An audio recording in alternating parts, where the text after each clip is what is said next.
Hello, hello, hello, everyone. How are you today? I hope you're ready for a spooky reading. Ah, I decided, get some practice in reading a book on stream, see how that works. Also, it's October 30. The big spooky month is tomorrow or today because they don't want the kids trick or treating on a school night. But nonetheless, we're going to be reading The Invisible Man by H.G. Wells. You like the little fireplace I have set up for you? Nice and warm and cozy. Warm your feet by the fire. Maybe get some marshmallows. Do not put a firecracker in there. Audio's okay, I hope? Nonetheless, let's get started, friends and fellows. Alright, let's just hop on in. Enough fanfare, enough screwing around. Let's just get in to The Invisible Man, a grotesque romance by H.G. Wells. Chapter 1, The Strange Man's Arrival.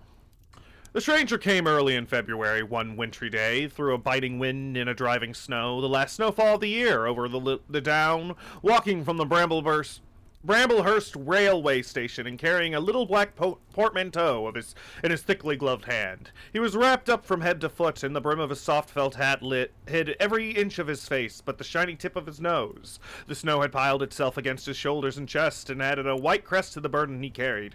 He staggered into the coach and horses, more dead than alive, and flung his portmanteau down. "A fire!" he cried. "In the name of human charity, a room and a fire!" He stamped and shook the snow from off himself in the bar, and followed Mrs. Hall into her guest parlor to strike his bargain. And with that much introduction, that and a couple of sovereigns flung upon the table, he took up his quarters in the inn. Mrs. Hall lit the fire and left him there while she went to prepare him a meal with her own hands. A guest to stop at Ipping in the winter-time was an unheard-of piece of luck, let alone a guest who was no haggler, and she was resolved to show herself worthy of her good fortune.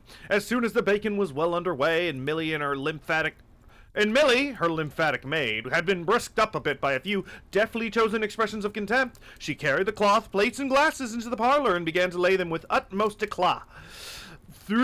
Although the fire was burning up briskly, she was surprised to see that her visitor still wore his hat and coat, standing with his back to her and staring out of the window at the falling snow in the yard. His gloved hands were clasped behind him, and he seemed to be lost in thought. She noticed that the melting snow that still sprinkled his shoulders dripped upon her carpet. "Can I take your hat and coat, sir?" she said, "and give them a good dry in the kitchen?" "No," he said, without turning. She was not sure she had heard him and was about to repeat her question. He turned his head and looked at her over his shoulder. "I prefer to keep them on," he said with emphasis, and she noticed that he wore big blue spectacles with side lights and had a bush-side whisker over his coat collar that completely hid his cheeks and face. "Very well, sir," she said. "As you like. In a bit the room will be warmer."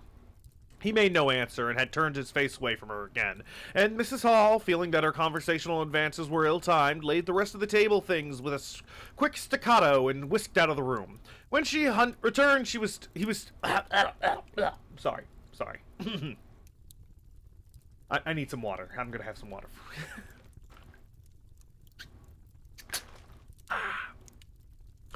When she returned, he was still standing there like a man of stone, his back bunched, his collar turned up, his dripping hat brim turned down, hiding his face and ears completely. She put down the eggs and bacon with considerable emphasis and called rather than said to him, "Your lunch is served, sir." "Thank you," he said at the same time, and did not stir until she was closing the door. Then he swung around and approached the table with a certain eager quickness. As she went behind the bar to the kitchen, she heard a sound repeated at several intervals. Chirk, chirk, chirk it went, the sound of a spoon being rapidly whisked around the basin. "That girl," she said. "There, I clean forgot it. It's her being so long." And while she herself finished mixing the mustard, she gave Millie a few... And while she finished herself finished mixing the mustard. She gave Millie a few verbal stabs for her excessive slowness. She had cooked the ham and eggs, laid the table, and done everything, while Millie, help indeed, had only succeeded in delaying the mustard, and him a new guest in wanting to stay. Then she filled the mustard pot and, putting it in a certain stateliness on a golden black tea tray, carried it into the parlor. She rapped and entered promptly. As she did, her visitor moved so quickly so that she got but a glimpse of a white object disappearing behind the table. It would seem he was picking up something from the floor. She rapped down the mustard pot on the table, and then she noticed the overcoat hat had been taken off and put over a chair in front of the fire, and a pair of wet boots threatened to rust her steel fender. She went to these things resolutely. "I suppose I may have them to dry now?" she said in a voice that brooked no denial. "Leave the hat," said her visitor in a muffled voice. Turning, she saw he had raised his head and was sitting and looking at her. For a moment she stood gaping at him, too surprised to speak. He held a white cloth. It was a serviette that he brought with him, over the lower part of his face, so that his mouth and jaws were completely hidden, and that was the reason of his muffled voice.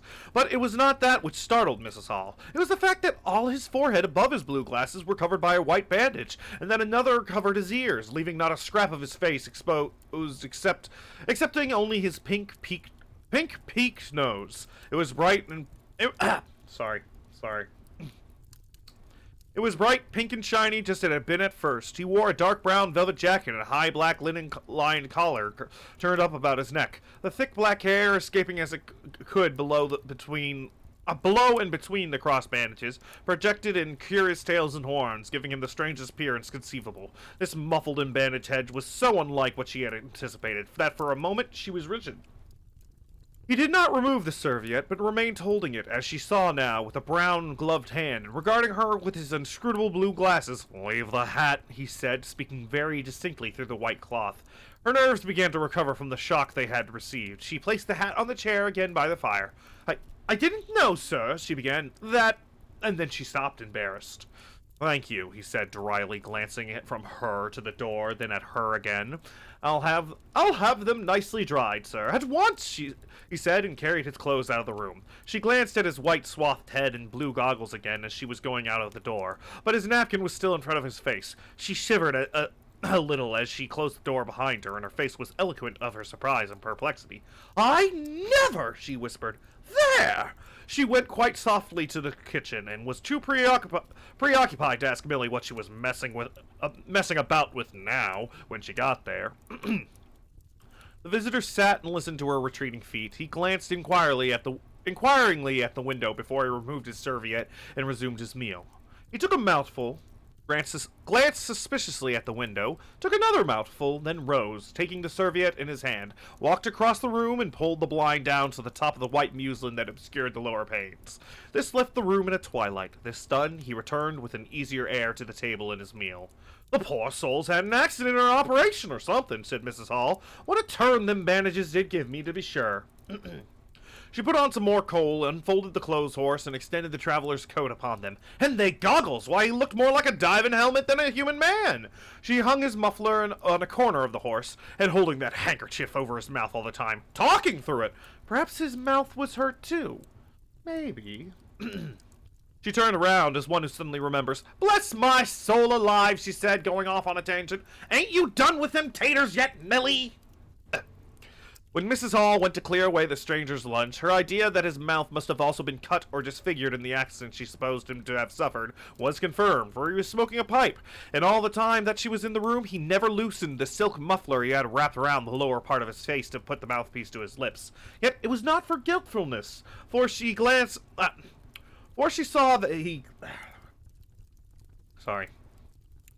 Yet it was not forgetfulness, for she saw he glanced at it as it smoldered out. He sat in the corner with his back to the window blind and spoke now, having eaten and drunk and being comfortably warmed through with less aggressive brevity than before. The reflection of the fire lent a kind of red animation to his spectacles, as they lacked hitherto. "I have some luggage," he said, "at Bramblehurst Station," and he asked her how he could have it sent. He bowed his bandaged head quite politely in acknowledgment of her explanation. "Tomorrow?" he said. "There is no speedier delivery?" And seemed quite disappointed when she answered, "No." Was she quite sure? No man with a trap who would go over? Mrs. Hall, nothing loath, answered his questions and developed a conversation. "It's a steep road by the downs, sir," she said in answer to the question about a trap, and then snatching at an opening said, "It was there. A carriage was upsettled a year ago or more. A gentleman killed, besides his coachman. Accidents, sir, happen in a moment, don't they?" But the visitor was not to be drawn so easily. "I do," he said through his muffler, eyeing her quietly through his impenetrable glasses. "But they take long enough to get well, don't they? There was my sister's son, Tom, just cut his arm with a scythe, tumbled on it in the hay-field, and believe me, and bless me, he was 3 months tied up, sir. You'd hardly believe it. It's regular giving me a dread of the scythe, sir." "I can understand that," said the visitor. "He was afraid one time that he'd have to get an operation. He was that bad, sir." The visitor laughed abruptly, a bark of a laugh that he seemed to bite and kill in his mouth. "Was he?" he said. He was, sir, and no laughing matter to them, as he had doing for him as I had, my sister being took up with her little ones so much. There was bandages to do, sir, and bandages done do, so that, if I may make so bold as to say it, sir—" "Will you get me some matches?" said the visitor quite abruptly. "My pipe has gone out." Mrs. Hall was pulled up suddenly. It was certainly rude of him, and after telling him all she had done, she gasped at him for a moment, and remembered the 2 sovereigns. She went for the matches. "Thanks," he said concisely as she put them down and turned to his shoulder upon her and stared out the window again. It was altogether too discouraging. Evidently he was sensitive on the topic of operations and bandages. She did not make so bold as to say, however, after all, but his snubbing way had irritated her, and Millie had a hot time of it that afternoon. The visitor remained in the parlor until 4 o'clock, without giving the ghost of an excuse for intrusion. For the most part, he was still during that time. It would seem he sat in the growing darkness, smoking in the firelight, perhaps dozing. Once or twice a curious listener might have heard him at the coals, and for the space of 5 minutes he was audible pacing the room. He seemed to be talking to himself. Then the armchair creaked as he sat down again. End chapter 1. I hope everyone's enjoying the story so far. Man, this innkeeper's kind of a bitch. How rude. He seems to want to be left alone and won't talk to me about his horrible disfigurement. What a jerk. I'm gonna yell at my employees now to take out my frustrations. Yeah, I don't like her. Okay. A little sip of water, and in we go again. Chapter 2. Mr. Teddy Henfrey's First Impressions. At 4 o'clock, it was fairly dark, and Mrs. Hall was screwing up her courage to go in and ask her visitor if he would take some tea. Teddy Henfrey, the clock jobber, came into the bar. "My sakes, Mr. Hall," said he, "but this is terrible weather for thin boots." The snow outside was falling faster. Mrs. Hall agreed, and then noticed he had his bag with him. "Now you're here, Teddy," she said, "I'd be glad if you'd give the old clock in the parlor a bit of a look. 'Tis going, and it strikes well and hearty, but the hour hand won't do nothing but point at 6. And leading the way, she went across the parlor door and rapped and entered. Her visitor, she saw as she opened the door, was seated in the armchair before the fire, dozing as it would seem, with his bandaged head drooping on one side. The only light in the room was the red glow from the fire, which lit his eyes like adverse railway signals, but left his downcast face in the darkness, and scanty vestiges of the day that came in through the open door. Everything was ruddy, shadowy, and indistinct to her. The more so, I'm having trouble with this. The more so since she had been lighting the bar lamp, and her eyes were dazzled. For a second it seemed to her that the man she had looked at had an enormous mouth, wide open, a vast and incredible mouth that swallowed the whole of the lower portion of his face. It was the sensation of a moment, the white-bound head, the monstrous goggle eyes, and the huge yawn below it. Then he stirred, startled in his chair, and put up his hand. She opened the door wide so that the room was lighter, and she saw him more clearly, with the muffler held up to his face, just as she had seen him hold the serviette before. The shadows, she fancied, must have tricked her. "Would you mind, sir, this man a-coming to look at the clock, sir?" she said, recovering from the momentary shock. "Look at the clock," he said, staring around in a drowsy manner and speaking over his hand, and then, getting more fully awake, "Certainly, certainly." Mrs. Hall went away to get a lamp, and he rose and stretched himself. Then came the light. Mr. Teddy Henfrey, entering, was confronted by the bandaged person. He says, taken aback. Good afternoon, said the stranger regarding him, as Mr. Henfrey says, with a vivid sense of dark spectacles, like a lobster. I hope, said Mr. Henfrey, that it's no intrusion. None whatever, said the stranger, though I understand, he said, turning to Mrs. Hall, that this... Oh, wait, let me start that again. None whatever, said the stranger. Though I understand, he said, turning to Mrs. Hall, that this room is really to be mine for my own private use. I thought, sir, said Mrs. Hall, you'd prefer the clock. Certainly, said the stranger, certainly, but as a rule, I like to be alone and undisturbed. But I'm really glad to have the clock seen to, he said, seeing a certain hesitation in Mr. Henfrey's manner. Very glad. Mr. Henfrey had intended to apologize and withdraw, but this anticipation reassured him. The stranger turned round with his back to the fireplace and put his hands behind his back. And presently, he said, when the clock mending is over, I think I should like to have some tea, but not till the clock mending is over. Mrs. Hall was about to leave the room. She made no conversational advances this time, because she did not want to be snubbed in front of Mr. Henfrey when her visitor asked if she had any arrangements about his boxes at Bramblehurst.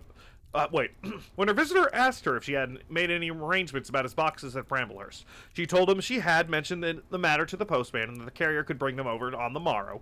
You are certain that is the earliest, he said? She was certain, with a marked coldness. I should explain, he added, what I was really too cold and fatigued to do before, and that I am an experimental investigator. Indeed, sir, said Mrs. Hall, much impressed, and my baggage contains apparatus and appliances. Very useful things indeed they are, sir, said Mrs. Hall, and I'm very naturally anxious to get on with my inquiries. Of course, sir. My reason for coming to Iping, he proceeded with a certain deliberation of the manner, was a desire for solitude.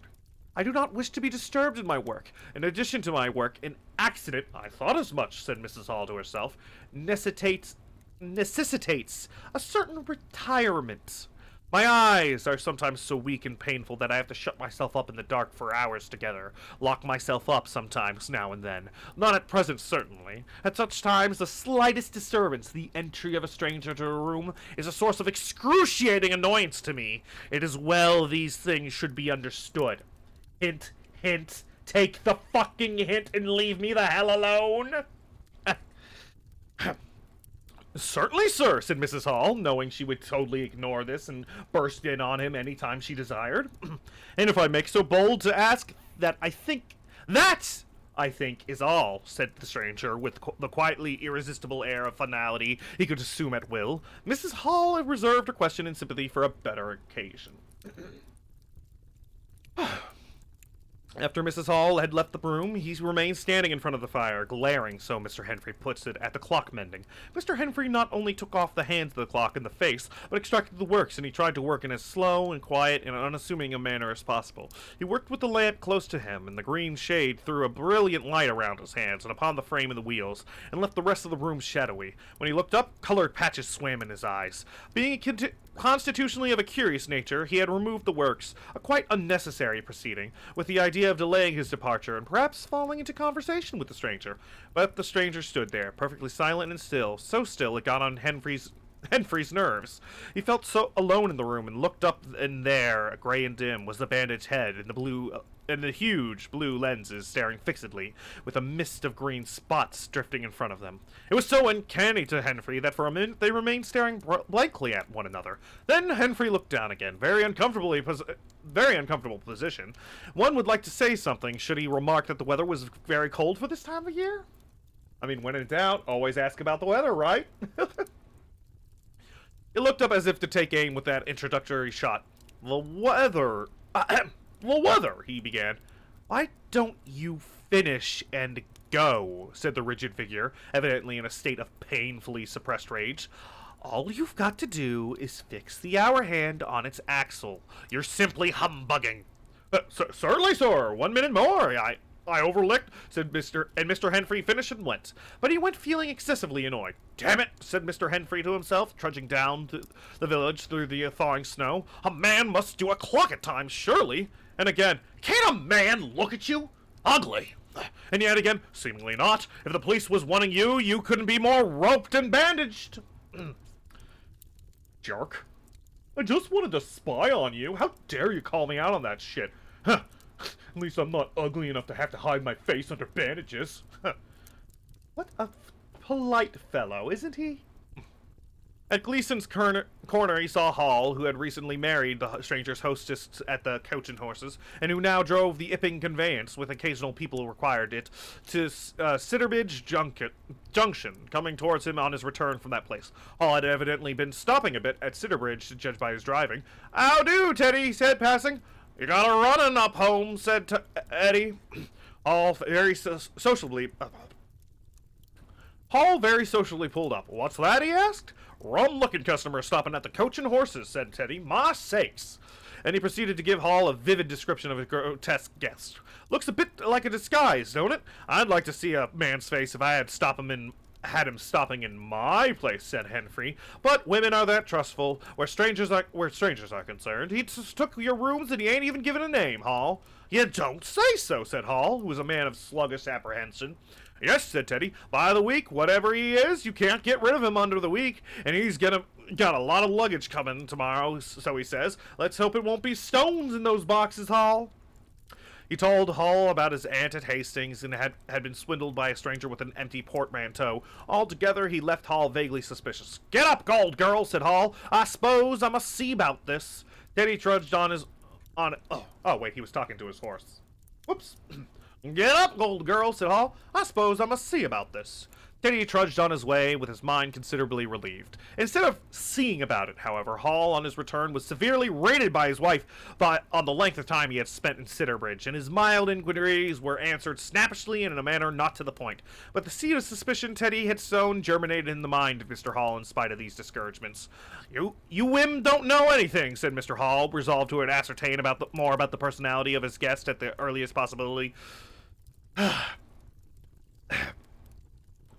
Mr. Hall resolved to ascertain more about the personality of his guest at the earliest possible opportunity. And after the stranger had gone to bed, which he did about 9:30, Mr. Hall went very aggressively into the parlor and looked very hard at his wife's furniture, just to show that the stranger wasn't master there, and scrutinized closely and a little contemptuously a sheet of mathematical computations the stranger had left. When retiring for the night, he instructed Mrs. Hall to look very closely at the stranger's luggage when it came the next day. "You mind your own business, Hall," said Mrs. Hall, "and I'll mind mine." That's rich coming from her. She was all the more inclined to snap at Hall because the stranger was undoubtedly a unusually strange sort of stranger. A very strange stranger indeed. Quite strange.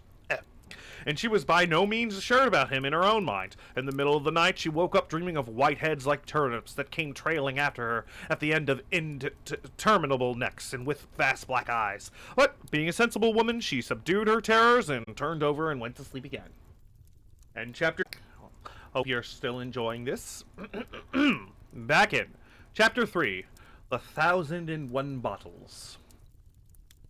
So it was, on the 29th of February, at the beginning of the thaw, this singular person fell out of infinity into Ipping village. Next day his luggage arrived through the slush, and very remarkable luggage was. There was a couple of trunks indeed, such as a rational man might need, but in addition there were a box of books, big, fat books, of which some were just in an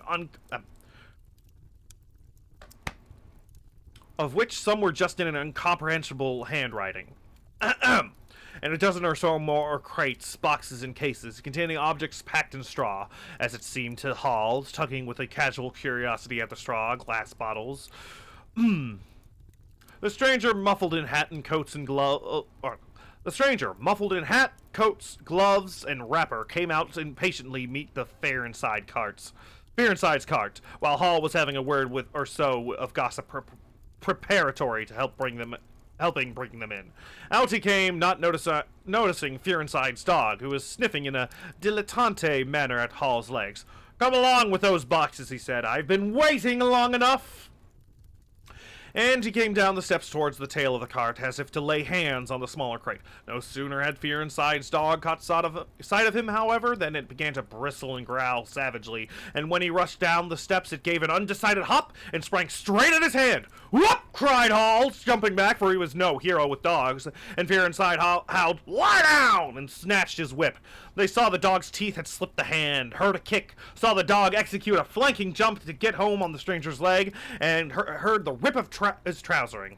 Then the finer end of Fearinside's whip reached his property, and the dog, yelping with dismay, retreated under the wheels of the wagon. It was all the business of a swift half-minute. No one spoke, everyone shouted. The stranger glanced swiftly at his torn glove and at his leg, made as if he would stoop to the ladder, then turned and rushed swiftly up the steps into the inn. They heard him go headlong across the passage and up the uncarpeted stairs to his bedroom. "You brute, you!" said Fearinside, climbing off his wagon with his whip in hand, while the dog watched him through the wheel. "Come here!" said Fearinside. "You better!" Hall had stood gaping. "He was bit," said Hall. "I'd better go and see to him." Then he trotted after the stranger. He met Mrs. Hall in this passage. "Carrier's dog," he said. "Bitten." He went upstairs, and the stranger's door being ajar, he pushed it open and was entering without any ceremony, being of a naturally sympathetic turn of mind. Certainly not because he was curious or anything, and taking advantage of the situation. No, no, no. The blind was down, and the room dim. He caught a glimpse of a most... Turn the page. Singular thing, what seemed to be a handless arm waving towards him, and the face of 3 huge, indeterminate spots on white, very like the face of a pale pansy. Then he was struck violently in the chest, hurled back, and the door slammed in his face and locked. It was so rapid that it gave him no time to observe. A waving of indecipherable shapes and a blow and a concussion. There he stood in the dark little landing, wondering what it might have been that he had seen. A couple of minutes later, he rejoined the little group that had formed outside the Coach and Horses. There was Fearinside telling about it all sorry. A couple of minutes later, he rejoined the little group that had formed outside the Coach and Horses. There was Fearinside telling about it all over again for the second time. There was Mrs. Hall saying his dog didn't have no business to bite her guests. There was Huckster, the general dealer from over the road, interrogative, and Sandy Wadgers from the Ford Judicial, besides women and children, all of them saying fatuities like, "Wouldn't let 'em bite me, I knows. 'Tisn't right to have such dogs. What a bite 'em for, then?" and so forth. Mr. Hall, staring at them from the steps and listening, found it incredible that he had seen anything so very remarkable happening upstairs. Besides, his vocabulary was altogether too limited to express his impressions.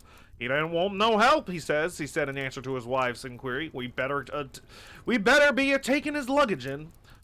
He ought to have it cauterized at once," said Mr. Huckster, "especially if it's all inflamed." "I'd shoot 'em, that's what I'd do," said a lady in the group. Suddenly the dog began growling again. "Come along!" cried an angry voice in the doorway, and there stood the muffled stranger with his collar turned up, his hat brim bent down. "The sooner you get those things in, the better I'll be pleased."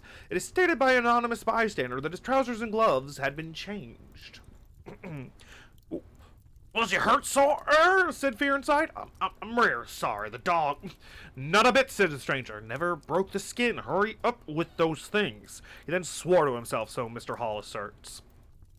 Directly the first crate was, in accordance with its directions, carried into the parlor, the stranger flung himself upon it with extraordinary eagerness and began to unpack it, scattering the straw with an utter disregard of Mrs. Hall's carpet. And from it he began to produce bottles, little fat bottles containing powders small, and slender bottles containing colored and white fluids, blue bottles labeled poison, bottles with round bodies and slender necks, large green glass bottles, large white glass bottles, bottles with glass stoppers and frosted labels, bottles with fine quartz, bottles with bungs, bottles with wooden caps, wine bottles, salad oil bottles, putting them in rows in the chiffonier, on the mantel, and on the table under the window, round the floor, and on the bookshelf, everywhere. The chemist's shop in Bramblehurst could not boast half so many. Quite a sight it was. Crate after crate yielded bottles, until all 6 were empty, and the table high with straw. The only things that came out of these crates besides the bottles were a number of test tubes and a carefully packed balance.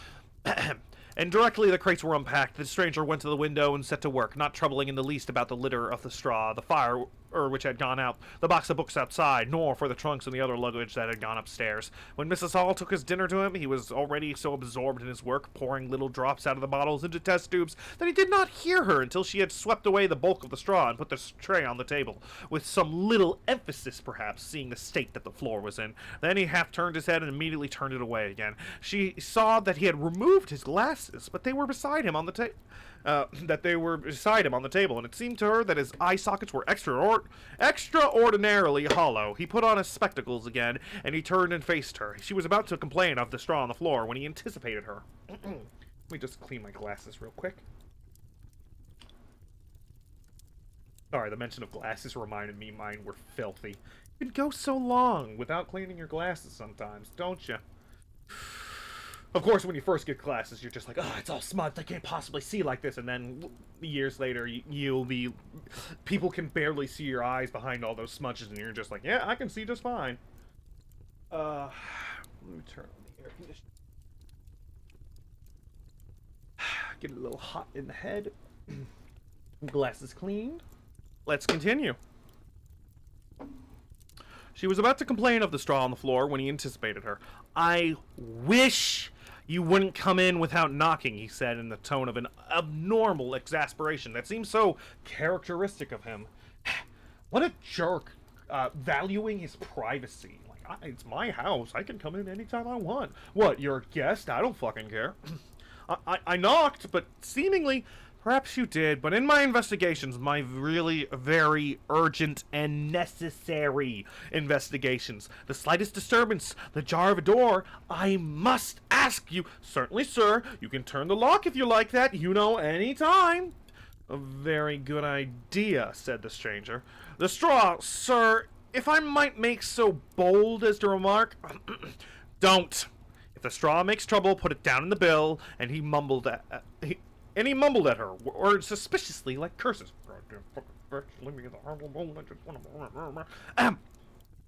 He was so odd standing there, so aggressive and explosive, bottle in one hand and test tube in the other, that Mrs. Hall was quite alarmed. But she was a resolute woman, in which case I should like to know, what you consider a shilling. Put down a shilling. Surely a shilling's enough. So be it, said Mrs. Hall, taking up the tablecloth and beginning to spread it over the table. If you're satisfied, of course. He turned and sat down with his coat collar towards her. All the afternoon he worked with the door locked and, as Mrs. Hall testifies, for the most part in silence. But once there was a concussion, a sound of bottles ringing together as though the table had been hit, and a smash of a bottle flung violently down, and then a rapid pacing athwart the room. Fearing something was the matter, she went to the door and listened, not caring to knock. I can't go on, he was raving. I can't go on! 300,000, 400,000, the huge multitude! Cheated! All my life it may take me. Patience! Patience indeed! Fool! Fool! There was a noise of the hobnails on the bricks in the bars, and Mrs. Hall had very reluctantly to leave the rest of his soliloquy. When she returned to the room was silent again, save for the faint crepitation of his chair and occasional clink of a bottle. It was over. The stranger had resumed work. When she took in his tea, she saw broken glass in the corner of the room under the concave mirror and a golden stain that had been carelessly wiped. She called attention to it. Put it down in the bill, snapped her visitor. For God's sake, don't worry me! If there's damage done, put it down in the bill. And he went on, taking a list in the exercise book before him. I'll tell you something, said Fearenside mysteriously. It was late in the afternoon, and they were in the little beer shop of the Ip and Hanger. Well, said Eddie Henfrey, this chap you're speaking of what my dog bit. Well, he's black. Leastways, his legs are. I see through the tear of his trousers and the tear of his gloves. You'd have expected a sort of pinky to show, wouldn't you? Well, there wasn't none, just blackness, I tell you. He was as black as my hat. My sake, said Mr. Henfrey, it's a rummy case altogether. Why, his nose is pink as paint. It's true, said Fearenside. I knows that. And I tell ye what, I'm thinking. That man's a piebald, Teddy. Black here and white there, in patches, and he's ashamed of it. He's kind of a half-breed, and the color's coming off in patches instead of mixing. I've heard such things before, and it's common way with horses, as anyone can see. That's a little outdated observation of someone with vitiligo. I think we may have to cancel Mr. Fearenside on Twitter. End chapter 3, and we begin with chapter 4. Alright, alright. Chapter 4. Mr. Cuss interviews the stranger. I have told the circumstances of the stranger's arrival in Ipping with a certain fullness of detail, in order that the curious impression he created may be understood by the reader. But except in two odd incidents, the circumstances of his stay until the extraordinary day of the club festival may be passed over very cursorily. There were a number of skirmishes with Mrs. Hall on matters of domestic discipline, but in every case, until late April, when the first signs of penury began, he overrode her by the easy expedient of an extra payment. Hall did not like him, and whenever he dared talk of the advisability of getting rid of him, he talked of the advisability of getting rid of him, but he showed his dislike chiefly by concealing it ostentatiously and avoiding his visitor as much as possible. "Wait till summer," said Mrs. Hall sagely. "When the artists are beginning to come, then we'll see. He may be a bit overbearing, but Bill's settled, punctual is Bill's... But Bill's settled, punctual is Bill's settled, punctual. Whatever you would like to say. He may be an ass, but we're getting money." The stranger did not go to church, and indeed made no difference between Sunday and the irreligious days, even in costume. He worked, as Mrs. Hall thought, very fitfully. Some days he would come down early and be continuously busy. Others he would rise late, pace his room, fretting audibly for hours together, smoke, sleep in the armchair by the fire. Communication with the world beyond the village he had none. His temper continued very uncertain. For the most part of his manner was that of a man suffering under some almost unendurable provocation, and once or twice things were snapped, torn, crushed, or broken in spasmodic gusts of violence. He seemed under chronic irritation of the greatest intensity. His habit of talking to himself in a low voice grew steadily upon him. But though Mrs. Hall listened conscientiously, she could make neither head nor tail of what she heard. He rarely went abroad by daylight, but at twilight he would go out muffled up invisibly, whether the weather were cold or not, and he chose the loneliest paths and most overshadowed by trees and banks. His goggling spectacles and ghastly bandage vase under the penthouse of his hat came with a disagreeable suddenness out of the darkness upon one or two home-going laborers, and Teddy Henry, tumbling out of the scarlet coat one night at 9:30, was scared shamefully by the stranger's skull-like head. He was walking hat in hand, lit by the sudden light of an open-in door. Such children saw him at nightfall, dreamt of bogies, and it seemed doubtful whether he disliked boys more than they disliked him, or the reverse, but there was certainly a vivid enough dislike on either side. It was inevitable that the person of so remarkable an appearance and bearing should form a frequent topic in such a village as Ipping. Opinion was greatly divided by his occupation. Mrs. Hall was sensitive on the point. When questioned, she explained very carefully that he was an experimental investigator, going gingerly over the syllables as one who dreads pitfalls. When asked what an experimental investigator was, she would say, with a touch of superiority, that most educated people knew such things as that. "Oh, you've never heard of it? Ha ha ha! Well, it's not my job to tell you, you stupid idiot." What? You're saying I'm just being an ass to cover up my own ignorance? Fuck you, Gertrude, go away! Okay, where was I? And it thus explained that he discovered things. Oh, when asked what an experimental investigator was, she would say with a touch of superiority, the most educated people knew such things as that, and thus would explain that he discovered things, you dumbass. Her visitor had an accident, she said, which temporarily discolored his face and his hands, and being of a sensitive disposition, he was averse to any public notice of the fact. Out of her hearing that... "Oh! Hello, Chaggerith! Hello! How are you doing? I hope you're doing well. Welcome, welcome. We're just reading The Invisible Man. I hope you're doing well."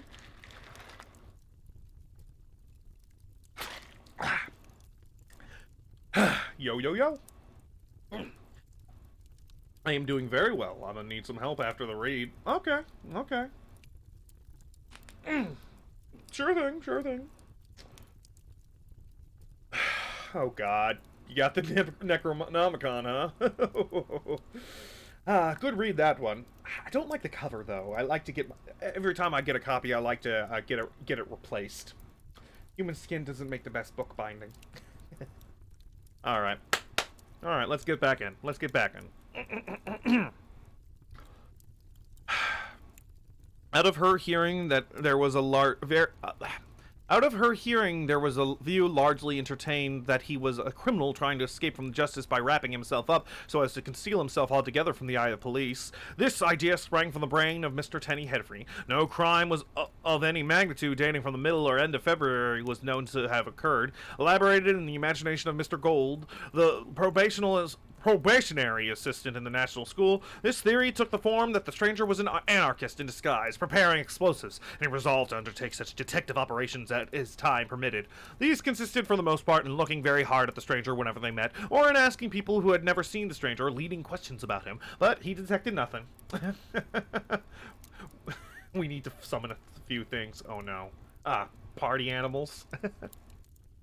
Another school of opinion followed Mr. Fearnside, and either accepted the piebald view or some modification of it. As, for instance, Silas Durgan, who was heard to assert that if he chooses to show himself at the fairs, he'd make his fortune in no time. And being a bit of a theologian, compared the stranger to the man with the one talent. Yet another view explained that the entire matter regarding the stranger was as a harmless lunatic that had the advantage of accounting for everything straight away. Between these main groups were the waverers and the compromisers. Sussex folk have few superstitions, and it was only after the events of the early April that the thought of the supernatural was first whispered in the village. Even then, it was only credited among the women folk. But whatever they thought of him, people in Ipping, on the whole, agreed in disliking him. His irritability, though it might have been comprehensible to an urban brain worker, was an amazing thing to these quiet Sussex villagers. The frantic gesticulations they surprised now and then, the headlong pace after nightfall that he swept him upon them in round, quiet corners, the inhuman bludgeoning of all the tentative advances of curiosity, the taste for twilight that led to the closings of doors, the pulling down of blinds, and the extinction of candles and lamps. Who could agree with such things going on? They drew aside as he passed down the village, and when he had gone by, young humorists would up with coat collars and down with hat brims, and go pacing nervously after him in imitation of his occult bearing. There was a song popular at the time called "The Bogeyman." Mrs. Statchel sang it at the schoolroom concert in aid of the church lamps, and thereafter, whenever one or two of the villagers were gathered together and the stranger appeared, a bar or so of this tune, more or less sharp or flat, was whistled in the midst of them. Also, belated little children would call "Bogeyman" after him and make off tremulously elated. Tee hee, let's go bully the new guy. God, this town sounds awful. How dare he not want to talk to us? Why does he like the dark so much? Like, heaven forbid they get a goth in their town. Cuss, the general practitioner, was devoured by curiosity. The bandages excited his professional interest, and the report of the 1,001 bottles aroused his jealous regard. I wish I had that many bottles. All through April and May, he coveted an opportunity of talking to the stranger, and at last, towards Whitsuntide, he could stand it no longer, but hit upon the subscription list for a village nurse as an excuse. He was surprised to find that Mr. Hall did not know his guest's name. He give a name? He give a name, said Mrs. Hall, an assertion that was quite unfounded, but I didn't rightly hear it. She thought it seemed so silly not to know the man's name. Hello, Mini Yeti, how are you?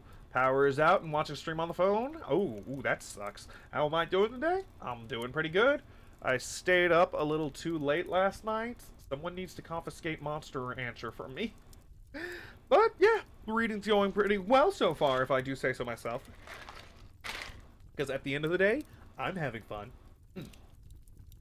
Is the fire warm enough for you? You want me to put a few more logs in there? I just worry chat might get a little cold.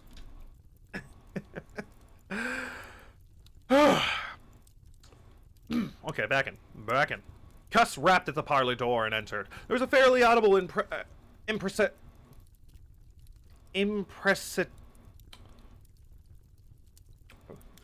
Sorry, I'm struggling with this one.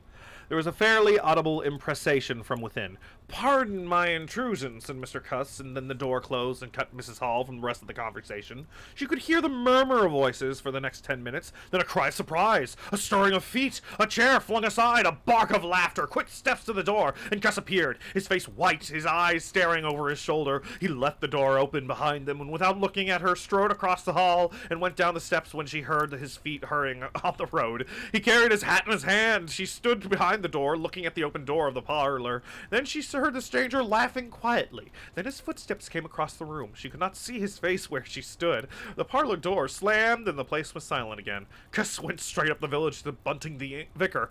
Am I mad? Cuss began abruptly as he entered the shabby little study. Do I look like an insane person? Yes, you do need to get Monster Rancher, but it will destroy your sleep schedule. What's happened? Said the vicar, putting the ammonite on the loose sheets of his forthcoming sermon. The chap out of the inn. Well, give me something to drink, said Cuss, and he sat down. When his nerves had been steadied by a glass of cheap sherry, the only drink the good Victor had available. Yes, the only drink he had available for guests. Get the expensive sherry. Keep the expensive stuff for himself. He told him of the interview he just had. Went in, he gasped, and began to demand a subscription for that nurse fun. He stuck his hands in his pocket as I came in, and he sat down lumpily in his chair, sniffed, and I told him I'd hurt. All right. Lumpily in his chair, stiffed. I told him I heard he took an interest in the scientific things. He said yes. Sniffed again. Kept on sniffing all the time, like. Evidently recently caught an infernal cold. No wonder wrapped up like that. I developed the nurse idea, and all the while kept my eyes open. Bottles and chemicals everywhere, balanced test tubes and stands, and a smell of evening primrose. Would he subscribe? Said he'd consider it. Asked him point blank what he was researching. Said he was. Said he was. It can't get worse. No. Oh dear. A long research? Got quite cross. A damnable long research, said he, blowing the cork out, so to speak. Oh, said I, and out came the grievance. The man was just on the boil, and my question boiled him over. He had been giving a prescription, most valuable prescription. What for he wouldn't say? Was it medical? Damn you! What are you fishing after? I apologized, dignified, sniff and cough. He resumed. He'd read it. 5 ingredients. Put it down. Turned his head. Draught of air from the window. Lifted the paper. Swish, rustle. He was working in a room with an open fireplace, he said. Saw a flicker, and there was a prescription burning and lifting chimneyward. Rushed towards it. Sorry. Okay. Swish and rustle. He was working in a room with an open fireplace, he said. Saw a flicker, and there was the prescription burning and lifting chimneyward. Rushed towards it just as he whisked it up the chimney. So, just at the point to illustrate his story, out came his arm. Well, no hand. Just an empty sleeve. Lord! I thought, that's a deformity. Got a cork arm, I suppose, and has taken it off. Then I thought, there's something odd in that. What the devil keeps that sleeve up and open? If there's nothing in it. There was nothing in it, I tell you. Nothing down it. Right down to the joint. I could see right down the elbow, and there was a glimmer of light shining through the tear of the cloth. Good God, I said, and then he stopped, stared at me with those black goggles of his, and then at his sleeve. Well? What is this story about? Oh, yeah. What is this story about? I'm late, so I'm not sure what it's called. Going on. Okay. A brief recap. And hello, Gazbang. Brief recap. The title is called The Invisible Man. And essentially, at this village, Ipping, this random stranger came, all swaddled up, it likes to keep to himself, demands privacy. He's doing some research in the room, and everyone's just being so fucking nosy and just like, what's with that man? Why is he always swaddled up? Why doesn't he like people barging into his room? Why won't he talk to anybody? He seems pretty unsociable. But, you know, we all know what's going on. He's clearly an invisible man, which is why he's all bundled up like that. And it's taking the people in the story a while to figure that out. Alright. Well, that's all. He never said a word, just glared and put his sleeve back in his pocket quickly. I was saying, said he, that there was the prescription burning, wasn't I? Interrogative cough. How the devil, said I, can you move an empty sleeve like that? Empty sleeve? Yes, said I, an empty sleeve. It's an empty sleeve, is it? You saw it was an empty sleeve? He stood up right away. I stood up too. He came towards me in 3 very slow steps and stood quite close. Sniffed venomously. I didn't flinch, though I'm hanged if that bandage knob of his and those blinkers aren't enough to unnerve anyone coming quietly up to you. You said it was an empty sleeve, he said. Certainly, I said. At staring and saying nothing, a barefaced man, unspectacled, starts scratched. Then, very quietly, he pulled his sleeve out of his pocket again, and raised his arm towards me as though he would show it to me again. He did it very, very slowly. I looked at it. It seemed an age. Well, said I, clearing my throat, there's nothing in it. Had to say something. I was beginning to feel frightened. I could see right down it. He extended it straight towards me, slowly, just like that, until the cup was 6 inches from my face. Queer thing to see an empty sleeve coming at you like that, and then, well, something exactly like a thumb and finger, it felt, nipped my nose. Bunting began to laugh. There wasn't anything there, said Cuss, his voice running up into a shriek at there. Oh, so it's more of, there wasn't anything there, said Cuss, his voice running up into a shriek at there. It's all very well for you to laugh, but I tell you, I was so startled I hit his cuff hard and turned around and cut out of the room. I left him. He got tweaked on the nose and he was just like, ah! The basic human wanting to be left alone, yeah. But you know how it is back in the day. Stuff that seems normal now, you know, like basic human privacy, is considered a strange thing. Anyways, Cuss stopped. There was no mistaking the sincerity of his panic. He turned around in a helpless way and took a second glass of the excellent vicar's very inferior sherry. Rude. You're getting it for free and you're complaining about the quality, buddy? When I hit his cuff, said Cuss, I tell you, it felt exactly like hitting an arm. And there wasn't an arm. There wasn't a ghost of an arm. Mr. Bunting thought it over, and he looked suspiciously at Cuss. It's a most remarkable story, he said. He looked very wise and grave indeed. It's really, said Mr. Bunting with judicial emphasis, a most remarkable story. Yes, quite remarkable. Crazy, huh? Let's get you to bed. Hello, Insanitarium? I think we got a new guest for you. And Chapter 4. Alright. Okay, back into the story. Chapter 5. The burglary at the vicarage. The facts of the burglary at the vicarage came to us chiefly through the medium of the vicar and his wife. It occurred in the small hours of Whit Monday, at the day devoted in Epping to the club festivities. Mrs. Bunting, it seems, woke up suddenly in the stillness that comes before the dawn, with a strong impression that the door of their bedroom had opened and closed. She did not arouse her husband at first, but she sat up in bed listening. She then distinctly heard the pad, pad, pad of bare feet coming out of the adjoining dressing room and walking along the passage towards the staircase. As soon as she felt assured of this, she aroused the Reverend Mr. Bunting as quickly as possible. He did not strike a light, but putting on his spectacles, her dressing gown, and his bath slippers, he went down on the landing to listen. He heard quite distinctly a fumbling going on at his study desk downstairs, and then a violent sneeze. Is it appropriate to say God bless you to someone currently robbing your house? I mean, it's like, you don't want to be rude, but they are robbing you.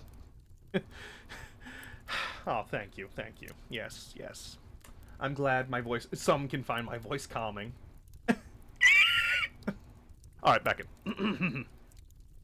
At that, he returned to his bedroom, armed himself with the most obvious weapon, the poker. Always gotta have that fire poker. And descended the staircase as noiselessly as possible. Mrs. Bunting came out on the landing.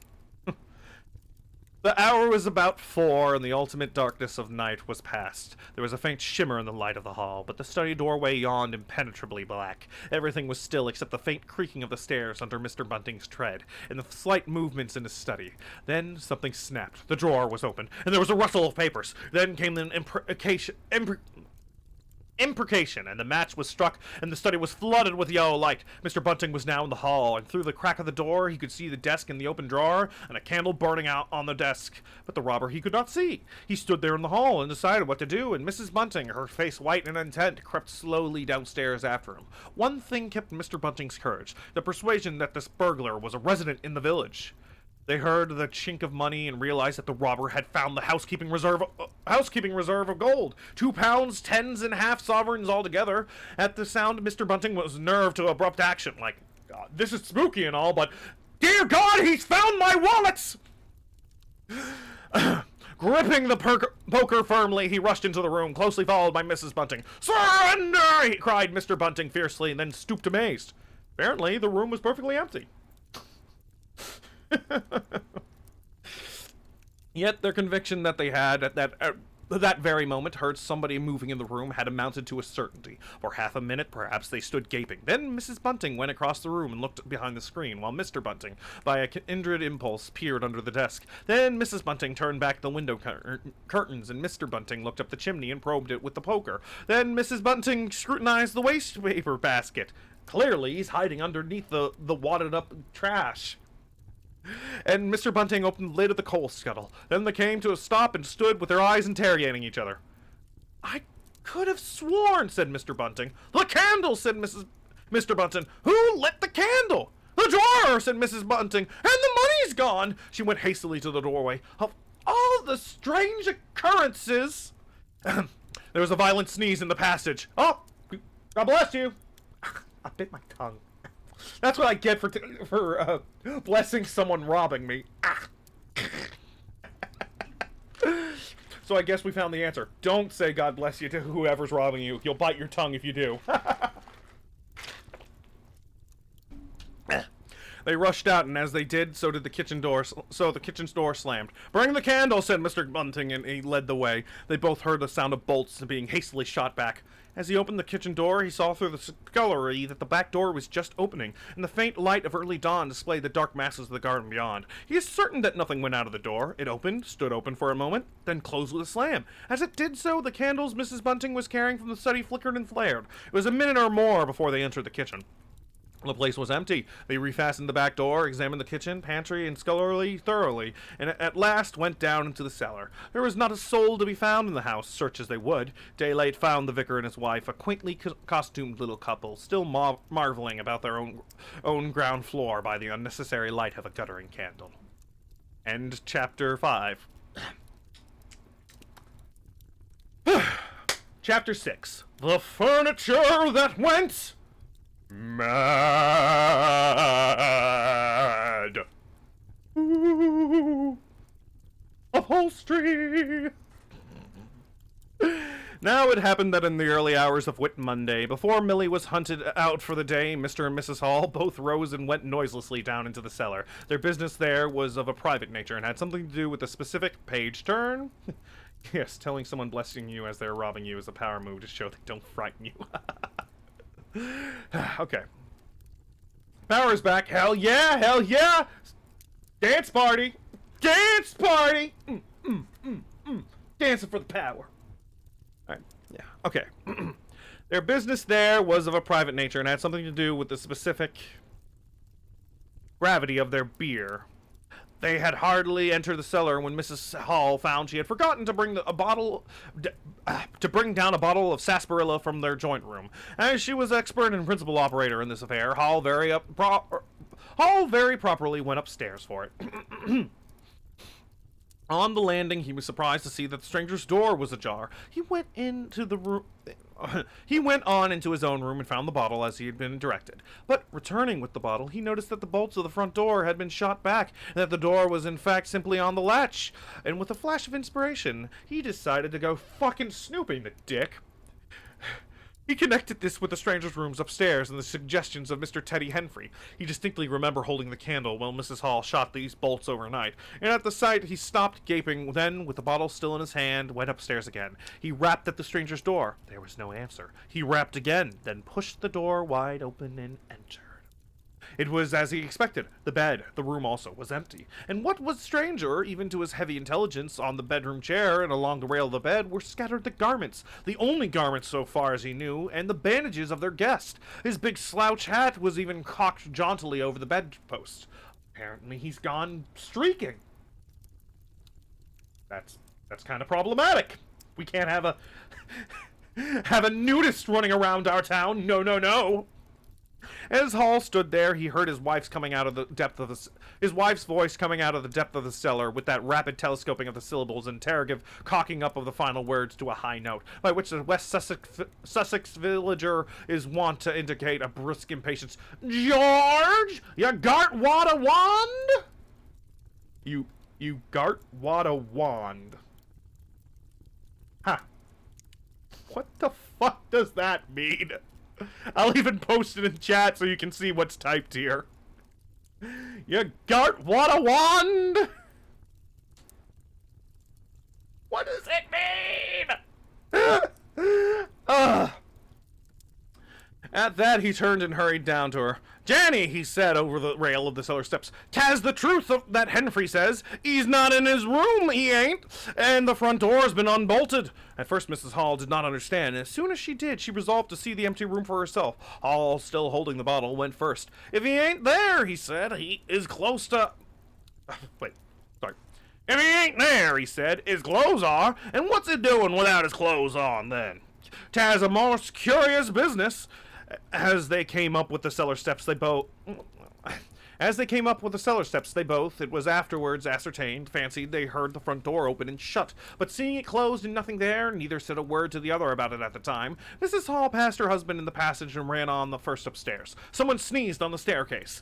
Hall, following 6 steps behind, thought he heard her sneeze. She, going on first, was under the impression that Hall was sneezing. She flung open the door and stood regarding the room. "Of all the curious," she said. She heard a sniff close behind her head, as it seemed, and turning, he was surprised to see Hall a dozen feet off on the topmost stair. But in another moment he was beside her. She bent forward and put her hand on the pillow, then under the clothes. "Cold," she says. He's been up this hour or more."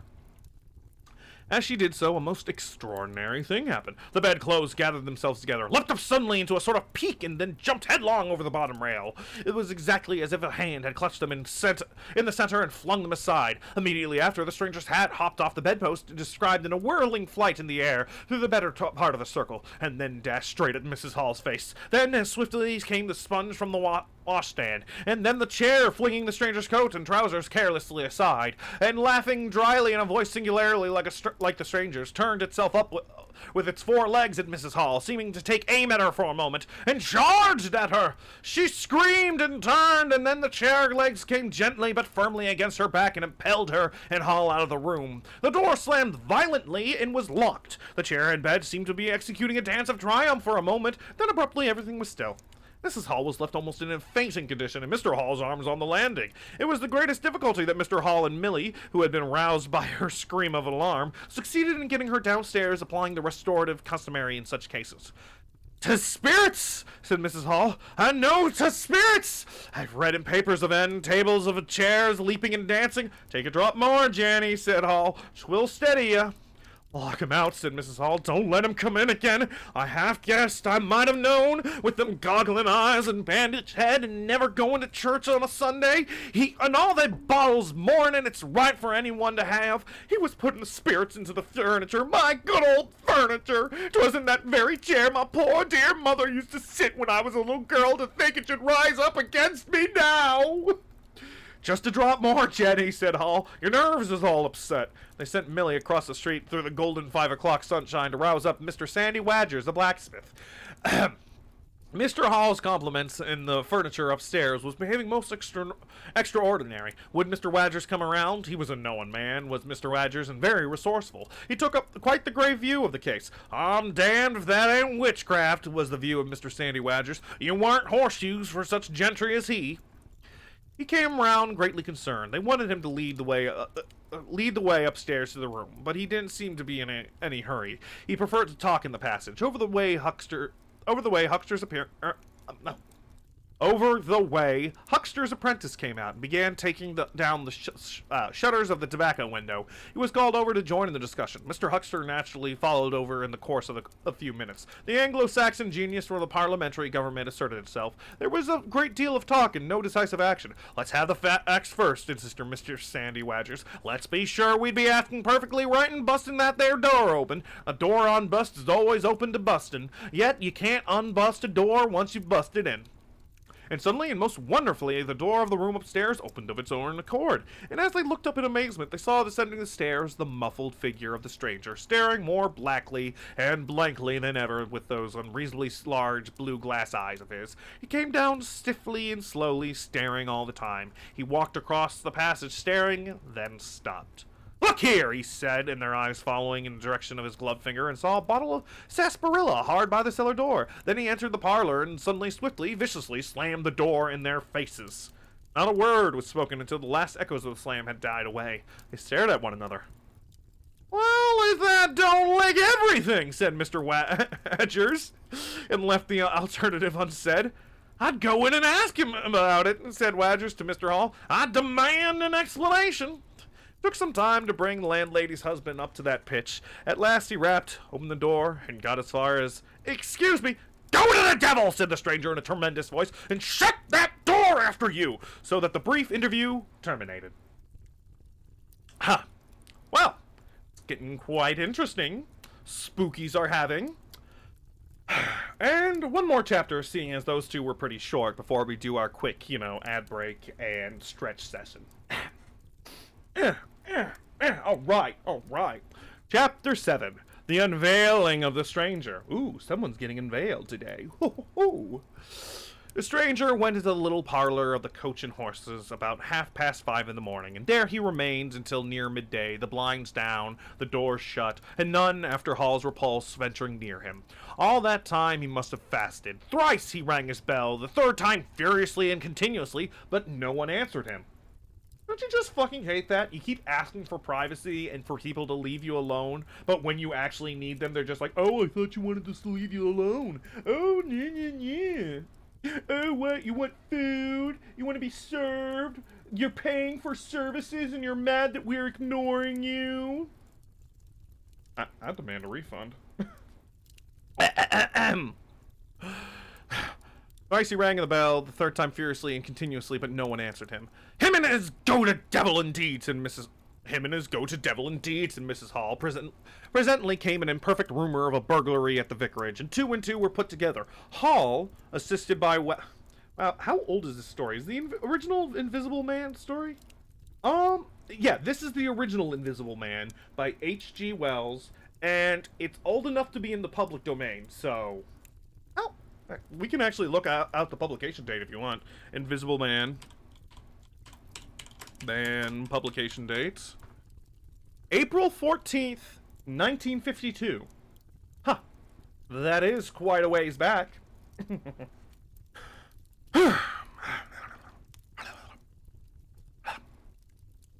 Okay, back in. Okay. And two were put together. Hall, assisted by Wadgers, went off to find Mr. Shuckleforth. That's quite a delightful last name, Shuckleforth, the magistrate, and take his advice. No one ventured upstairs. How the stranger occupied himself is unknown. Now and then he would stride violently up and down, and twice came an outburst of curses, a tearing of paper, and a violent smashing of bottles. The little group of scared but curious people increased. Mrs. Huckster came over. Some gay young fellows, resplendent in black and ready-made jackets and peak paper ties, for it was Whit Monday, joined the group with confused interrogations. Young Archie Harker distinguished himself by going up the yard and trying to peep under the window blinds. He could see nothing, but gave reason for supposing that he did, and the others of the Ipping youth presently joined him. Does this mean Swamp Thing is in public domain now? Like the Marvel thing? I'm not sure. It's like... Public domain is like a goddamn mess, let me tell you. I think it's supposed to be after a certain amount of time after it's been published. Or originally, when a certain amount of time after it's been published, that it would go into public domain and everyone could use it. But then Disney kicked up a whole fuss because Mickey Mouse was about to become public domain and they didn't want that going on. And I think the new rule is like, if they're still using it, it's not public domain. It's a mess. I'm not a lawyer. I think Adam Ruins Everything brings it up, but, it would be fun to do some research.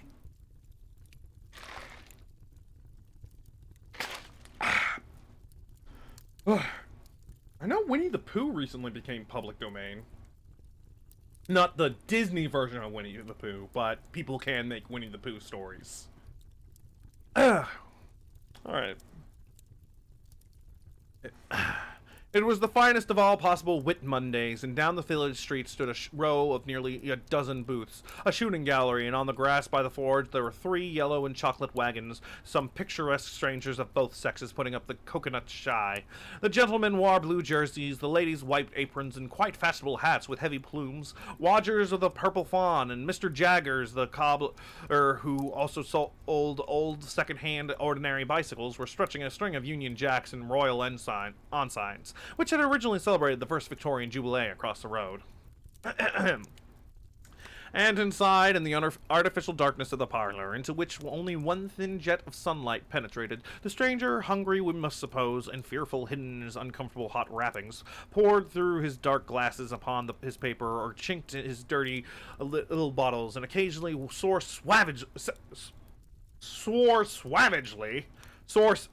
savagely at the boys, audible if invisible outside the windows. In the corner by the fireplace lay the fragments of half a dozen smashed bottles, and a pungent twang of chlorine tainted the air. So much we know that from what was heard at the time, and from what was subsequently seen in the room.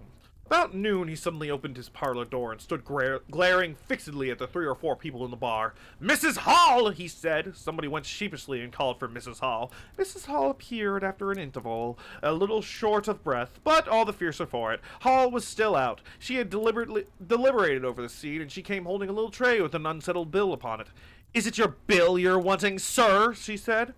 "Why wasn't my breakfast laid? Why haven't you prepared my meals and answered my bell? Do you think I live without eating?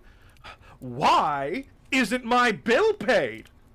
"Oh, shit," said Mrs. Hall. "Well, that's what I want to know. I told you 3 days I was awaiting a remittance. I told you 2 days ago I wasn't going to wait no remittances. You can't grumble if your breakfast waits a bit if my bill's been waiting these 5 days, can you?" The stranger swore briefly but vividly. "Nar, nar," from the bar. And I thank you kindly, sir, if you keep your swearing to yourself, sir." "If I can call you that," said Mrs. Hall. The stranger stood looking more like an angry diving helmet than ever. It was universally felt in the bar that Mrs. Hall had the better of him. His next words show as much. "Look here, my good woman," he began. "Don't good woman me," said Mrs. Hall. "I've told you my remittance hasn't come." "Remittance, indeed," said Mrs. Hall. "Still, I dare say, in my pocket, you've told me 3 days ago that you hadn't put anything but a sovereign's worth of silver upon you. Well, I found some more." "Oh," said from the bar. "I wonder where you found it," said Mrs. Hall. That seemed to annoy the stranger very much. He stamped his foot. "What do you mean?" he said.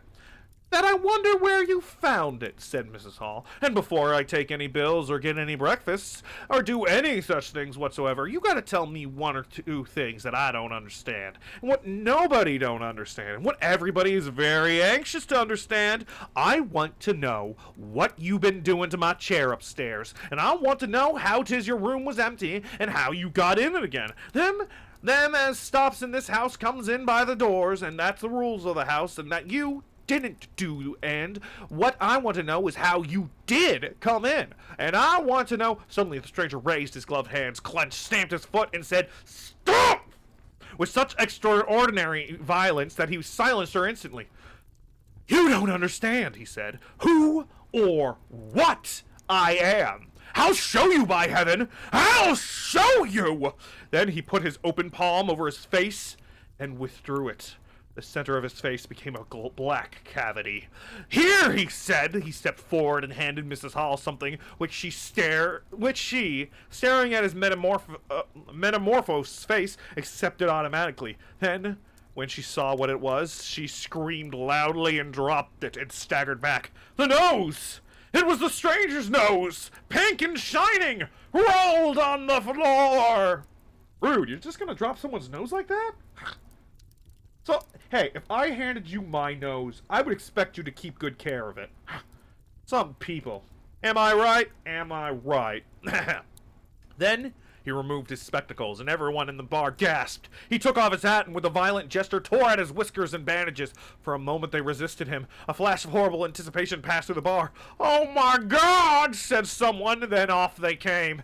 It was worse than anything. Mrs. Hall, standing open-mouthed and horror-struck, shrieked at what she saw and made for the doors of the house. Everyone began to move. They were prepared for scars, disfigurements, tangible horrors, but nothing!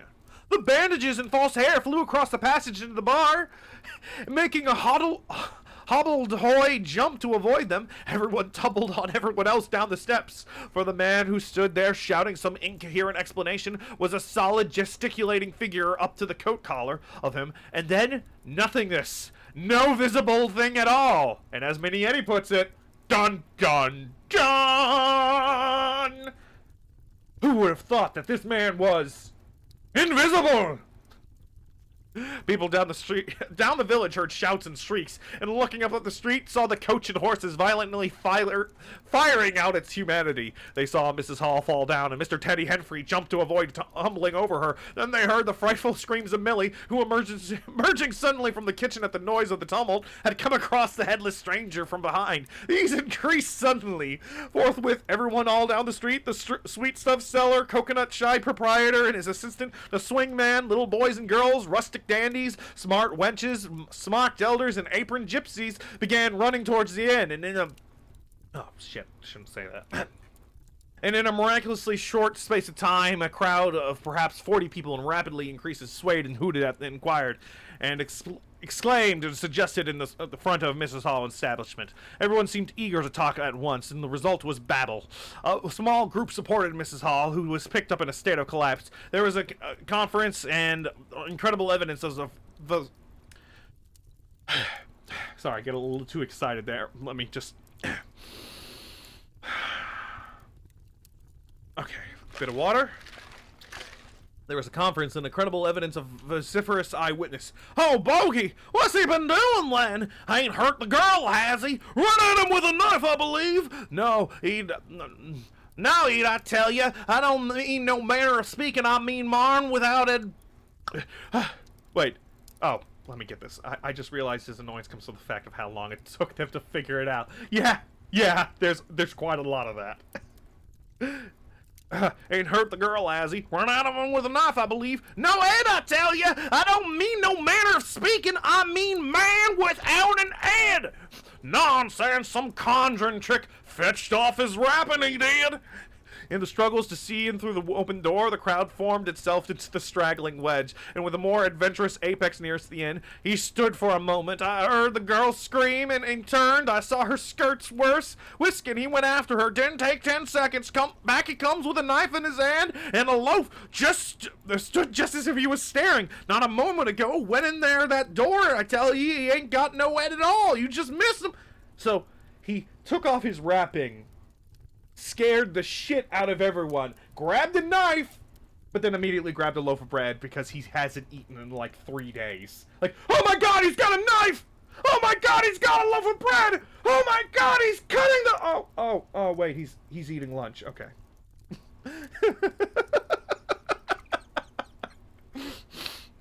There was a disturbance behind. The speaker stopped to step aside for a little procession that was marching very resolutely toward the house. First, Mr. Hall, and very red and determined. Then, Mr. Bobby Jaffers, the village constable, and then the wary Mr. Wadgers. They had come now armed with a warrant. We can arrest you now. People shouted conflicting information at the recent circumstances. "Ed or no Ed," said Jaffers. "I gotta arrest him, and arrest him I will." Mr. Hall marched up the steps, marched straight to the door of the parlor, and flung it open. "Constable," he said, "do your duty." Jaffers marched in, Hall next, Wadgers last. They saw in the dim light of the headless figure facing them with a gnawed crust of bread in one gloved hand and a chunk of cheese in the other. Bread and cheese would be pretty good right now. Nom, nom, nom. "That's him," said Hall. "That's the man with no head. Sir, you're under arrest for not having a head. That's improper in this day and age." "What the devil's this?" came in a tone of angry expostulation from above the collar of the... "What the devil's this?" came in a tone of angry expostulation from above the collar of the figure. "You're a damn Oh, shit, I lost my place. Wait, sorry. I hit the scroll wheel. Imagine being that paranoid, indeed. Oh, okay. Okay. You're a damned rum customer, mister, said Mr. Jaffers. But Ed or no Ed, the warrant says body, and duty's duty. Keep off, said the figure, starting back. Abruptly, he whipped down the bread and cheese, and Mr. Hall just grasped the knife on the table in time to save it. That was my mother's knife. Off came the stranger's left glove and was slapped in the Jaffers' face. In another moment, the Jaffers, cutting short some statement concerning a warrant, had gripped him by the handless wrist and caught his invisible throat. He got a sounding kick on the shin that made him shout, but he kept his grip. Hall sent the knife sliding across the table to Wadgers, who acted as a goalkeeper for the offensive, so to speak, and then stepped towards as Jaffers and the stranger swayed and staggered towards him, clutching and hitting in. A chair stood in the way and went aside with a crash as they came down together. Get the feet, said Jaffers between his teeth. Mr. Hall, endeavoring to act on the instructions, receiving a sounding kick in the ribs, had disposed of him for a moment, and Mr. Wadgers, seeing the decapitated stranger had rolled over and got the upper side of Jaffers, retreated towards the door, knife in hand, and so collided with Mr. Huckster and... Why the fuck are you running away? You have a knife! Knife in hand, and so collided with Mr. Huckster and the Sitterbid Carter coming to the rescue of law and order. At the same moment, down came 3 or 4 bottles from the chiffonier and shot a web of pungency into the air of the room. I'll surrender, cried the stranger, though he had Jaffers down, and in another moment he stood up panting, a strange figure, headless and handless, for he had pulled off his right glove now, as well as his left. It's no good, he said, as if sobbing for breath. It was the strangest thing in the world to hear that voice coming as if out of empty space, but the Sussex peasants are perhaps the most matter-of-fact people under the sun. Jaffers got up also and produced a pair of handcuffs, and then he stared. I say, said Jaffers, brought up short by the dim realization of incongruity of the whole business. Darn it! Can't use them as much as I can see. The stranger ran his arm down his waistcoat, and as if by a miracle, the buttons to which the empty sleeve pointed became undone. Then he said something about his shin and stooped down, and he seemed to be fumbling with his shoes and socks. Why, said Huckster suddenly, that's not a man at all. It's just empty clothes. Look!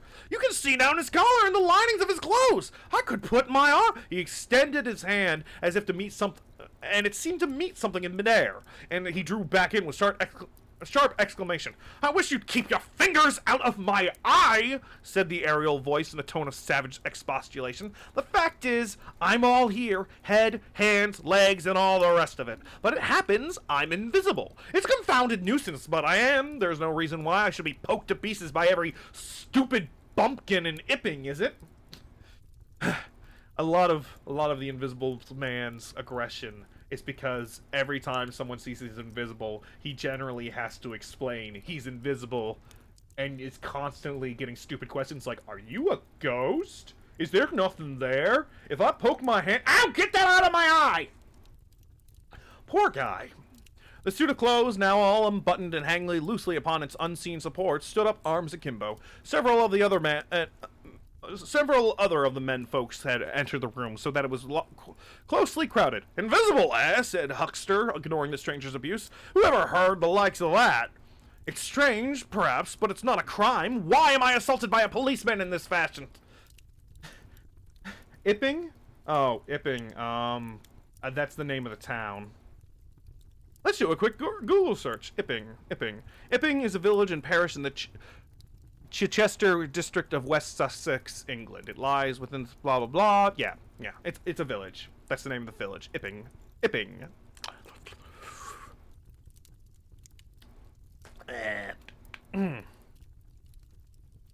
It is strange, perhaps, but it's not a crime. Why am I assaulted by a policeman in this fashion? Ah!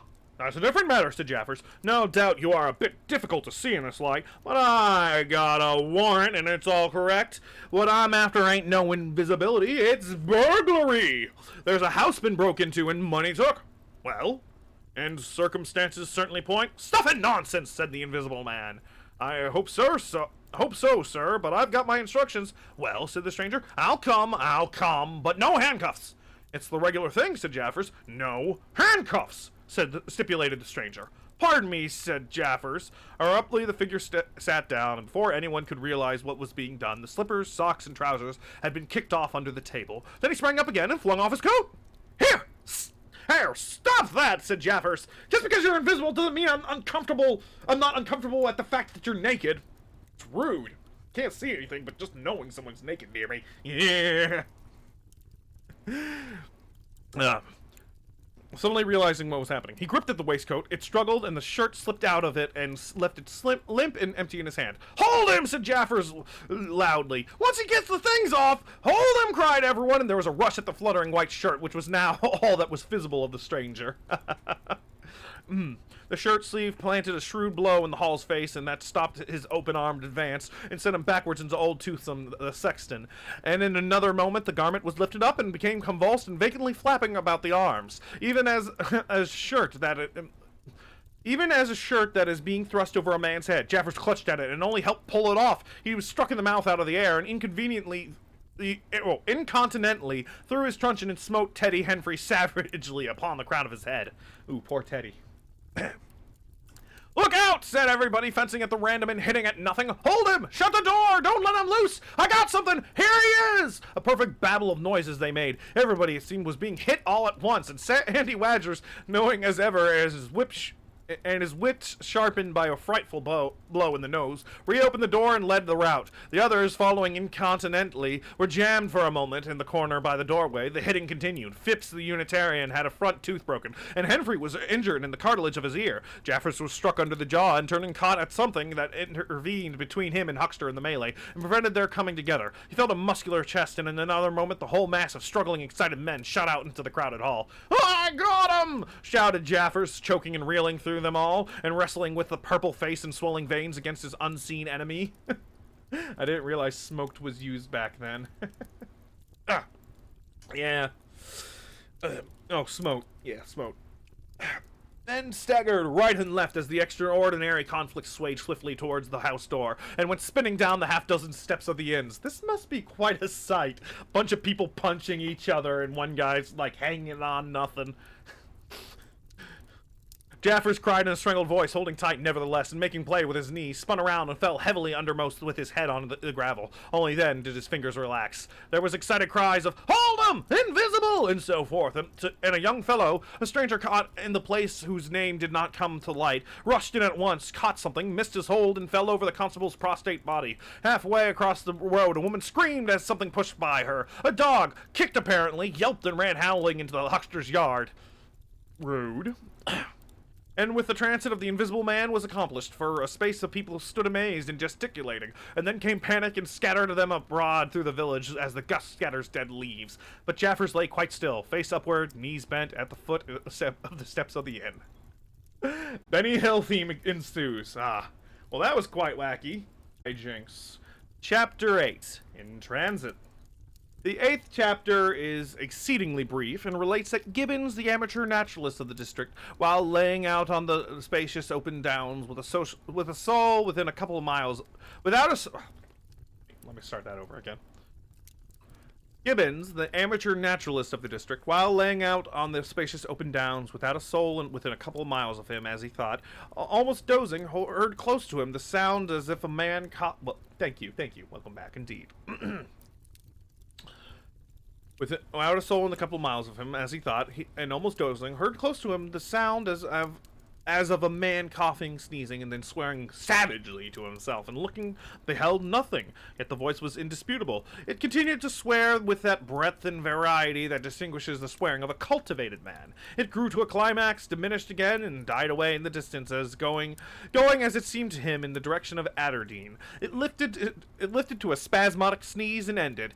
Gibbons had heard nothing of the morning's occurrences, but the phenomenon was so striking and disturbing that his philosophical tranquility vanished. He got up hastily and hurried down the steepness of the hill towards the village as fast as he could go.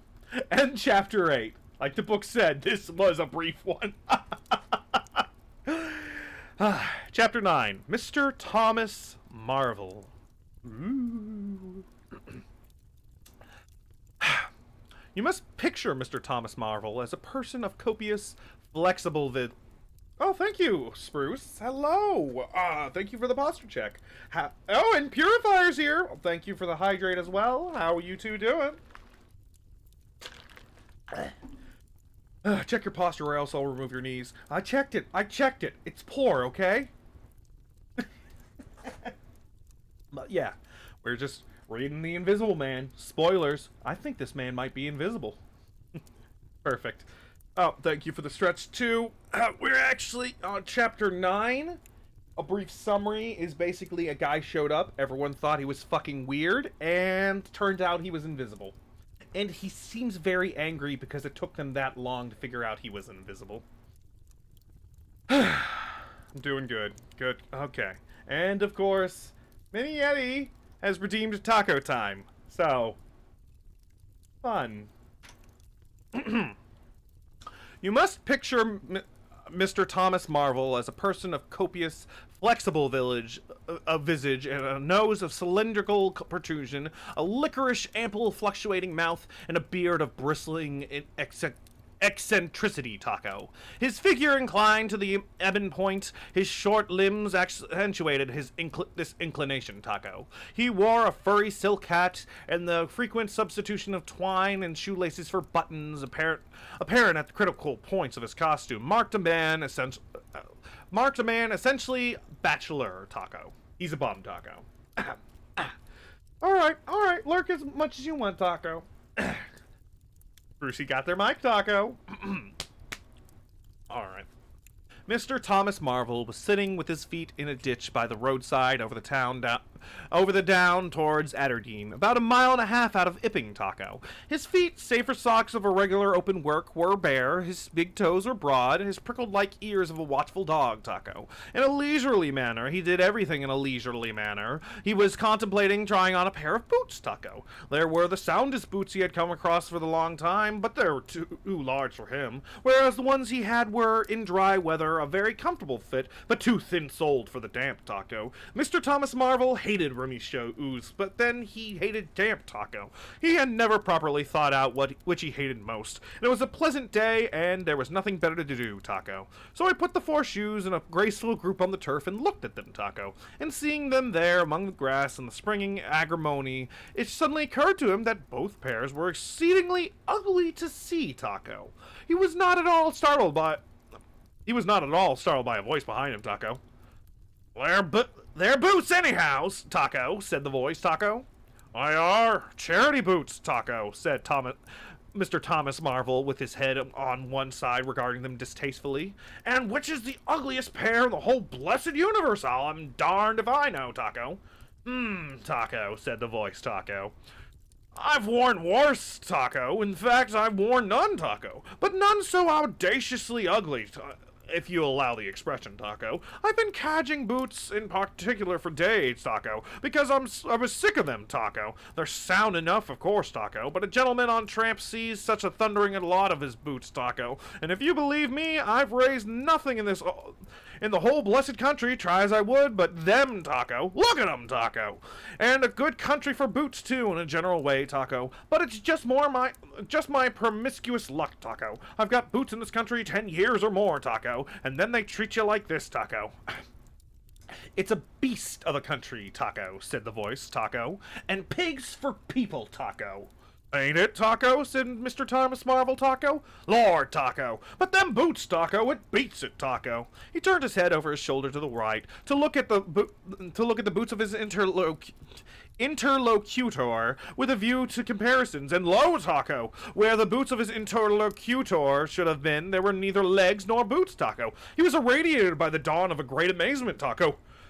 Where are ye, Taco? Said Mr. Thomas Marvel over his shoulder and coming on all fours, Taco. He saw a stretch of empty downs with the wind swaying in the remote green pointed furze bushes, Taco. Am I drunk, Taco? Said Mr. Marvel, Taco. Have I had visions, Taco? Was I talking to myself, Taco? What the? Don't be alarmed, Taco, said a voice, Taco. None of your ventriloquizing me, Taco, said Thomas Marvel, rising sharply to his feet, Taco. Where are ye, Taco? Alarmed indeed, Taco. Don't be alarmed, Taco, repeated the voice, Taco. You'll be alarmed in a minute, you silly fool, Taco, said Mr. Thomas Marvel, Taco. Where are ye, Taco? Let me get my mark on ye, Taco. Are ye buried, Taco? Oh, wait, are ye buried, Taco? Said Mr. Marvel, Thomas Marvel after an interval, Taco. There was no answer, Taco. Mr. Thomas Marvel stood bootless and amazed, his jacket nearly thrown off, Taco. Pee-wit, said a pee-wit, Taco. Very remote, Taco. Pee-wit indeed, Taco, said Mr. Thomas Marvel, Taco. This ain't no time for foolery, Taco. The down was desolate, east and west, north and south. The road with its shallow ditches and white bordering stakes ran smooth in its empty north and south, and save for the pee-wit, the blue sky was empty too, Taco. So help me, Taco, said Mr. Thomas Marvel, Taco, shuffling his coat onto his shoulders again, Taco. It's the drink, Taco. I might have known, Taco. It's not the drink, Taco, said the voice. You keep your nerves steady, Taco. Ow, Taco, said Mr. Marvel. His face grew white amidst its patches, Taco. It's the drink, Taco, his lips repeated noiselessly, Taco. He remained staring about him, Taco, rotating slowly backwards, Taco. I could have swore I heard a voice, Taco, he whispered, Taco. Of course you did, Taco. It's there again, Taco, said Mr. Marvel, closing his eyes and clasping his hand on his brow with a tragic gesture, Taco. He was suddenly taken by the collar and shaken violently and left more dazed than ever, Taco. Don't be a fool, Taco, said the voice, Taco. I'm off my blooming chum, Taco. Wait, no, let me do it better. Hold on, Taco. I'm off my blooming chump, Taco, said Mr. Marvel, Taco. Wow. My model didn't like that, Taco. It's no good, Taco. It's fretting about them blasted boots, Taco. I'm off my blessed bloomin' chump, Taco, or its spirits, Taco. Neither one thing nor the other, Taco, said the voice, Taco. Listen, Taco! Chump, Taco, said Mr. Marvel, Taco. 1 minute, Taco, said the voice, penetratingly tremulous and self-control, Taco. Well, Taco, said Mr. Thomas Marvel, with a strange feeling of having been dug in the chest by a finger, Taco. Ow, Taco. You think I'm just imagination, Taco? Just imagination, Taco! What else can you be, Taco? Said Mr. Thomas Marvel, rubbing the back of his neck, Taco. Very well, Taco, said the voice, in a tone of relief, Taco. Then I'm going to throw flints at you till you think differently, Taco. But where are ye, Taco? The voice made no answer, Taco. Whiz came a flint, apparently out of the air, and missed Mr. Marvel's shoulder by a hair's breadth, Taco. Mr. Marvel, turning, saw a flint jerk up into the air, trace a complicated path, hang for a moment, and then fling at his feet with almost invisible rapidity, Taco. He was too amazed to dodge, Taco. Whiz it came, and ricocheted from a bare toe into the ditch, Taco. Mr. Thomas Marvel jumped a foot and howled aloud, Taco. Then he started to run, tripped over an unseen obstacle, and came head over heels into a sitting position, Taco. Now, Taco, said the voice, as a third stone curved upward and hung in the air above the tramp, Taco. Am I imagination, Taco? Can your imagination chuck stones at you, Taco?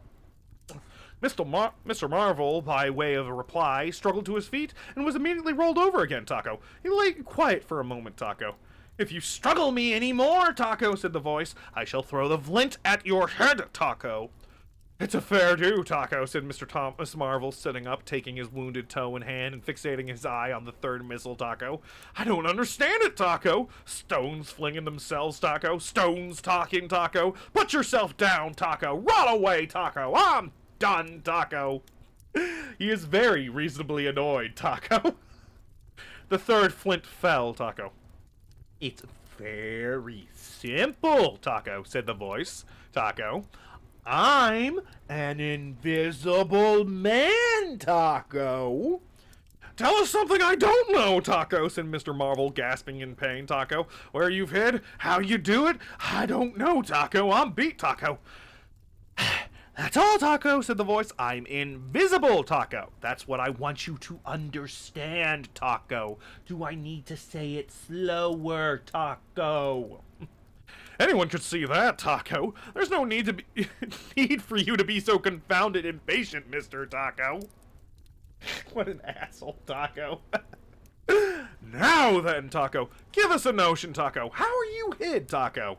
I'm invisible, Taco. That's the great point, Taco. And I want you to understand it. What I want you to understand is this, Taco. But whereabouts, Taco? Interrupted Mr. Marvel, Taco. Here, Taco! 6 yards in front of you, Taco! Oh, come, Taco. I ain't blind, Taco. You'll be telling me next you're just thin air, Taco. I'm not one of your ignorant tramps, Taco. Yes, I am. I'm thin air, Taco. You're looking through me, Taco. What, Taco? Ain't there any stuff to you, Taco? Voxette, Taco? What is it, Taco? Jabber, is that it, Taco? I am just a human being, Taco.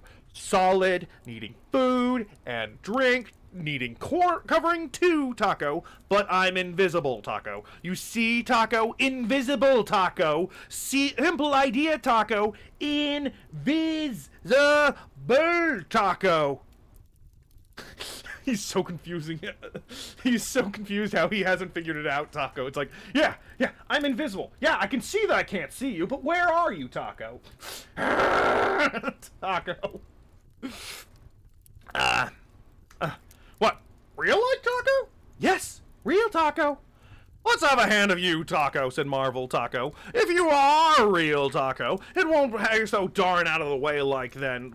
Lord, Taco, he said. How you made me jump, Taco, gripping me like that, Taco. He felt the hand that has closed around his wrist with his disengaged fingers, and his fingers went timorously up the arm, patted a muscular chest, and explored a bearded face, Taco. Marvel's face was in astonishment, Taco. I'm dashed, he said, Taco. If this don't beat cockfighting, Taco. Most remarkable, Taco. And there I can see a rabbit clean through you. Half a mile away, Taco. Not a bit of you visible except, Taco. He scrutinized apparently empty space keenly, Taco.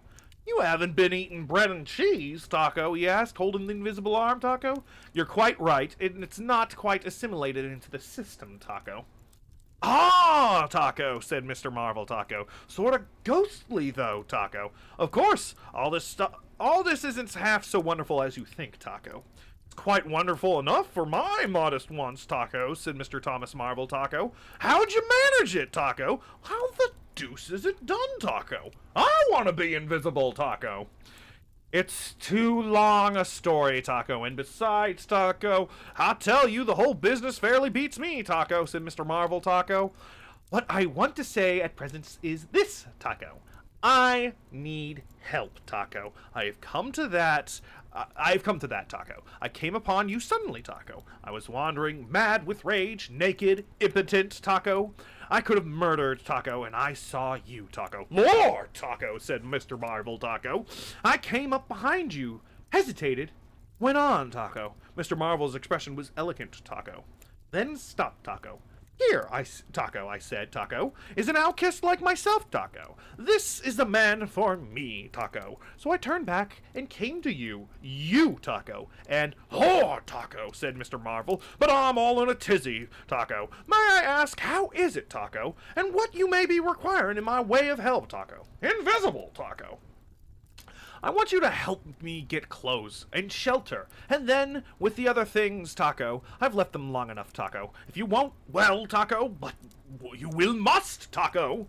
Look here, said Mr. Marvel, Taco. I'm too flabbergasted, Taco. Don't knock me about any more, Taco, and leave me go, Taco. I must get steady a bit, Taco, and you've pretty near broken my toe, Taco. It's all so unreasonable, Taco. Empty downs, empty sky, Taco. Nothing visible for miles except the bosom of nature, Taco. And then comes a voice, Taco. A voice out of heaven, Taco. And stones, Taco. And a fist, Taco. Lord, Taco. Pull yourself together, Taco, said the voice, for you have to do the job I've chosen you for, Taco. Mr. Marvel blew out his cheeks and his eyes were round, Taco. I've chosen you, Taco, said the voice. You are the only man except some of those fools down there who knows there is such a thing as an invisible man, Taco. You have to be my helper, Taco. Help me, and I will do great things for you, Taco. An invisible man is a man of power, Taco. Woo! Taco. He stopped for a moment to sneeze violently, Taco. Taco. But if you betray me, Taco, he said, if you fail to do as I direct you, Taco, he paused and tapped Mr. Marvel's shoulder smartly. Taco. Mr. Marvel gave a yelp of terror at the touch, Taco. I don't want to betray you, Taco, said Mr. Marvel, edging away from the directions of the fingers, Taco. Don't you go a-thinking that. Whatever you do, Taco, all I want to do is to help you. Just tell me what I gotta do, Taco. Lord, Taco, whatever you want done, that I'm most willing to do, Taco. In all reality, he could say that he is a god and people would believe him, Taco. Yeah, I'm surprised he's always trying to explain to people that he's an invisible man, Taco, when he could just be like, yep, I'm a total ghost, Taco, yeah, and the ghost requires bread and cheese, Taco. Ooh, Taco. Like, jeez, I know you're pissed off, but take advantage of this shit, Taco. You could get all the cheese you want, Taco. Chapter 10, Taco. Mr. Marvel's visit to Ipping, Taco. Also, Taco time is over, thank God. After the first gusty panic had spent itself, Ipping became argumentative, Taco. God damn, I'm stuck on Taco time again. Skepticism suddenly reared its head. Rather nervous skepticism. Not at all assured of its back, but skepticism nevertheless. It is so much easier not to believe in an invisible man, and those who had actually seen him dissolve into air or felt the strength of his arm could be counted on the fingers of 2 hands. And the rest of these witnesses, Mr. Wadgers was presently missing, having retired impregnably behind the bolts and bars of his own house. Probably a good idea to go hiding. If I was invisible, I would milk that shit, Taco. Indeed, Taco! Ooh, I'm the ghost of Julius Caesar, Taco. Bring me your credit card number.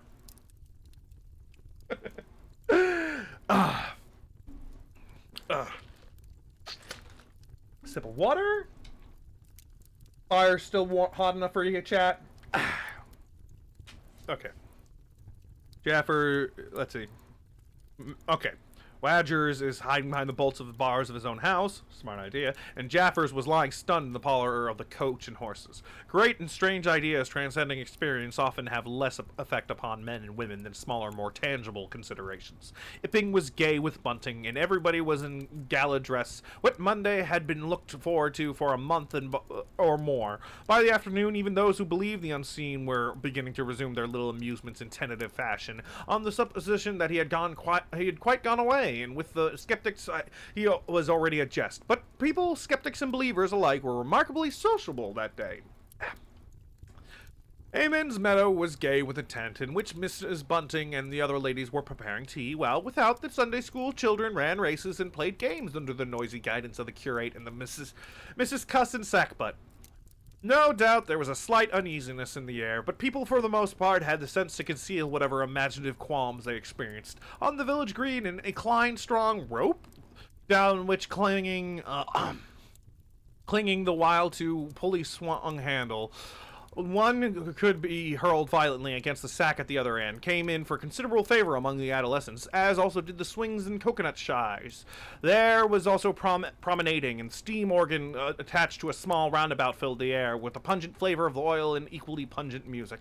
Members of the club who had attended church in the morning were splendid in badges of pink and green, and some of the gayer-minded had also adorned their bowler hats in brilliant-colored flavors of ribbon.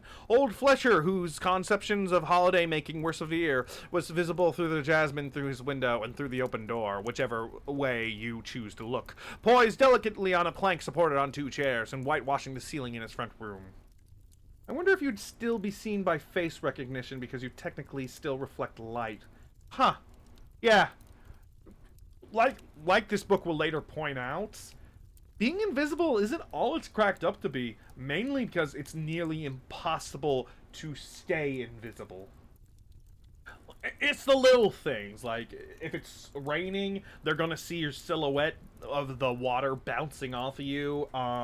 If there's dust, oh my goodness, like, you need to stay clean, you need to, keep out of any area that could give away your silhouettes, and hey, like you said, face recognition crap, infrared, yeah.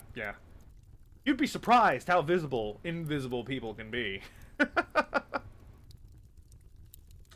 About 4 o'clock, a stranger entered the village from the direction of the downs. He was a short, stout person in an extraordinarily shabby top hat, and he appeared to be very much out of breath. His cheeks were alternatively limp and tightly puffed. His mottled face was apprehensive, and he moved with a sort of reluctant alacrity. He turned the corner of the church and directed his way to the coach and horses. Among others, old Fletchers remembers seeing him, and indeed the old gentleman was so struck by his peculiar agitation that he inadvertently allowed a quantity of whiterush to run down the brush into his sleeve of his coat while regarding him.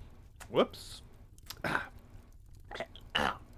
The stranger, to the perceptions of the proprietor of the Coconut Shy, appeared to be talking to himself, and Mr. Huckster remarked the same thing. He stopped at the foot of the coach and horses' steps, and, according to Mr. Huckster, appeared to undergo severe internal struggle before he could induce himself to enter the house. Finally, he marched up the steps and was seen by Mr. Huckster to turn to the left and open the door of the parlor. Mr. Huckster heard voices from within the room and from the bar, apprising the man of his error. "That room's private," said Hall, and the stranger shut the door and clumsily went into the bar.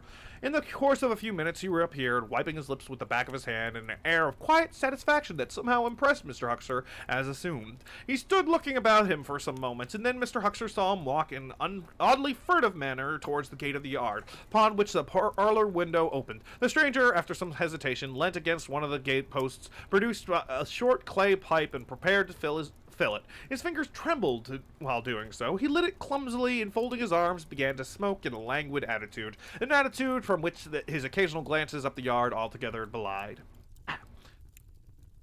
All this Mr. Huckster saw of the canisters of the tobacco window, and the singularity of the man's behavior prompted him to maintain his observation.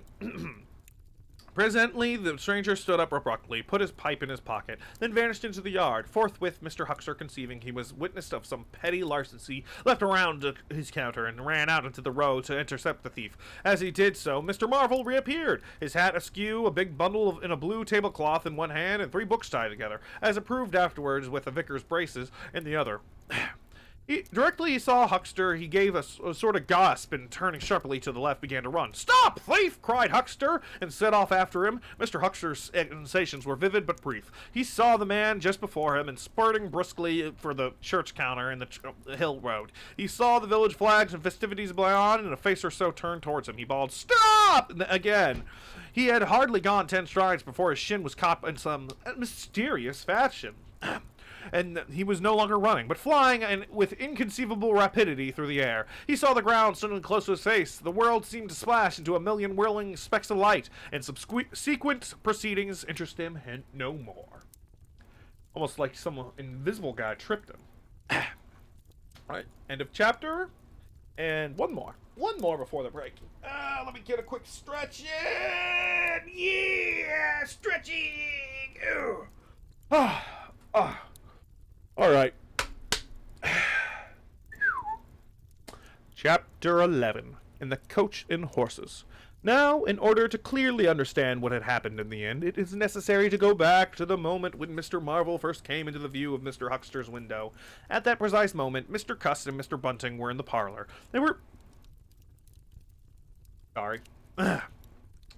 They were seriously investigating the strange occurrences of the morning, and were, with Mr. Hall's permission, making a thorough examination of the invisible man's belongings. Jaffers had partially recovered from his fall, and had gone home in charge of his sympathetic friends. The stranger's scattered garments had been removed by Mrs. Hall, and the room tidied up. And on the table under the window, where the stranger had been wont to work, Cuss had hit almost at once upon 3 big books and a manuscript labeled Diary.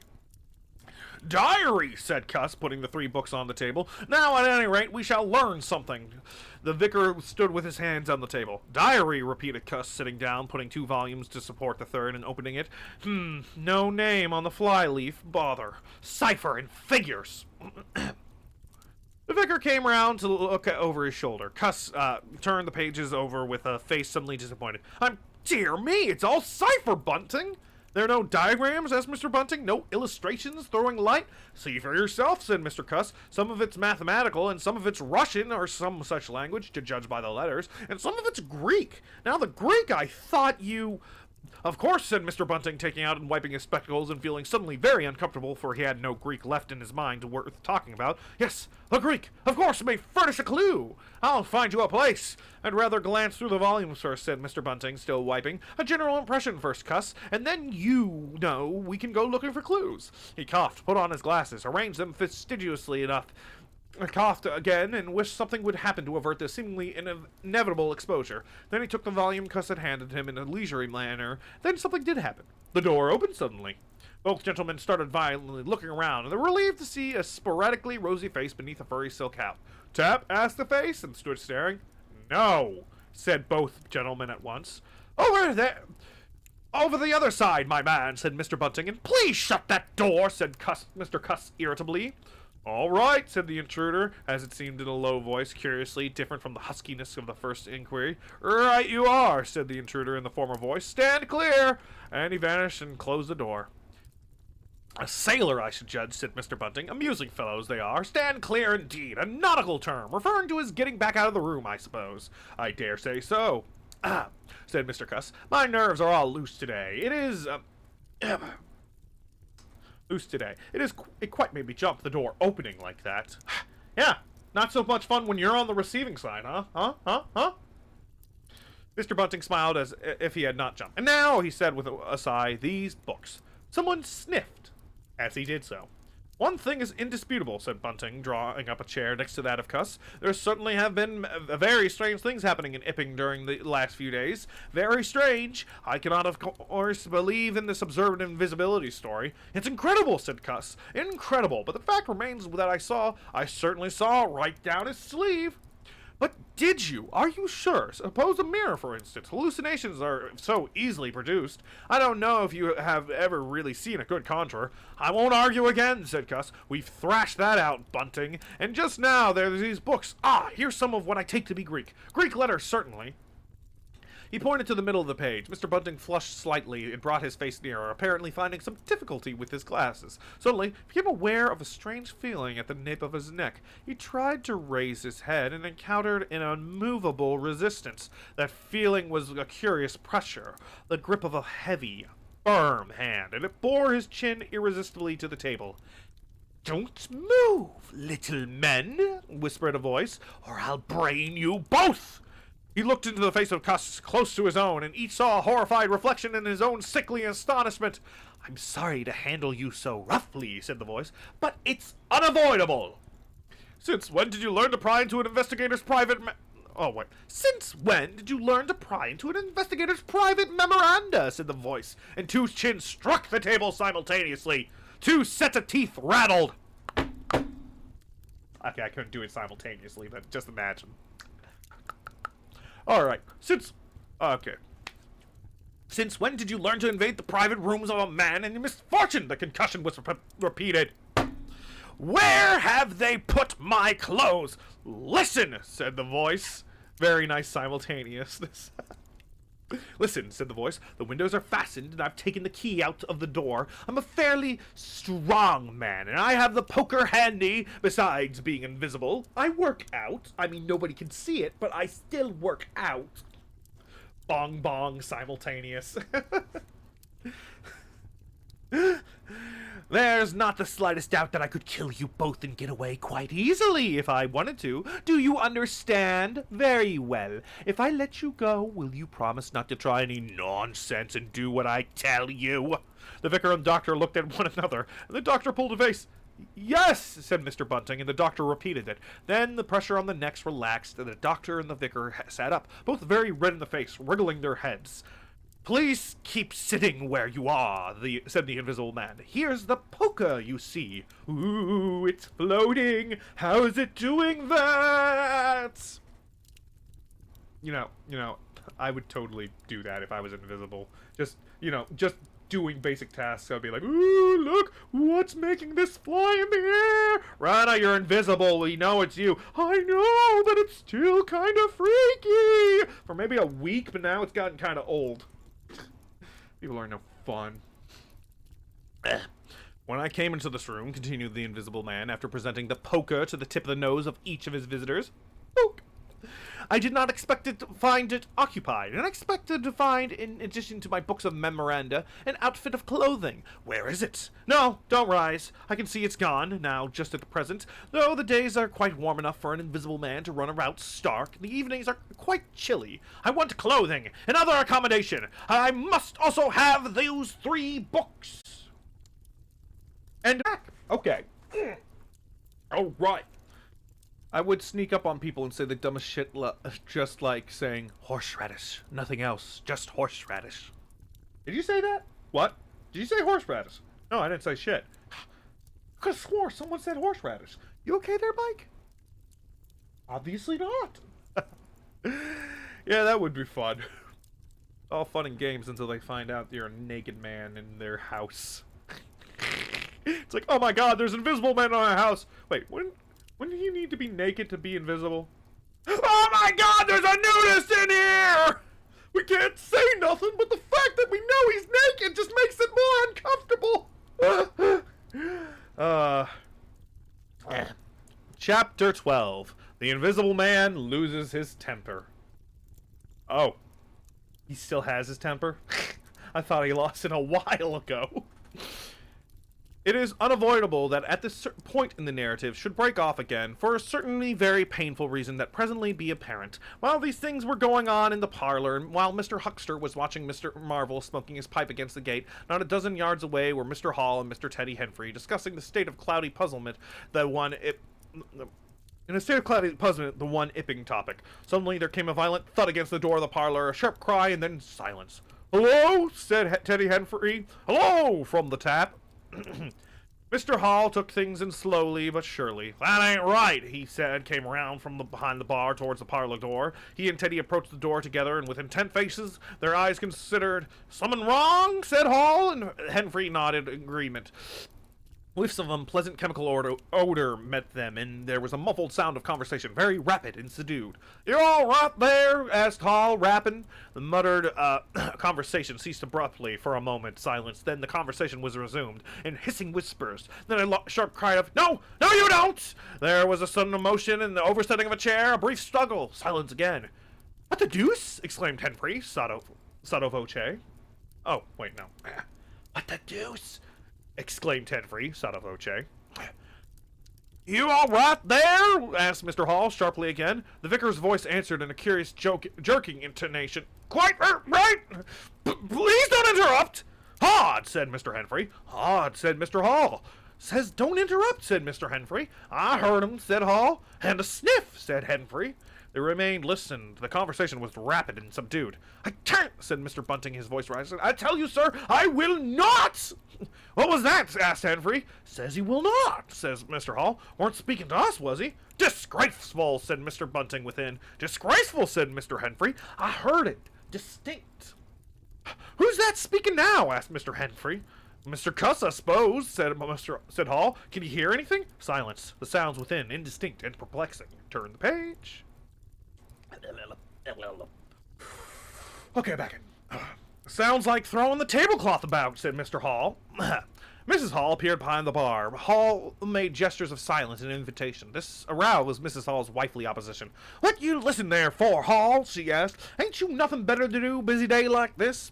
Hall tried to convey everything by grimaces and dumb show, but Mrs. Hall was obdurate. She raised her voice, so Hall and Henfrey, rather crestfallen, tiptoed back to the bar, gesticulating to explain to her. At first she refused to see anything in what they heard at all. Then she insisted on Hall keeping silence while Henfrey told her his story. She was inclined to think the whole business nonsense. Perhaps they were just moving the furniture about. "I heard him say disgraceful, that's what I did," said Mr. Hall. "I heard that, Mrs. Hall," said Henfrey. "Like as not," began Mrs. Hall. "Hush," said Mr. Teddy Henfrey. "Didn't I hear the window?" "What window?" asked Mrs. Hall. "Parlor window," said Henfrey. Everyone stood listening intently. Mrs. Hall's eyes, directed straight before her, saw without seeing the brilliant oblong of the inner door, and road white and vivid, Huckster's shop front blistering in the June sun. Abruptly, Huckster's doors opened and Huckster appeared, eyes staring with excitement, arms gesticulating. "Yap!" cried Huckster. "Huckster, stop, thief!" And then he ran obliquely across the oblong yard towards the yard gates and vanished. Simultaneously came a tumult from the parlor and the sound of windows being closed. Hall, Henry, and the human contents of the tap rushed out at once pell-mell into the street. They saw someone whisking round the corner towards the road, and Mr. Huckster executing a complicated leap in the air that ended on his face and shoulder. Ooh, he did stick the landing. Ouch. Down the street, people were standing astonished or running towards them. Mr. Huckster was stunned. Henry stopped to discover this, but Hall and the two laborers from the tap rushed at once to the corner, shouting incoherent things. Saw Mr. Marvel vanishing by the corner of the church wall. They appear to have jumped into the impossible conclusion that this was the Invisible Man, suddenly become visible, and set off at once along the lane in pursuit. I'm tripping over my tongue right now. Set off at once along the lane in pursuit. But Hall had hardly run a dozen yards before he gave a loud shout of astonishment and went flying headlong sideways, clutching one of the laborers and bringing him to the ground. He had been charged just as one charges a man in football. The second laborer came round in a circle, stared, conceiving that Hall had tumbled over on his own accord, turned to resume the pursuit, only to be tripped by the ankle, just as Huckster had been. Then, as the first laborer struggled to his feet, he was kicked sideways by the blow that might have felled an ox. I am never going to criticize another audiobook ever again. This shit is hard. Oh God. Even worse because I have to do it live.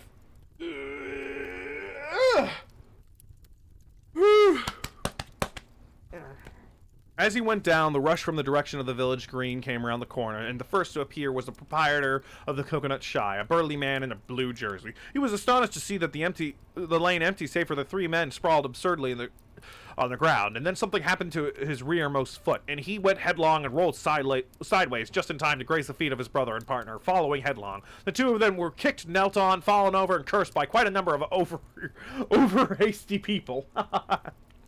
Now, when Hall and Henry and the laborers ran out of the house, Mrs. Hall, who had been disciplined by years of experience, remained in the bar next to the till. And suddenly the parlor door was opened and Mr. Cuss appeared. Without glancing at her, rushed at once down the steps towards the corner. "Hold him!" he cried. "Don't let him drop that parcel!"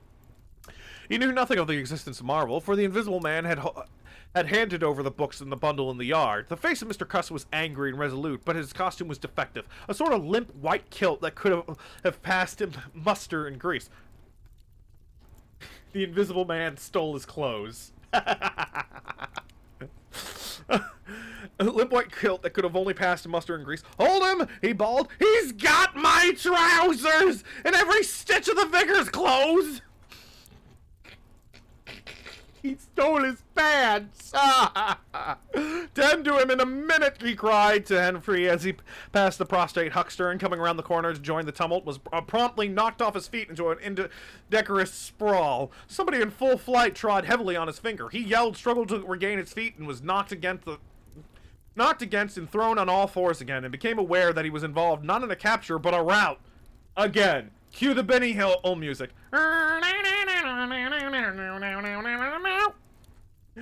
Everyone was running back to the village. He rose again and was hit severely behind the ear. He staggered and set off back to the coach and horses forthwith, leaping over the deserted Huckster, who was now sitting up on his way. Behind him, as he was halfway up the inn steps, he heard a sudden yell of rage, rising sharply out of the confusion of cries, and a sounding smack in someone's face. He recognized that voice as the Invisible Man, and the note was that of a man suddenly infuriated by a painful blow. In another moment, Mr. Cuss was back in the parlor. "He's coming back, Button!" he said, rushing in. "Save yourself!" Like, "Get him! Oh shit, he's coming back! Never mind!" In another moment, Mr. Cuss was back in the parlor. Oh, wait. Mr. Bunting was standing in the window, engaged in an attempt to clothe himself in the hearth rug in a West Survey Gazette. "Who's coming?" he said. He's so startled that his costume nearly escaped disintegration. "Invisible Man," said Cuss, and he rushed on to the window. "We better clear out from here. He's fighting mad! Mad!" In another moment, he was out in the yard. "Good heavens!" said Mr. Bunting, hesitating between two horrible alternatives. He heard a frightful struggle in the passage of the inn, and his decision was made. He clambered out the window and adjusted his costume hastily, and fled up the village as fast as his fat little legs would carry him. From the moment when the Invisible Man screamed with rage and Mr. Bunting made his memorable flight up the village, it became impossible to give a consecutive account of affairs in Iping. Possibly the Invisible Man's original intention was simply to cover Marvel's retreat with the clothes and books, but his temper, at no time very good, seems to have gone completely at some chance blow, and forthwith he's set to smiting and overthrowing for the mere satisfaction of hurting. He's lost his mind and is now just punching people to be a dick. Women, children, babies, dogs, cats, run! You must figure the street full of running figures of doors slamming and fights for hiding places. You must figure the tumult suddenly striking the unstable equilibrium of old Fletcher's planks and two chairs with cataclysmic results. You must figure an appalled couple caught desperately in a swing, and then the whole tumultuous rush has passed, and the Epping Street with its gods and flags and is deserted save for the still raging unseen littered with coconuts, overthrown canvas screens, and scattered stock in a trade of sweet stuff stall. Everywhere there is a sound of closing shutters and shoving bolts, and the only visible humanity is the occasional flitting eye under a raised eyebrow in the corner of a window pane. The Invisible Man amused himself for a little while by breaking all the windows in the coach and horses. Then he thrust a street lamp through the parlor windows of Mrs. Gribble. He it must have been who had cut the telegraph wire to Aberdeen, just beyond Higgins' cottage on the Aberdeen Road. And after that, as his peculiar qualities allowed, he passed out of human perceptions altogether. Not before he also got a can of spray paint and started spraying "fuck the police" all over the place. And dick butt. Lots and lots of dick butt. Ugh. He passed out of the human perceptions altogether, and he was neither heard, seen, nor felt in Epping anymore. He vanished absolutely. But it was the best part of 2 hours before any human being ventured out again into the desolation of Epping Street. Is he gone? I don't know. He's invisible. Maybe he's out there waiting for us. You go out there. I'm not fucking going out there. I can just imagine, like, 2 hours later. Are you still out there, Invisible Man? Did he reply? He's invisible, not inaudible. Yeah, but what if he's waiting for you? Chapter XII. I think, oh, no. Chapter 13. God damn it, Roman numerals. Mr. Marvel discusses his resignation. When the dusk was gathering and Epping was just beginning to peep timorously forth again upon the shattered wreckage of its bank holiday, a short, thick-set man in a shabby silk hat was marching painfully through the twilight behind the beech woods on the road to Bramblehurst. He carried 3 books bound together by some sort of ornamental elastic ligature, and a bundle wrapped in blue tablecloth. His rubicund face expressed consternation and fatigue. He appeared to be in a spasmodic sort of hurry. He was accompanied by a voice other than his own, and ever again he winced under the touch of unseen hands. "If you give me the slip again," said the voice. "If you attempt to give me the slip again," "Lord," said Mr. Marvel, "that shoulder's a mass of bruises as it is." "On my honor," said the voice, "I will kill you. And thank you for the Hydrate Mini Yeti." Woo! Woo-hoo-hoo! I'm gonna turn on another light. I'm getting some eye strain here. Hold on. Be right back. Oh, I could do this during the break, but fuck it. Headache now. There we go. Just put another log on the fire. Let me just tidy up a bit. Tidying off screen. Alright, I'm back. Okay. "On my honor," said the voice, "I will kill you." "I didn't try to give you the slip," said said Marvel in a voice that was not far remote from tears. "I swear I didn't. I didn't know the blessed turning, that was all. How the devil was I to know the blessed turning? As it is, I've been knocked about." "You'll get knocked about a great deal more if you don't mind," said the voice, and Mr. Marvel abruptly became silent. He blew out his cheeks, and his eyes was eloquent of despair. It's bad enough to let these floundering yokels explode my little secret without your cutting off with my books. It's lucky for some of them they cut and ran away when they did. Here I am. No one knew I was invisible, and now what am I to do?" "What am I to do?" asked Marvel sotto voce.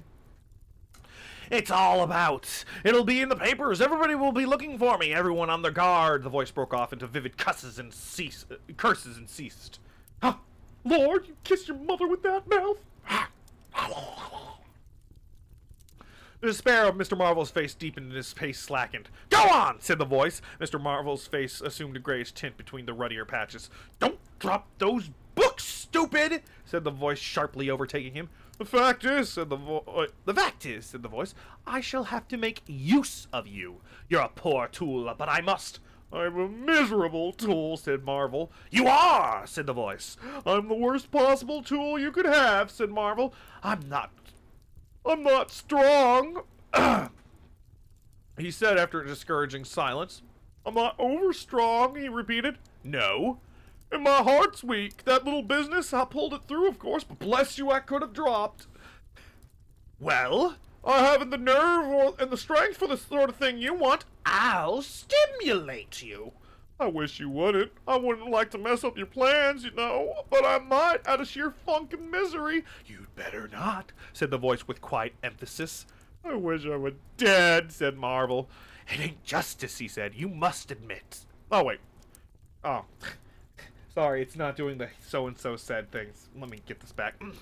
"I wish I was dead," said Marvel. "It ain't justice," he said. "You must admit, it seems to me I have a perfect right—" "Go on!" said the voice.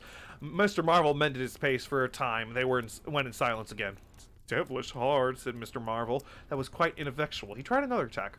"What do I make by it?" He began in the tone of unendurable wrong. "Oh, shut up!" said the voice with a sudden amazing vigor. "I'll see to you all right. You do what you're told. You do it all right. You're a fool and all that, but you'll do. I tell you, sir, I'm not the man for it, respectively, and it is so. If you don't shut up, I shall twist your wrist again. I'll give you an Indian burn. Yeah," said the Invisible Man. "I want to think." Presently, two oblongs of yellow light appeared through the trees, and the square tower of the church loomed through the gloaming. Gloaming.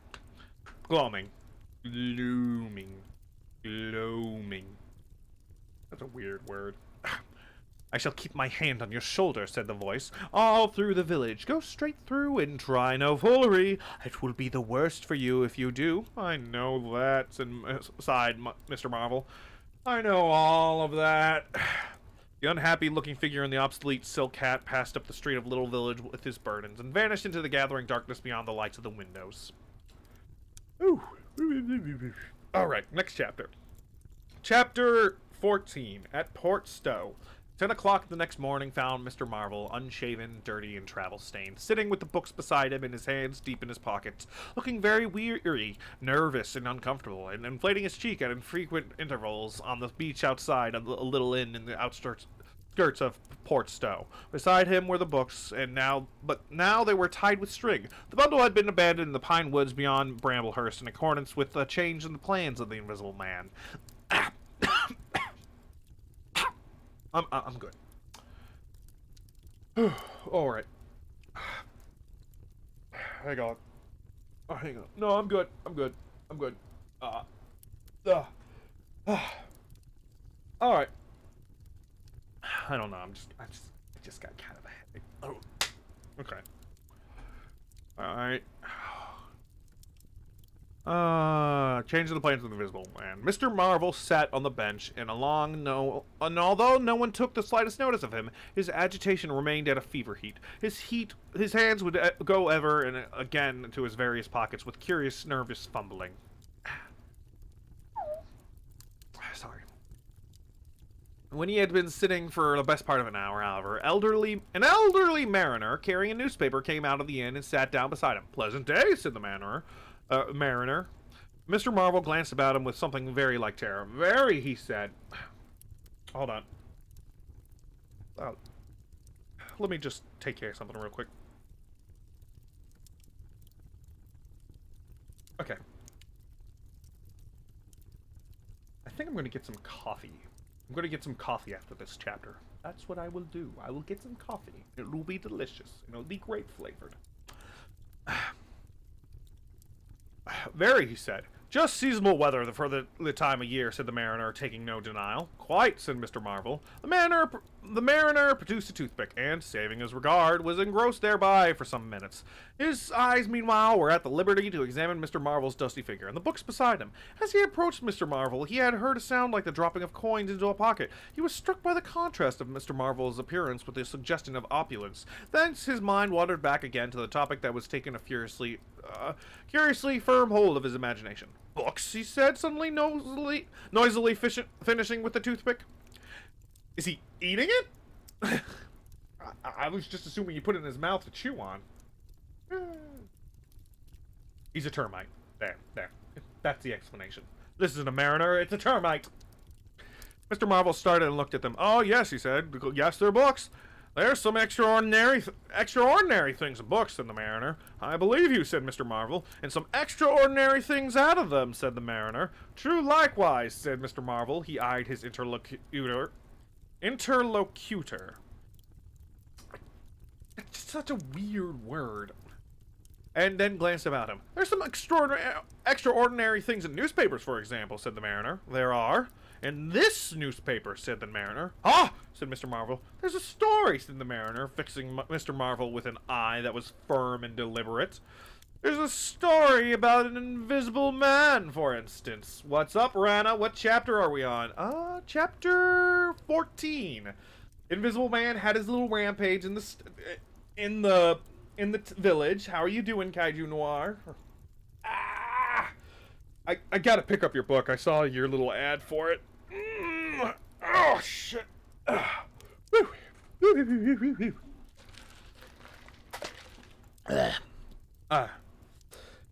Okay. Where was I? Okay, here it is.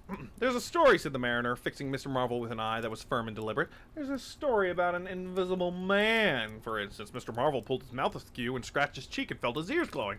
What will they be writing next, he asked. Thank you for the posture check. Faintly, Austria or America? Neither, said the mariner.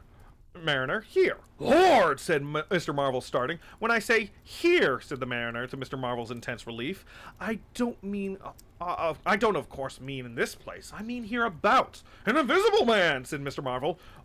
And what's he been up to? Yeah, I've never heard of an invisible man before. That's weird. Everything, said the mariner, controlling Marvel with his eyes, then amplifying. Every blessed thing. I ain't seen a paper these 4 days, said Miss Marvel. Ipping's the place he started at, said the mariner. Indeed, said Marvel. That is certainly interesting. He started there, and where he came from, nobody don't seem to know. Here it is, peculiar story from Ipping. And it says in this paper that the evidence is extraordinarily strong. Extraordinary? Oh. Doing great. H.G. Wells is one of my all-time favorite authors. In fact, you may see a Wells-inspired Draco Azul story in the not-so-distant future. Oh no. Draco's gonna have to fight an invisible robot that has to angrily explain to everyone that it's invisible. I'm an invisible robot! How is that city being destroyed by itself? I told you I'm invisible! Is it a ghost? No! I think that's my favorite thing about this book. How angry the invisible man gets when he's trying to explain to everyone he's an invisible man. Meanwhile, Mini Yeti and I have said, it's like, if we were invisible, we'd just work with that shit. Are you a ghost? Yes, I'm a ghost. Give me your credit card. Alright. Ipping. Extraordinary. Lord, said Mr. Marvel. But then, it's an extraordinary story. There was a clergyman and the medical gent witnesses saw him all right and proper. Or at least, didn't see him. He was staying, it says, at the Coach and Horses, and no one don't seem to have been aware of his misfortune, it says. Aware of his misfortune, it says. Aware of his misfortune until an altercation in the inn, it says. His bandages on his head were torn off, and it was observed that his head was invisible. Attempts were at once made to secure him, but casting off his garments, it says, he succeeded in escaping, but not until after a desperate struggle in which he had inflicted serious injuries, it says, on our worthy and able constable, Mr. J.A. Jaffers. Pretty straight story, eh? Names and everything. I'm invisible. How can you fearful minds not comprehend that? Yes, yes, you're invisible, but where are you? You can't see me! Yeah, I know I can't see you! So, are you hiding under the table, or... I'm in front of you! Look! You may be invisible, but that doesn't mean I shouldn't be able to see you, buddy.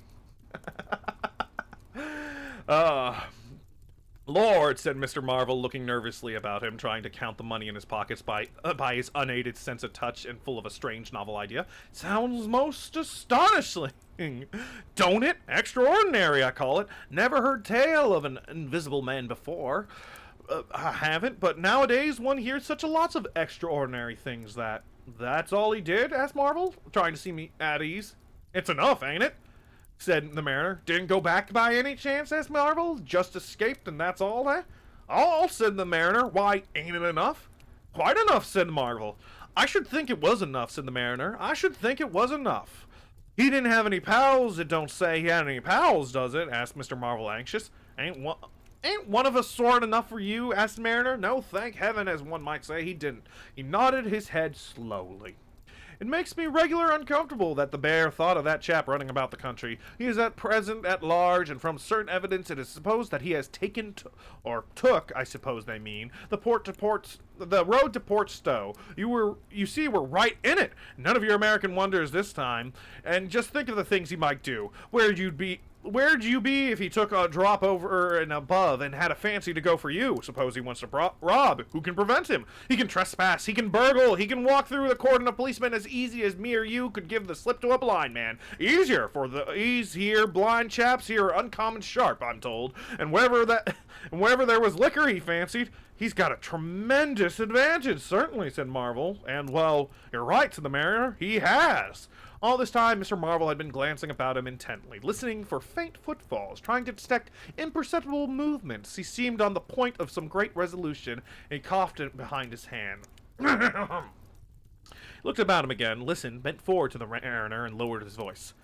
The fact is, I happen to know just a thing or two about this invisible man, from private sources. Oh, said the mariner, interested. You? Yes, said Mr. Marvel. Me? Indeed, said the mariner. And may I ask? You'll be astonished, said Mr. Marvel behind his hand. It's tremendous. Indeed, said the mariner. The fact is, began Mr. Marvel eagerly in a confidential undertone. Suddenly his expression changed marvelously. Ow! He said. He rose stiffly in his seat, and his face was eloquent of physical suffering. Wow! He said. What's up? Said the mariner, concerned. Toothache, said Mr. Marvel, putting his hand to his ear. Toothache, but he grabs at his ear. Must be a wisdom tooth. It's so far back up there. He caught hold of his books. I must be getting on, I think, he said. He edged in a curious way along the seat away from his interlocutor. But you was just gonna tell me something about this here invisible man, protested the mariner. I'm bored and curious. Mr. Marvel seemed to consult it with himself. Hoax, said a voice. Hoax, he said a voice. It's just a hoax, said Mr. Marvel. But it's in the paper, said the mariner. Hoax all the same, said Marvel. I know the chap that started the lie. There ain't no invisible man whatsoever. Blimey! But how about this paper? What do you mean to say? Not a word of it, said Marvel stoutly. The mariner stared, paper in hand. Mr. Marvel jerkily faced about. Wait a bit, said the mariner, rising and speaking slowly. Do you mean to say? I do, said Mr. Marvel. Then why did you let me go on and tell me all these blarsted stuff then? What do you mean by letting a man make a fool of himself like that for, eh? Mr. Marvel blew out his cheeks. The mariner was suddenly very red indeed. He clenched his hands. I've been talking here this 10 minutes, he said, and you little pot-bellied, leathery-faced son of an old boot, couldn't have elementary manners. Don't you come bandying words with me, said Mr. Marvel. Bandying words? I'm a jolly good mind. Come up, said a voice, and Mr. Marvel was suddenly whirled about and started marching off in a curious, spasmodic manner. You better move on, said the mariner. Who's moving on, said Mr. Marvel. He was receding obliquely and a curious hurrying gait, with occasional violent jerks forward. Some way along the road he began a muttered monologue, protests and recriminations. Silly devil, said the mariner, legs wide apart, elbows akimbo, watching the receding figure. I'll show you, you silly ass! Hoaxing me! It's here on the paper! Ow. That hurt. Why did I do that? Mr. Marvel retorted incoherently, and receding was hidden by a bend in the road, but the mariner still stood magnificent in the midst of the way, until the approach of a butcher's cart dislodged him. Then he turned himself towards Port Stowe. "Full of extraordinary asses," he said softly to himself, "just to take me down a bit. That was his silly game. It's all the paper." There was another extraordinary thing that he was presently to hear that had happened quite close to him, and that was a vision of a fistful of money, no less, traveling without visible agency along the wall at the corner of St. Michael's Lane. A brother mariner had seen this wonderful sight that very morning. He had snatched at the money forthwith, and had been knocked headlong. Oh, floating money! I'm gonna grab it. Ow! Someone bit me! And when he got to his feet, the butterfly money had vanished. Our mariner was in the mood to believe anything, he declared, but that was a bit too stiff. Afterwards, however, he began to think things over. The story of the flying money was true, and all about that neighborhood, even from the august London and Country Banking Company, from the tills of the shops and inns, doors standing that sunny weather entirely open, money had been quietly and dexterously making that day, off that day, in handfuls and rolos, floating quietly along the walls in shady places, dodging quickly from the approaching eyes of men, and it had, though no man had traced it, invariably ended its mysterious flight in the pocket of that agitated gentleman in the obsolete steel cat, sitting outside the little inn in the outskirts of Port Stowe. It was 10 days after, and indeed only then, when the Burdock story was already told, that the mariner collated these facts and began to understand how near he had been to the wonderful Invisible Man. I've got my coffee, my peanut butter and jelly flavored coffee with pumpkin spice creamer, because I hate my taste buds.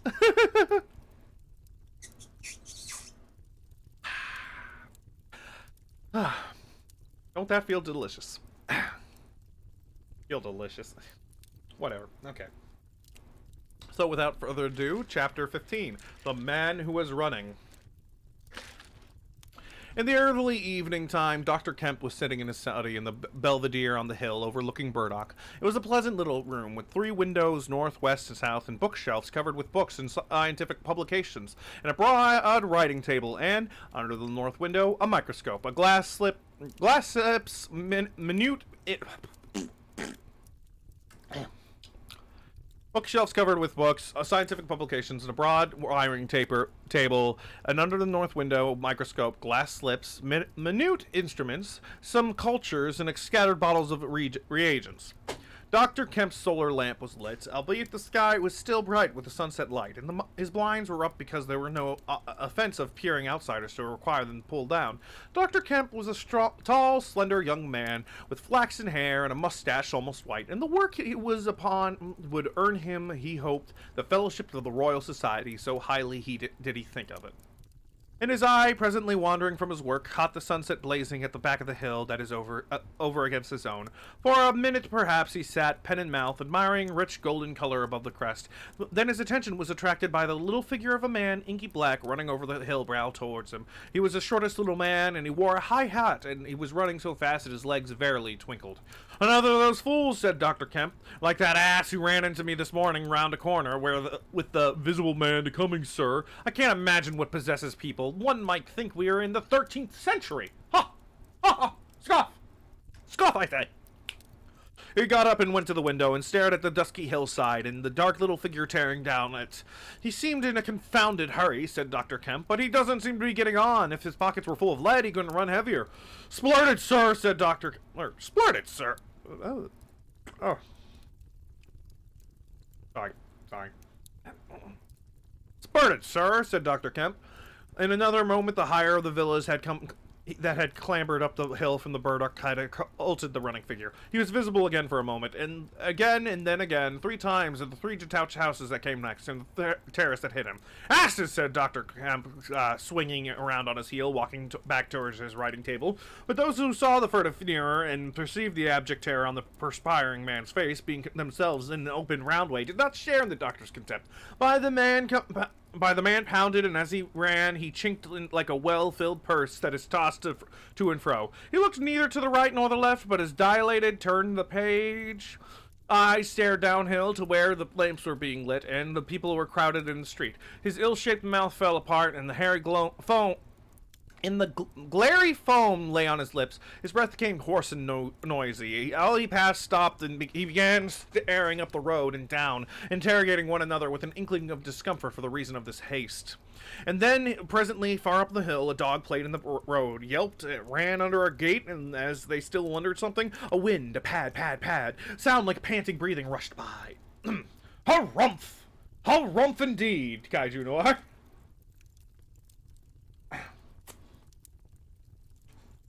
A little snack break.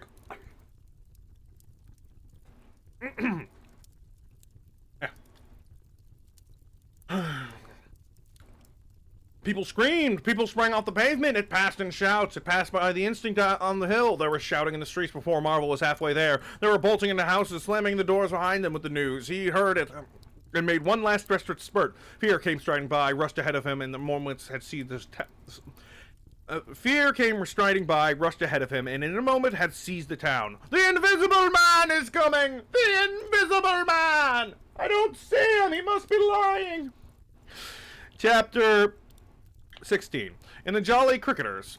The Jolly Cricketers is just at the bottom of the hill where the tram lines began. The barman leant his fat red arms on the counter and talked of horses with a name... Copy...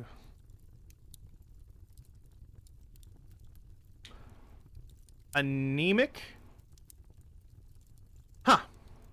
That's weird. Yeah.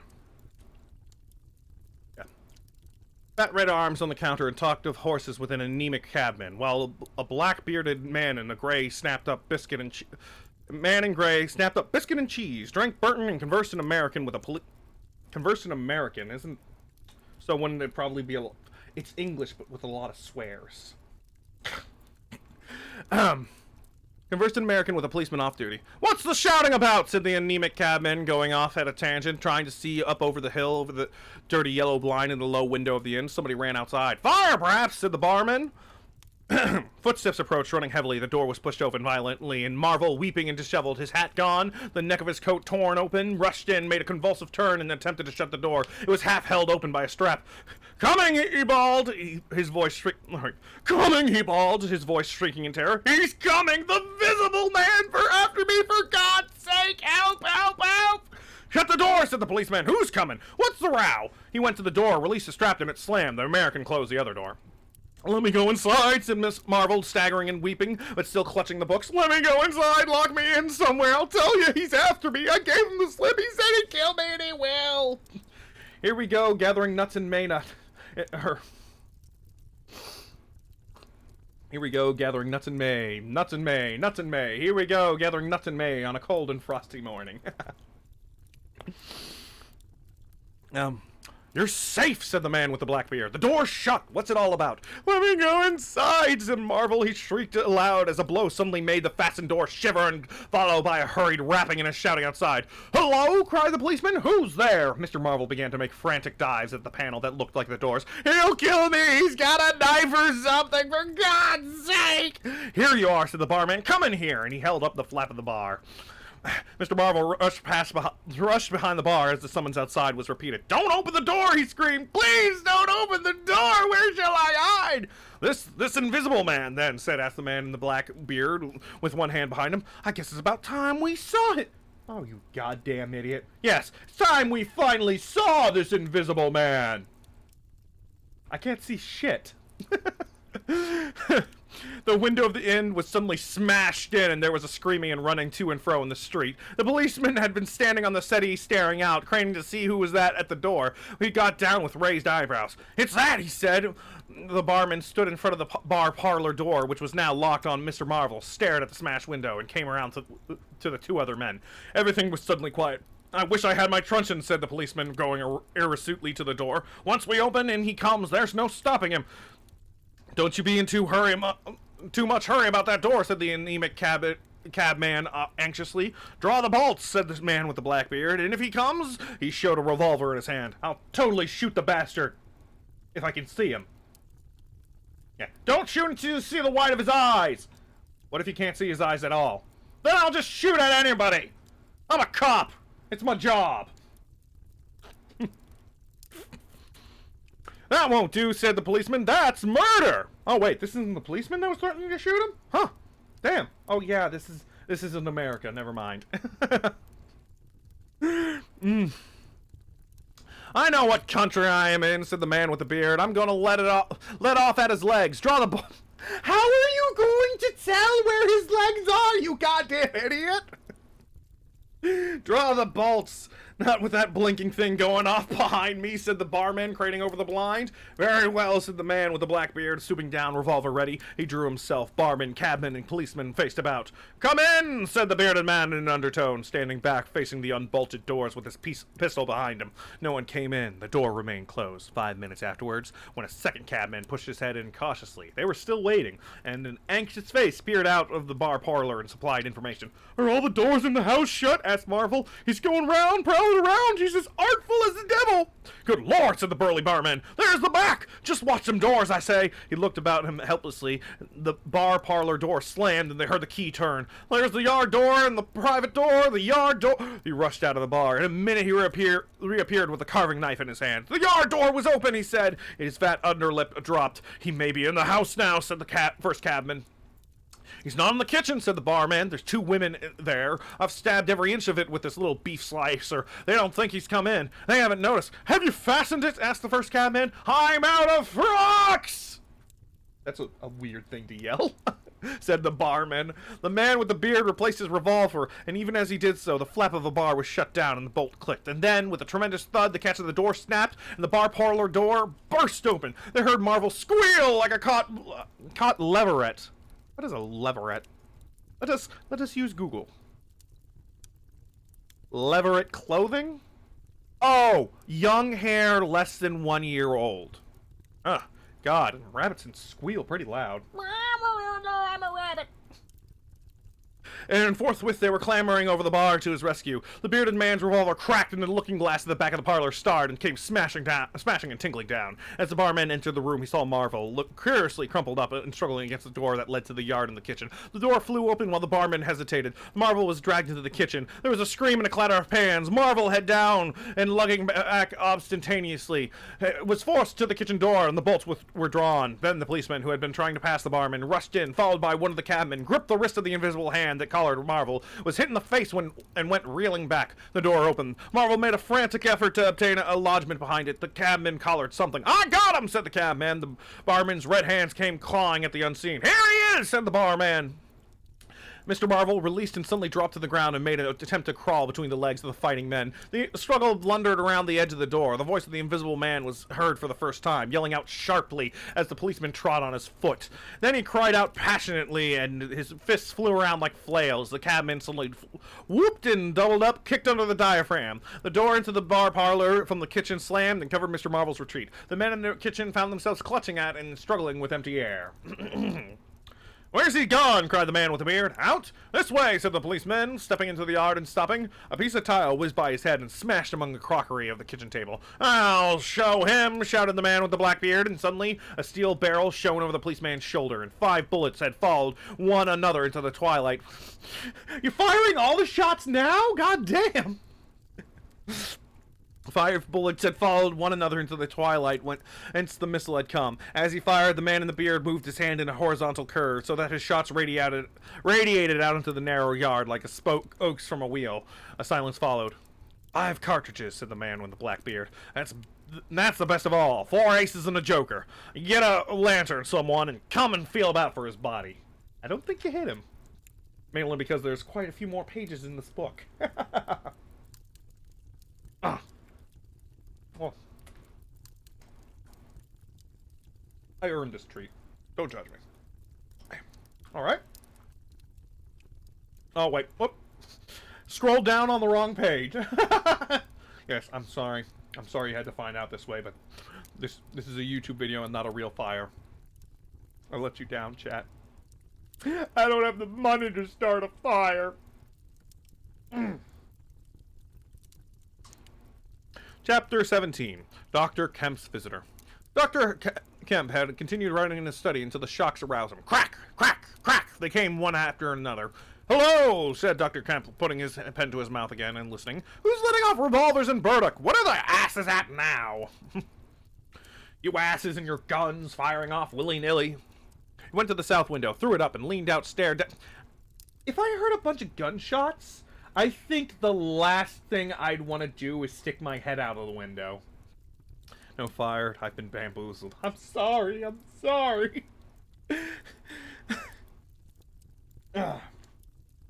I've been bamboozled.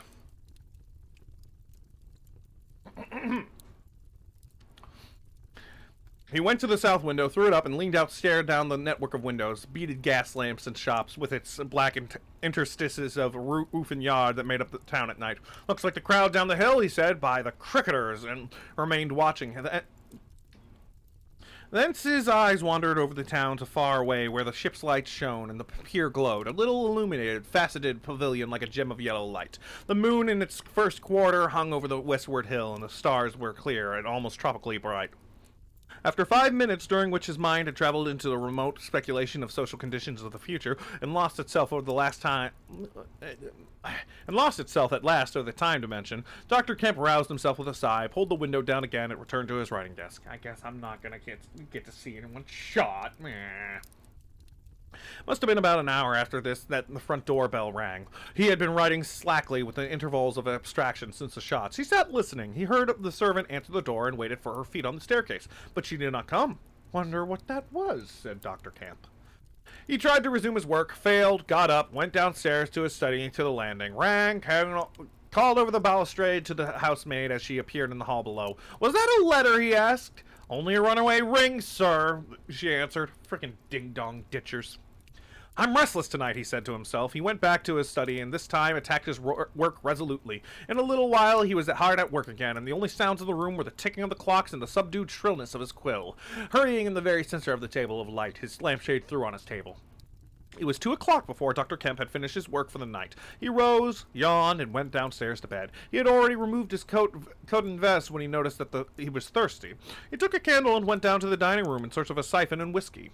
Dr. Kemp's scientific pursuits have made him a very observant man, and as he recrossed the hall, he noticed a dark spot on the linoleum near the mat at the foot of the stairs. He went on upstairs, and then it suddenly occurred to him to ask himself what that spot on the linoleum might be. Apparently, some subconscious element was at work. At any rate, he returned with his burden, went back to the hall, put down the siphon and whiskey, and bending down, touched the spot. Without any great surprise, he found it had the stickiness and color of drying blood.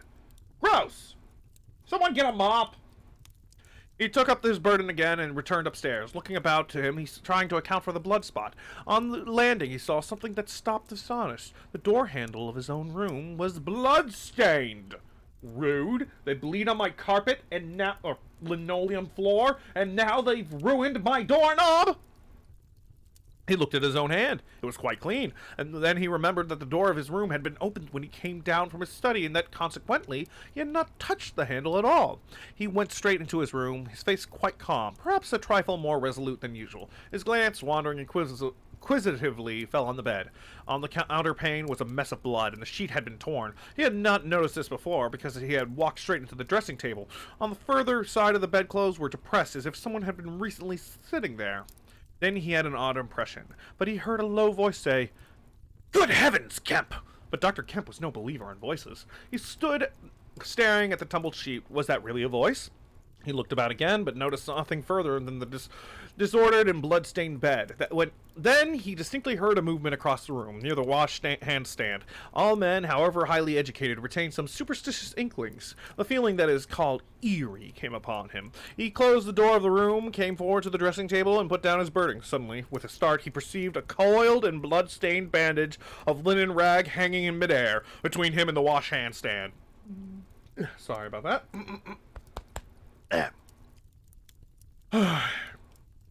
He stared at this in amazement. It was an empty bandage, a bandage properly tied, but quite empty. He would have advanced to grasp it, but a touch arrested him, and a voice speaking quite close to him. "Kemp!" said the voice. "Eh?" said Kemp, with his mouth open. "Keep your nerve," said the voice. "I am an invisible man." Kemp made no answer for a space, simply stared at the bandage. "Invisible man," he said. "I am an invisible man," repeated the voice. The story he had been active to ridicule only that morning rushed through Kemp's brain. He does not appear to have been either very much frightened or very greatly surprised at the moment. Realization came later. I thought it was all a lie, he said. The thought uppermost in his mind was the reiterated arguments of the morning. Have you a bandage on, he asked. Yes, said the Invisible Man. Oh, said Kemp. Then he roused himself. I say, he said, but this is nonsense. It's some trick. He stepped forward suddenly, and his hand extended towards the bandage met invisible fingers. He recoiled at the touch, and his color changed. Kemp, keep steady, Kemp! For God's sake, I want help badly. Stop! Also, why does everybody gotta poke me? Ah! Stop it! Stop touching me! The hand gripped his arm. He struck at it. Kemp! Cried the voice. Kemp, keep steady! And the grip tightened. A frantic desire to free himself took possession of Kemp. The hand from the bandaged arm gripped his shoulder, and he was suddenly tripped and flung backwards on the bed. He opened his mouth to shout, but the corner of the sheet was thrust between his teeth. The Invisible Man had him down grimly, but his arms were free, and he struck and tried to kick savagely. Listen to reason, will you? Said the Invisible Man, sticking to him despite a pounding in the ribs. By heaven, you'll madden me in a minute! I swear to God, you don't stop kicking me, and I'm gonna kick you in the nuts! Lie still, you fool! Bawled the Invisible Man in Kemp's ear. Kemp struggled for another moment, then lay still. If you shout, I'll smash your face, said the Invisible Man, relieving his mouth. I'm an Invisible Man. It's no foolishness and no magic. I really am an Invisible Man. And I want your help. I don't want to hurt you, but if you behave like a frantic rustic, I must. Don't make me hit you. Don't you remember me, Kemp? Griffin of University College? Club Sigma Beta, whatever. I don't know frat numbers. Let me up, said Kemp. I'll stop where I am and let me sit quiet for a minute. He sat up and felt his neck. I am Griffin of University College, and I've made myself invisible. I'm just an ordinary man, a man you have known, made invisible. Griffin, said Kemp. Sorry, I had to make that reference. I had to get it out of my system.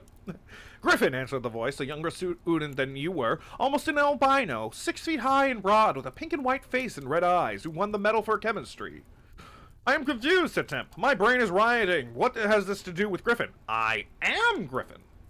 Kemp thought. It's horrible, he said. But what devilry must happen to make a man invisible? It's no devilry. It's a process. Sane and intelligible enough. It's horrible, said Kemp. How on earth? It's horrible enough, but I'm wounded and in pain and tired. Great God, Kemp, you are a man! Take it steady and give me some food and drink, and let me sit down here. Kemp stared at the bandage as it moved across the room. Then he saw a basket chair dragged across the floor and come to a rest near the bed. It creaked, and the seat was depressed at a quarter of an inch or so. He rubbed his eyes and felt his neck again. This beats ghosts, he said, and laughed stupidly. That's better. Thank heaven you're getting sensible. Or silly, said Kemp, and knuckled his eyes. Knuckle.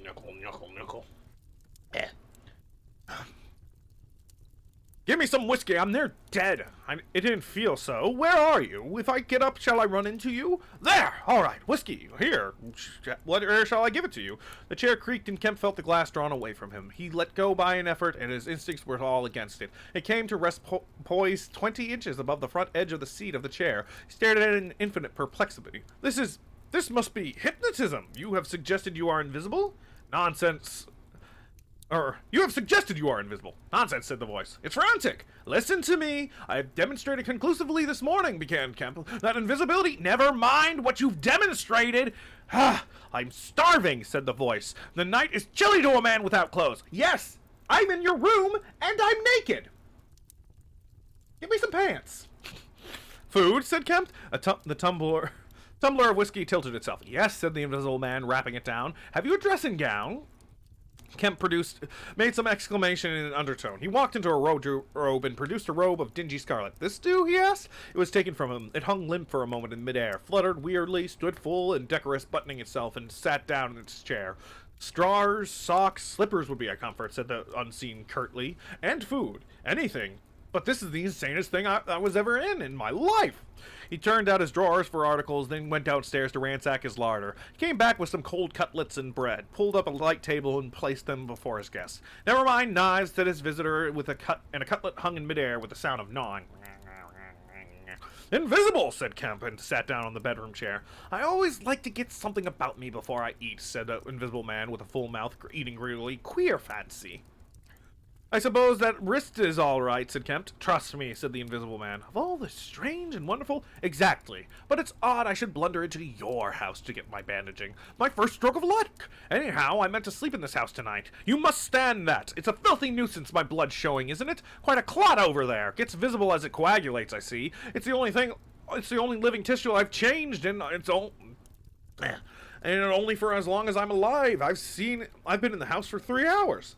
How's it done? Began Kemp in a tone of exasperation. Confound it, the whole business. It's unreasonable from beginning to end. Quite reasonable, said the Invisible Man. Perfectly reasonable. He reached over and secured a whiskey bottle. Kemp stared at the devouring dressing ground. A ray of candlelight penetrating a torn patch in the white shoulder made a triangle of light under the left ribs. What were the shots, he asked. How did the shooting begin? There's a real fool of a man, a sort of confederate of mine. Curse him! He tried to steal my money, Who tried to steal my money? Has done so. Is he invisible too? No. Well? Can't I have some more to eat before I tell you that? I'm hungry, in pain. I'm hungry, in pain, and you want me to tell stories? Rude. At least give me something more than cutlets. I want a steak. Kemp got up. You didn't do any shooting, he asked. Not me, said his visitor. Some fool I've never seen fired at random. A lot of them got scared. They all got scared at me. Curse them. I say I want more to eat than this, Kemp. I'll see what there is to eat downstairs, said Kemp. Not much, I'm afraid. After he had done eating, he made a heavy... After he had done eating, he made a heavy meal. The Invisible Man demanded a cigar. He bit the end savagely before Kemp could find a knife and cursed when the outer leaf loosened. It was strange to see him smoking. His mouth and throat and pharynx and nares became visible of a sort of whirling smoke cast. I really like the aesthetic of an Invisible Man, honestly. Mainly how you'd see them while they're invisible. You know, smoke being inhaled like that. And I know a lot of people say it's terrible, but I really liked the League of Extraordinary Gentlemen. I know. You can cancel me on Twitter if you much, but I really liked how they handled the Invisible Man in that movie. Pretty neat. I never read the comics, though, so, you know. I'd probably be offended, too, if I was a real fan of the series.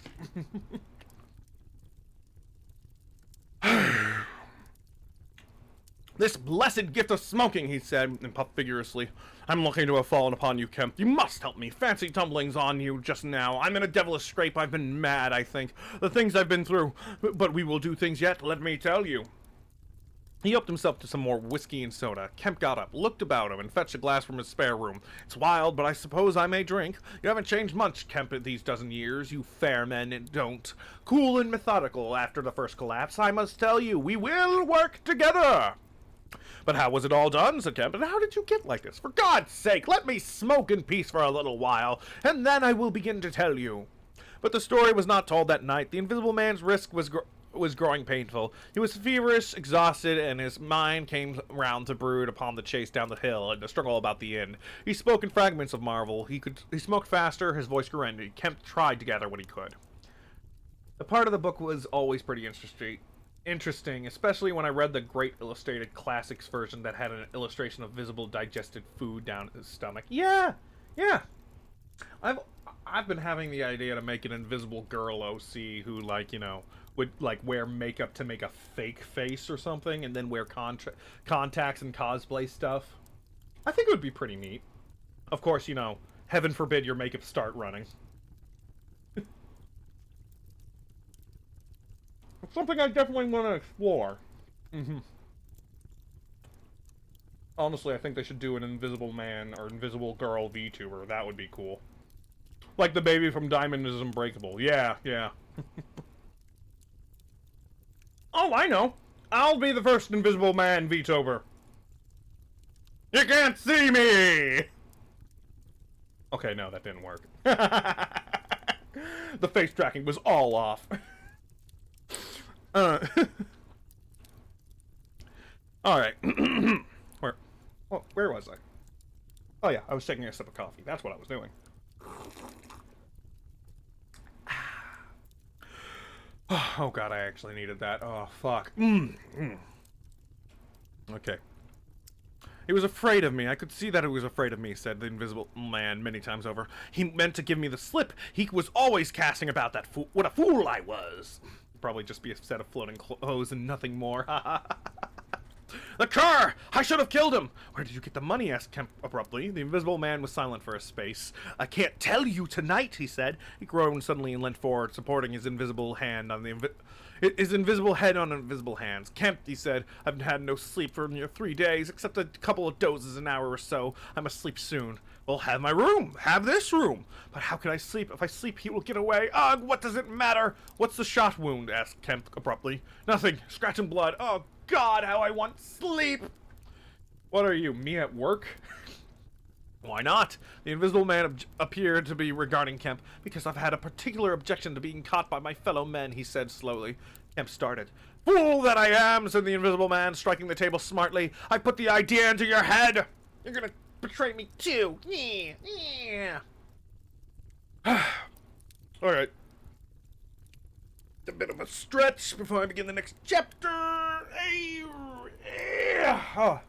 Reading is hard work. Well, correction, reading aloud is hard work. Like, holy fucking shit.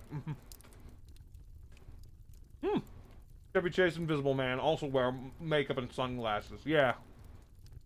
Like I said, League of Extraordinary Gentlemen movie. Probably one of the most, my favorite scenes was just watching the Invisible Man first show up, and then, you know, his face starting to just materialize in midair as he put on the white grease paint on his face. It was really neat. I still like that movie. I know people say it's terrible, but I still had fun watching it. And in the end, isn't that all that matters? No, you need to make a faithful adaptation. How fucking dare you, Hollywood.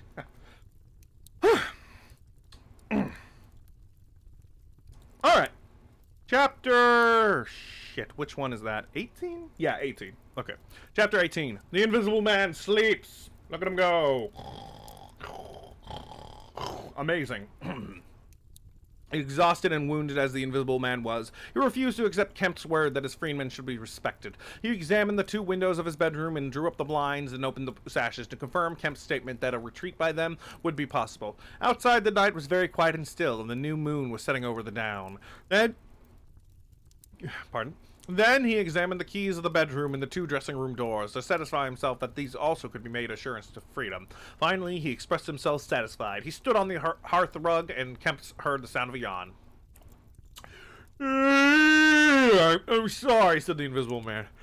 I cannot tell you all that I've done tonight, but I am worn out. It's grotesque, no doubt. It's horrible, but believe me, Kemp, in spite of your arguments of this morning, it is quite possible a thing. I've just made a discovery. I meant to keep it to myself. I can't. I must have a partner, and you. We can do such things, but tomorrow now, oh, Kemp, I feel as though I must sleep or perish.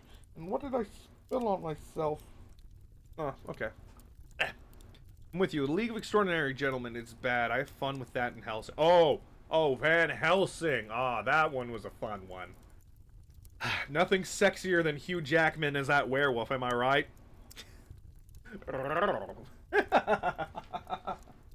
No, I will not apologize. Actually, speaking of that one thing that I always found interesting was the bit with Mr. Hyde at the beginning where he had that cigar and he just started eating it. I don't know why. I just really liked seeing Mr. Hyde eat a cigar. And it's kind of made me think, what would a cigar taste like? Unfortunately, I've never been able to find out because I always get kicked out of the smoke shops for trying to get a free sample.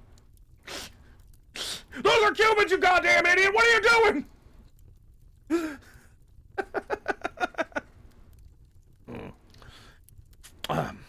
Yeah, but tomorrow now, Kemp, I feel as though I must sleep or perish.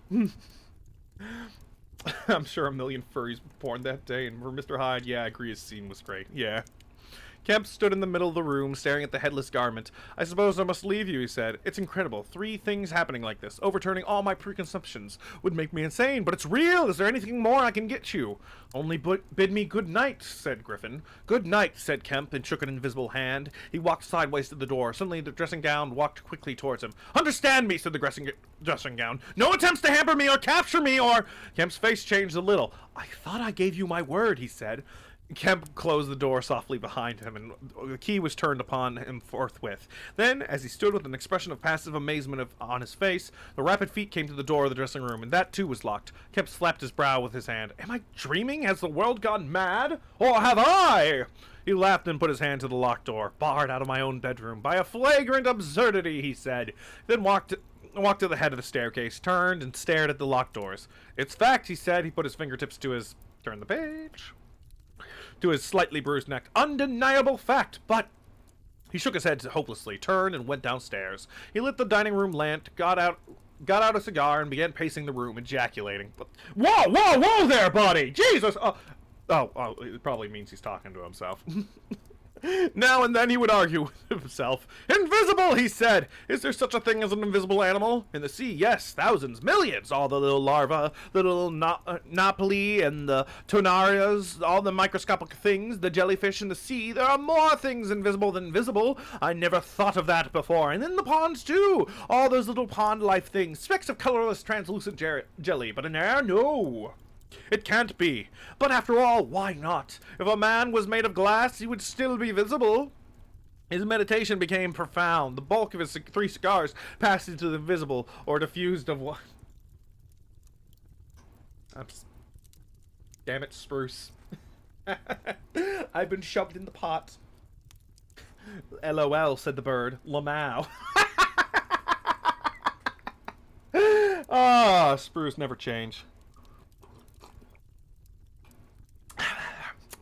Good thing I have coffee in this thing.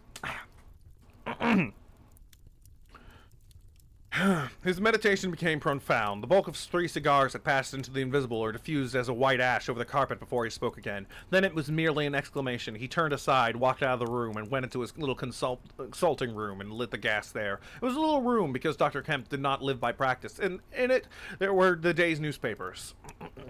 Got your mic set up? Oh, hell yeah! Hell yeah! Sprucey's got her mic set up, baby! You streaming tonight? Or are you just testing the waters or something? Because if you are streaming tonight, I'm definitely gonna raid you. I'm gonna raid you, girl. Oh, no, it's too late to stream. It's never too late to stream. I've seen your sleep schedule. Alright, where... Damn it, I lost my place. It was a little room because Kemp did not live by practice, and in it were the day's newspapers. The morning paper laid carelessly open and thrown aside. He caught it up, turned over, and read the account of a strange story from Ipping that the mariner at the Port Stowe had spelled over so painfully to Mr. Marvel. Kemp read it swiftly. I need to not be up all night tonight, XD. Okay, fair enough. Yeah, I understand. Gotta have some sleep schedule. Tomorrow I'll probably do a 40k Deathwing or Sekiro stream. Or something. That would be fun. I'll definitely pop in. I'm not gonna stream tomorrow. I'm tired. Wrapped up, said Kemp. Disgusting! Hiding it! No one seems to have been aware of his misfortune. What the devil is this game? He dropped the paper and his eyes went seeking. Ah, he said, and he caught up the St. James Gazette lying folded as it arrived. Now we shall get at the truth, said Dr. Kemp. He rent the paper open and a couple of columns confronted him.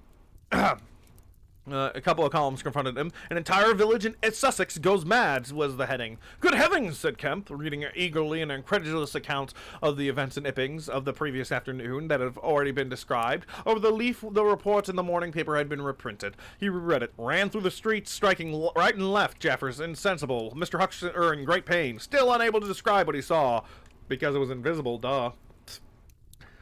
Painful humiliation, Vicar. Women ill with terror. Windows smashed. This extraordinary story is probably a fabrication. Too good not to print. Cum grano. What does that mean? Alright, I'm looking that one up. Cum grano salis, not comparable. Huh. with a grain of salt, with a bit of common sense and skepticism quotation. Ah, okay. Okay, that makes sense. He dropped the paper and stared blankly in front of him. Probably a fabrication. He cut up the paper again and reread the whole business. But when does the tramp come in? Why the deuce was he chasing a tramp? Bro, you don't chase tramps? It's fun. They like to run. Okay, I'll stop. He sat down abruptly on the surgical bench. He's not only invisible, he said, but he's mad! Homicidal! I'll take the word of this newspaper than I will over my friend. Yep, I'm making my judgments as he sleeps. When dawn came to mingle its pallor with the lamplight and the cigar smoke of the dining room, Kemp was still pacing up and down, trying to grasp the incredible. He was altogether too excited to sleep. His servants, descending sleepily, discovered him, and were inclined to think that overstudy had worked this ill on him. He gave them extraordinary, but quite explicit instructions to lay breakfast for two in the Belvedere study, and then to confine themselves to the basement and ground floor. Then he continued to pace the dining room until the morning's papers came. That had much to say and little to tell, beyond confirmation of the evening before, and a very badly written account of another remarkable tale from Port Burdock. This gave Kemp the essence of the happenings at the Jolly Cricketers in the name of Marvel. He has made me keep him 24 with him 24 hours, Marvel testified. Certain minor facts were added to the Ipping story, notably the cutting of the village telegraph wire, but there was nothing to throw light on the connection between the Invisible Man and the tramp, for Mr. Marvel had supplied no information about the 3 books or the money which was lined. The incredulous tone had vanished with a shoal of reporters, and inquirers were already at work elaborating the matter. Kemp read every scrap of the report and sent his housemaid out to get every one of the morning papers she could. These also he devoured. He is invisible, he said, and it reads like rage growing to mania. The things he may do, and he's upstairs, free as the air. What on earth ought I to do? For instance, would it be a breach of faith if... No. He then went to a little untidy desk in the corner and began a note. He tore this up half-written and wrote another. He read it over and considered it. Then he took an envelope and addressed it to Colonel Aide. I'm going to go with Aide. Port Burdock. The Invisible Man awoke even as Kemp was doing this. He awoke in an evil temper, and Kemp, alert for every sound, heard his pattering feet rush suddenly across the bedroom overhead. Then a chair was flung over and a washhand stand tumbler smashed. Kemp hurried upstairs and rapped eagerly. End chapter. Let's take a quick Hello. How you doing, chat? Chapter 19, Certain First Principles. What's the matter? Asked Kemp when the Invisible Man admitted him. Nothing, was the answer.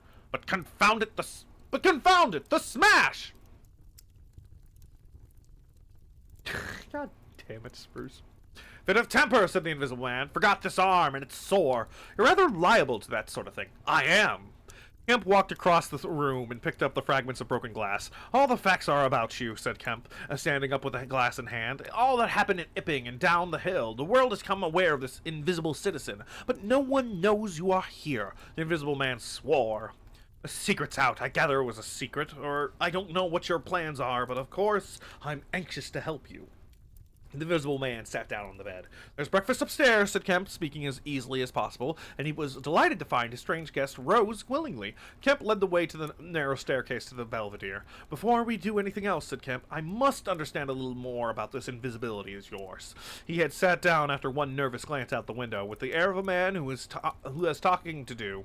His doubts of sanity of the entire business flashed and vanished again as he looked across where Griffin sat at the breakfast table, a headless, handless dressing gown, wiping his unseen lips on a miraculously held serviette.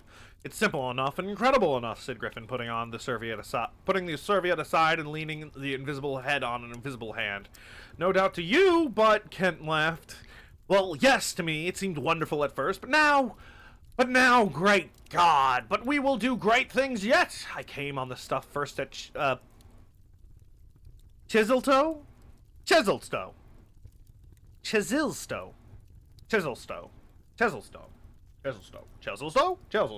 Okay. I went there after I left London. You know I dropped medicine and took up physics. No, well, I did. Light fascinated me. Ah, optical density. The whole subject is a network of riddles, a network with solutions glimmering elusively enough, and being but 2 in 20 of... 22 and full of enthusiasm, I said. I will devote my life to this. This is worthwhile. You know what fools we are at 22. Fools then or fools now, said Kemp, as though knowing could be any satisfaction to a man. But I went to work like a slave, and I had hardly worked and thought about the matter 6 months before light came through one of the messages suddenly. Blindingly, I found a general principle of pigments and refraction, a formula, a geometrical expression involving 4 dimensions. Fools, common men, even common mathematicians do not know anything of what some general expression may mean to the student of molecular physics. In the books that the tramp has hidden, there are marvels, miracles, but this was not a method, it was an idea. This might lead to a method by which it would be possible, without changing any other property of matter, except in some instance colors, to lower the refractive index of a substance, solid or liquid, to that of air, so that far that as all purposes are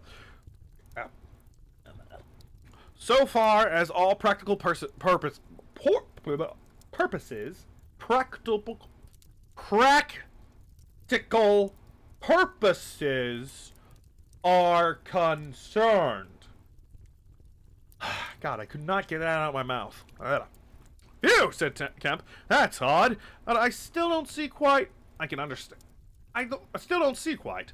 I can understand that thereby you could spoil a valuable stone, but personal invisibility is a far cry. Precisely, said Griffin.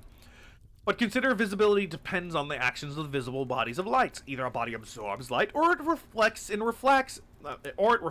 or refracts it, or does all of these things. If it neither reflects nor refracts nor absorbs light, it cannot itself be visible. You see an opaque red box, for instance, because the color absorbs some of the light and reflects the rest. All the red part of the light to you. If it did not absorb any particular. Okay. God fucking damn it! I can't talk right now. If it did not absorb any particular part of light but reflected it all, then it would be a shining white box. Silver! A diamond box would neither absorb much of the light nor reflect much from the general surface, but just here and there where the surfaces were favorable, the light would be reflected and refracted, so that you would get a brilliant appearance of a flashing reflections and translucencies, a sort of skeleton of light. A glass box would not be so brilliant, nor so clearly visible as a diamond box, because there would be less reflection. Breathe! Yeah! Okay. Fuck.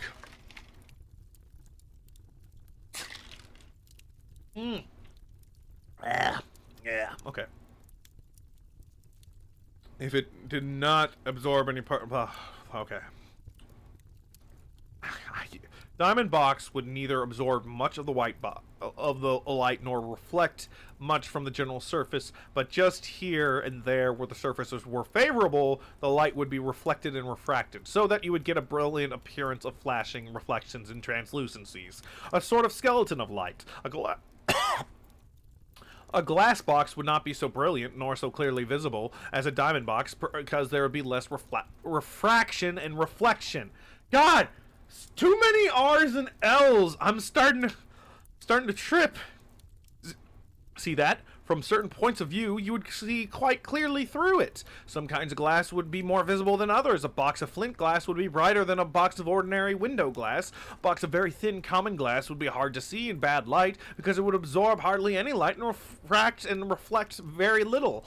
And if you put a sheet of common white glass in water, still more, if you put it in some denser liquid than water, it would vanish almost altogether, because the light passing from the water to the glass is only slightly refracted or reflected, or indeed affected in any way. It is almost as invisible as a jet of coal gas or hydrogen is in air, and for precisely the same reason. Yes, said Kemp, that is pretty plain sailing. Shut the fuck up, Kemp. I'm getting their names now wrong. What word ran up? Woo! I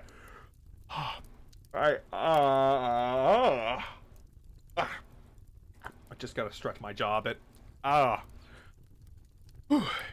The shall. Fuck! I couldn't even start the tongue twister.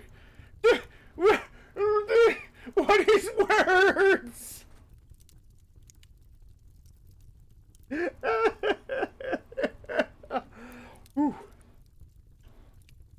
She sells seashells by the seashore. Okay, we're good. Words! Use them! No! No! I'm just gonna type the rest of the story in chat. That's what we'll do. And here's another fact you will know to be true. Oh god, it goes on. If a sheet of glass is smashed, Kemp, and beaten into a powder, it becomes much more visible than while it is in the air. It becomes at last an opaque white powder. This is because the powdering multiplies the surface of the glass at which refraction and reflection occur. I can't do inflection right now. In the sheet of glass, there are only two surfaces. In the powder, the light is reflected or refracted by each grain it passes through, and very little gets right through the powder. But if the white powdered glass is put into water, it forthwith vanishes. The powdered glass and water have very much the same refractive index, that is, the light undergoes a very little refraction or reflection in passing through one to the other. Oh god. All these smart words. Rana no smart. Yes, said Kemp, but a man's not powdered glass. No, said Griffin. He's more transparent. Nonsense! That from a doctor! How one forgets. Have you already forgotten your physics in 10 years? Just think of all the things that are transparent and seem not to be so. Paper, for instance, is made up of transparent fibers, and it is white and opaque only for the same reason that a powder of glass is white and opaque. Oil white paper fill up the interstices. You need help? I can take over for a chapter or two. No, I'm good. I gotta soldier through. I just need more coffee. Yeah. Sipping. Okay. Paper, for instance, is made up of transparent fibers and is white and opaque only for the same reason that the powder of glass is white and opaque. Oil white paper fill up the interstices of the between the particles with oil so that there is no longer refraction or reflection. God, just the term reflect. R and R. I think I'm just gonna say R and R from now on, except at the surface, and it becomes transparent as glass. Not only paper, but cotton fiber, linen fiber, wool fiber, woody fiber, and bone, Kemp. Flesh, Kemp. Hair, Kemp. Nails and nerves, Kemp. In fact, the whole fabric of a man, except the red of his blood and the black pigment of hair, are all made up of transparent, colorless tissue. So little suffices to make us visible one to the other. For the most part, the fibers of a living being are no more opaque than water. Great heavens! Cried Kemp. Of course! I was thinking only last night of the sea larva and all jellyfish. Now you have me, and all that I knew and had in mind after I left London 6 years ago, but I kept it to myself. I had to do my work under frightful disadvantages. Oliver, my professor, was a scientific bounder, a journalist by instinct, a thief of ideas. He was always prying, and you would know the knavish system of scientific world. I simply would not publish and let him share my credit. I went on working. I got nearer and nearer making my formula into an experiment, a reality. I told no living soul, but because I meant to flash my work upon the world with crushing effect and become famous at a blow. I took up a question of pigments to fill up certain gaps, and suddenly, not by design, but by accident, I made a discovery in physiology. Ooh. Yes, you know the red coloring matter of blood? It can be made white, colorless, and remain with all the functions it has now. Kemp gave a cry of incredulous amazement. Incredulous amazement! Oh! The Invisible Man rose and began pacing the little study. You may well exclaim, I remember that night. It was late at night, and in the daytime one was bothered with the gaping silly students, and I worked then sometimes until dawn. It came suddenly, splendid with complete in my mind. I was alone. The laboratory was still, the tall lights burning brightly and silently. In all my great moments, I have been alone. One could make an animal, a tissue transparent. One could make it invisible. All except the pigments. I could be invisible, I said, suddenly realizing what it meant to be an albino with such knowledge. It was overwhelming. I left the filtering I was doing and went and stared out the great window at the stars. I could be invisible, I repeated. To do such a thing would be no... To do such a thing would be to transcend magic, and I beheld, unclouded by doubt, a magnificent vision that of all that invisibility might mean to a man. I could walk around naked, and no one would tell me to put on pants. It'd be awesome. Magnificent vision of all that invisibility might mean to a man. The mystery, the power, the freedom. Drawbacks I saw none. You only have to think. And I, a shabby poverty-struck hemmed-in demonstrator, teaching fools in a provincial college, might suddenly become this, I ask you. Kemp, if you, anyone I could tell you... Wait, Kemp, if you, anyone I tell you, would have flung himself upon that research, and I worked 3 years, and every mountain of difficulty I toiled over showed another from its summit. The infinite details and the exasperation, a provincial professor, always prying, when are you going to publish this work of yours, was his everlasting question, and the students, the cramped means, 3 years I had of it, and after 3 years of secrecy and exasperation, I found that to complete it was impossible. Impossible! Hello, Gazbang. You look all comfy right there. How? Asked Kemp. Money, said the invisible man, and went out to stare out the window. He turned around abruptly. I robbed the old man. Robbed my father. The money was not his. And he shot himself. Yes, he shot himself. He was all like, I'm going to shoot at myself, as he struggled to lift that gun, because he totally didn't want to shoot himself, but an invisible, some hand came up. Yeah, it was him, not me. I don't know anything about my dad's suicide. Nope. Chapter 20. At the house in Great Portland Street. Had some more coffee.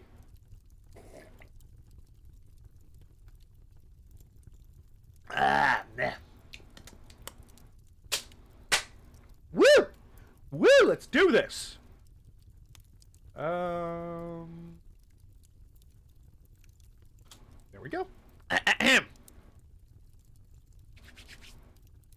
For a moment, Kemp sat in silence, staring back at the back of the headless figure at the window. Then he started, struck by a thought, rose, took the invisible man's arm, and turned him away from the outlook. You are tired, he said, and while I sit, you walk about. Have my chair. He placed himself between Griffin and the nearest window. You know, just in case the cops showed up. Don't want him seeing anything. For a space, Griffin sat silent, and then he resumed abruptly. I had left the Chesilstowe cottage already, he said. When that happened, it was last December. I had taken a room in London, a large, unfurnished room in a big, ill-managed lodging house in a slum near Great Portland Street. The room was soon full of appliances I had bought with this money. The work was going on steadily, successfully, drawing near an end. I was like a man emerging from a thicket, suddenly coming on some unmeaning tragedy. I went to bury him. My mind was still on this Reacher, and I did not lift a finger to save his character. I remember the funeral, the cheap hearse, the scant ceremony, the windy, frostbitten hillside, and the old college friend of his who read the service over him, a shabby, black-bent old man with a sniveling cold. I remember back to the empty house, through the place that had once been a village and was now patched and tinkered by the jerry builders into the ugly likeness of a town. Every way the roads ran out at last into the desecrated fields and ended in rubble heaps and rank wet weeds. I remember myself as a gaunt black figure, going through the slippery, shiny pavement, and the strange sense of detachment I felt from the squalid respectability, the sordid commercialism of the place. I did not feel a bit sorry for my father. He seemed to me to be the victim of his own foolish sentimentality. The current cant required for my attendance at his funeral, but it was really not my affair. But going along the high street, my old life came back to me for a space. For I met a girl I had known 10 years since. Our eyes met. Something moved me to turn back and talk to her. She was a very ordinary person.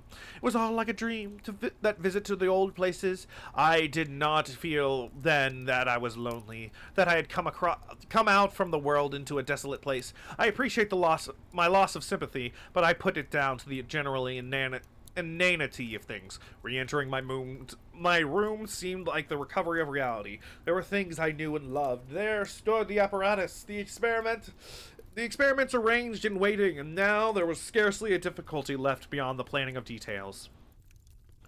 I will tell you, Kemp, sooner or later all the complicated processes, but we need not go into that now. For the most part, saving certain gaps I chose to remember, they are written in cipher in those books that Tramp has hidden. We must hunt him down. We must get those books again. But the essential phase was to place the Central, central phase was to place the transparent object whose refractive index was to be lowered between two radiating centers of of a sort of ethereal vibration, of which I will tell you more fully fully later. No, not those rotund vibrations. I don't know what these others of mine have been described, yet they are obvious enough. I needed two little dynamos, and these I worked with a cheap gas engine. My first experiment was a bit of white wool fabric. It was the strangest thing in the world to see it in the flicker of the flashes of soft and white, and then to watch it fade like a wreath of smoke and vanish. I could scarcely believe I had done it. I had put my hand into the emptiness, and there was the thing as solid as ever. I felt it awkwardly and threw it on the floor. I had a little trouble finding it again. And then came a curious experience. I heard a meow behind me, and turning, saw a lean white cat, very dirty, on my cistern cover outside the window. A thought came into my head. "Everything's ready for you," I said, and went to the window, opened it, called softly. She came in, purring. The poor beast was starving, and I gave her some milk. All my food was in a cupboard in the corner of the room, and after that she went smelling around the room, evidently with the idea of making herself at home. The invisible rag upset her a bit, but you should have seen her spit at it. But I made her comfortable in the little pillow of my truckle bed, and I gave her butter to get her to wash. And you processed her. I processed her. But giving drugs to a cat is no joke, Kemp, and the process failed. Failed? In two particulars. These were the claws and the pigment stuff. But what is it? At the back of the eye of the cat. You know. Tapetum. Yes, the tapetum. It didn't go. After I'd given the stuff to bleach the blood and done certain other things to give her, I gave the beast opium and put her on the pillow she was sleeping on the apparatus. And after all the rest had faded and vanished, there remained two little ghosts of her eyes. So you got a cat high and you made him invisible. Dick. Odd. I can't explain it. She was bandaged and clamped, of course, so I had her safe, but she woke while she was still misty and meowed dismally. Someone came knocking. It was an old woman from downstairs who suspected me of vivisecting a drink-sodden old creature with only a white cat to care for her in all the world. I whipped out some chloroform, applied it, and answered the door. "Did I hear a cat?" she asked. "My cat?" "Not here," said I, very politely. She was a little doubtful and tried to peer past me into the room, strange enough to her, no doubt. Bare walls, uncurtained windows, truckle bed, and the gas engine vibrating in the seeth of radiant points, but the faint, ghastly stinging of chloroform in the air. She had to be satisfied at last and went away again. "How long did it take?" asked Kemp. 3 or 4 hours. The cat, the bones, the sinew, and the fat were the last to go, and the tips of the colored hairs. And, as I say, the back part of the eye, though iridescent stuff it is, wouldn't go at all. It was night outside long before the business was over, and nothing was to be seen but the dim eyes and the claws. I stopped the gas engine, felt for and stroked the beast, which was still insensible, and then, being tired, left it sleeping on the invisible pillow and went to bed. I found it hard to sleep. I lay awake thinking weak, aimless stuff, going over the experiment over and over again, or dreaming feverishly of the things growing misty and vanishing about me, until everything, the ground I stood on, vanished. And so I came to that sickly falling nightmare one gets. About 2, the cat began meowing from the room. I tried to hushing by talking to it, and then I decided to turn it out. I remember the shock I had when striking a light. There was just the round eyes shining green, and nothing round them. I would have given it milk, but I hadn't any. It wouldn't be quiet, and it just sat down and meowed at the door. You know cats always want to be left in, but then the second you close the door behind them, they're like, "Excuse me, I would like to go out now." Fucking bastards, make a decision. No, it drives me nuts. When I have to go to the bathroom, one of the cats rushes in there to get in there with me, and then when I close the door, she's like, "Okay, are you gonna let me out now?" It's like, "No, you wanted in here, now you get to watch." Oh, pervert. Frickin' cats. Ugh. Would have given it milk, but I hadn't any. It wouldn't be quiet. I just sat down and meowed at the door. I tried to catch it with an idea of putting it out the window, but it wouldn't be caught. It vanished, then it began meowing in different parts of the room. At last I opened the window and made a bustle, and I suppose it went out at last. I never saw any more of it, because it was invisible. Then, heaven knows why, I fell thinking of my father's funeral again and the dismal, windy hillside until my dad had come. I found sleeping was hopeless, and locking my door after me, wandered out into the morning streets. "You don't mean to say there's an invisible cat at large," said Kemp. If it hasn't been killed, said the Invisible Man. Why not? Why not, said Kemp. I didn't want to mean to interrupt. It's very probably been killed, said the Invisible Man. It was alive 4 days after, I know, and down a grating in Great Titchfield Street, because I saw a crowd round the place trying to see whence the meowing came. He was silent for the best part of the minute. Then he resumed. Resumed abruptly. I remember that morning before the change very vividly. I must have gone up the Great Portland Street. I remember the barracks in Albany Street and the horse soldiers coming out. And at last I found the summit of Primrose Hill. It was a sunny day in January, one of those sunny, frosty days that came before the snow this year. My weary brain tried to formulate the position to plot out a plan of action. I was surprised to find, now that my prize was within my grasp, how inconclusive its attainment seemed. As a matter of fact, it was worked out.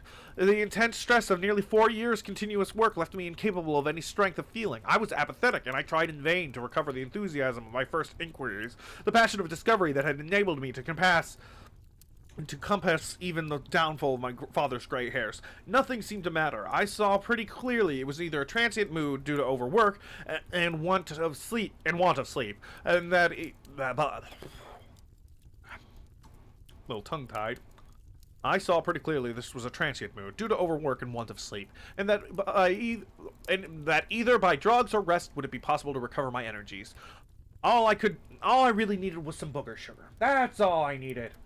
Yeah, let's get invisible, baby! All I could think clearly was that the thing that had to be carried through. The fixed idea still ruled me, and soon, for the money I had was almost exhausted, I looked about me in the hillside, with children playing and girls watching them, and tried to think of all the fantastic advantages an Invisible Man would have in this world. After a time, I crawled home, took some food, and a strong dose of... Turn the page. Strong dose of... strychnine, and went to sleep in my clothes on my unmade bed. Strychnine is a grand tonic, Kemp, to take the flabbiness out of a man. It's the devil, said Kemp. It's a Paleolithic in a bottle. I woke vastly invigorated and rather irritable, you know. I know the stuff, and there was someone rapping at my door. It was my landlord with threats and inquiries, an old I don't know if I should say that. The Invisible Man is getting... whatever. An old Polish Jew in a long gray coat and greasy slippers. What's wrong with being a Jew? I think we may need to cancel Griffin on Twitter.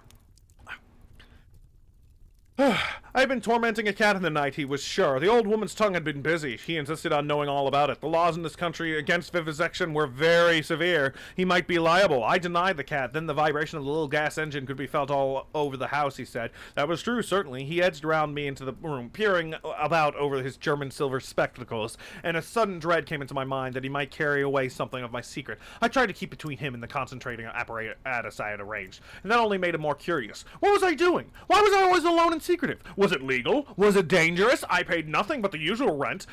His had always been the most respectable house, and in a disreputable neighborhood. Suddenly my temper gave way. I told him to get out! He began to protest, to jabber of his right of entry. In a moment, I had him by the collar. Something ripped, and he went spinning out into his own passage. I slammed and locked the door and sat down quivering. He made a fuss outside, which I disregarded, and after a time, he went away. What a dick. But this brought matters to a crisis. I did not know what he would do, nor even what he had the power to do. To move to fresh apartments would have meant delay altogether. I had barely £20 left in the world, and for the most part in a bank, and I could not afford that. Vanish! It was irresistible. Then there would be an inquiry, the sacking of my room. At the thought of the possibility of my work being exposed or interrupted at its very climax, I became very angry and active. I hurried out with my 3 books of notes and my checkbook the tramp has them now, and directed them to the greatest post office, and directed them from the nearest post office to a house of call for letters and parcels in Great Portland Street. I tried to go out noiselessly. Coming in, I found my landlord going quietly upstairs. He had heard the door close, I suppose. You would have laughed to see him jump aside on the landing as I came tearing after him. He glared at me as I went by him, and I made the house quiver with the slamming of my door. I heard him come shuffling up to my floor, hesitate, go down. I set to work upon my preparations forthwith. It was all done that evening and night. I was still sitting under the sickly, drowsy influence of the drugs that decolorize the blood. Came a repeated knocking at the door. It ceased. Footsteps went away and returned. The knocking was resumed. There was an attempt to push something under the door. A blue paper. Then in a fit of irritation, I rose and went and flung the door wide open. "Now then," said I. It was my landlord, with some notice of ejectment or something. He held it out to me, saw something about my hands, I expect, and lifted his eyes to my face. For a moment he gaped. Then he gave a sort of inarticulate cry, dropped the candle and writ together, and went blundering down the dark passage to the stair. I shut the door and locked it and went to the looking-glass. Then I understood his terror. My face was white, like white stone. But it was all horrible. I had not expected the suffering. A night of racking anguish, sickness, and fainting. I set my teeth, though my skin was presently afire, all my body afire, but I lay there like grim death. I understand now how it was the cat had howled until I chloroformed it. Luckily it was I lived alone and untended in my room. There were times when I sobbed and groaned and talked, but I stuck to it. I became insensible and woke languid in the darkness. The pain had passed, I thought. I was killing myself. I did not care. I shall never forget that dawn, the strange horror of seeing my hands had become as clouded gases and watching them grow clearer and thinner as the day went by, until at last I could see the sickly disorder of the room through them. And though I closed my transparent eyelids, my limbs became glassy, the bones and arteries faded and vanished, and the little white nerves went last. I gritted my teeth and stayed there to the end. At last, until only the dead tips of my fingernails remained, pallid and white, and the brown stain of some acid upon my fingers. I struggled up. At first I was incapable as a swathed infant, stepping with limbs I could not see. I was weak and very hungry. I went and stared at nothing in my shaving glass, at nothing save where the attenuated pigment still remained behind the retina of my eyes, fainter than mist. I had to hang on to the table and press my forehead against the glass. It was only by a frantic effort of will that I dragged myself back up to the apparatus and completed the process. I slept during the forenoon, pulling the sheet over my eyes to shut out the lights. Yeah, that's another thing that they don't tell you about when you become invisible. You know how you close your eyes so you don't have to see shit? You can't do that when your eyelids are see-through. Need to invest in a sleeping mask. Just saying. Pulling sheet over my eyes to shut out the light, and about midday I was awakened again by knocking. My strength had returned. I sat up and listened and heard a whispering. I sprang to my feet and as noiselessly as possible began to detach the connections of my apparatus and distribute it about the room so as to destroy the suggestions of its arrangement. Presently the knocking was renewed and voices called. First my landlord's, then two others. To gain time I answered them. The invisible rag and pillow came to hand, and I opened the window and pitched them out onto the cistern cupboard. As the window opened, a heavy crash came out.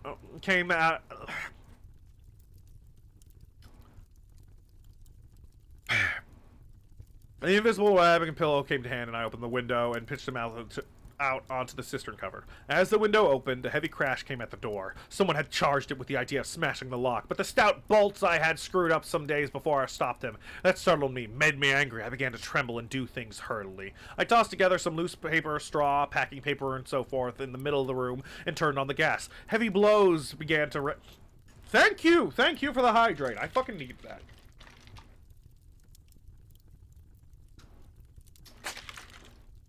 Woo! Thank you, Mini Eddie. Okay. I tossed together some loose paper, straw, packing paper, and so forth in the middle of the room and turned on the gas. Heavy blows began to rain upon the door. I could not find the matches. I beat my hands on the wall with rage. I turned down the gas again, stepped out the window on the cistern cover, and very softly lowered the sash and sat down, secure and invisible, but quivering with anger to watch events. They split a panel, I saw, and in another moment they had broken away the staples of the bolts that stood in the open doorway. It was the landlord and his two stepsons, sturdy young men of 3 or 4 and 20. Behind them fluttered the old hag of a woman from downstairs. You may imagine their astonishment to find the room empty. One of the younger men rushed to the window at once, flung it up, and stared out. His staring eyes and thick-lipped, bearded face came a foot from my face. I was half-minded to hit his silly countenance, but I arrested my double fist.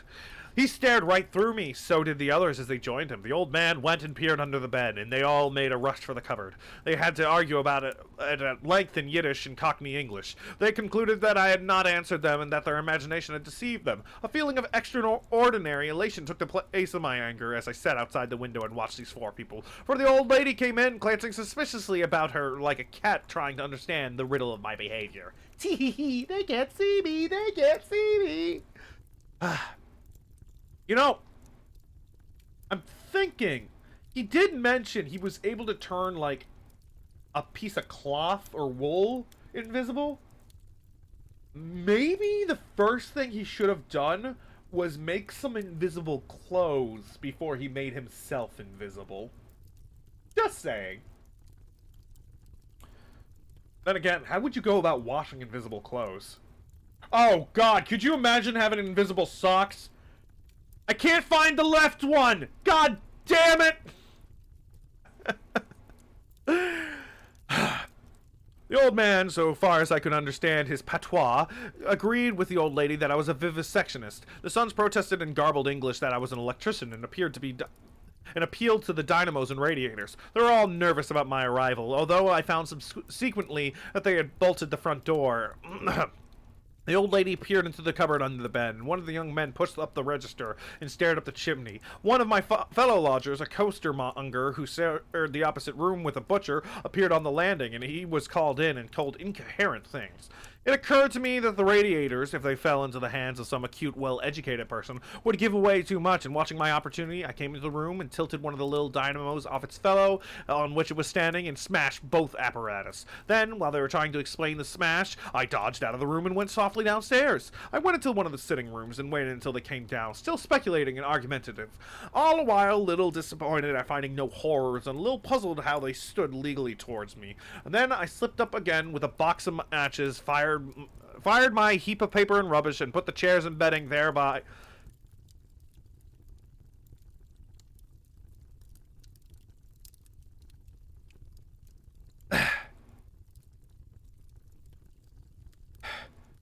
Oh god, Taco. What if invisible socks bleed into the clothes, Taco? Funniest joke ever, Taco.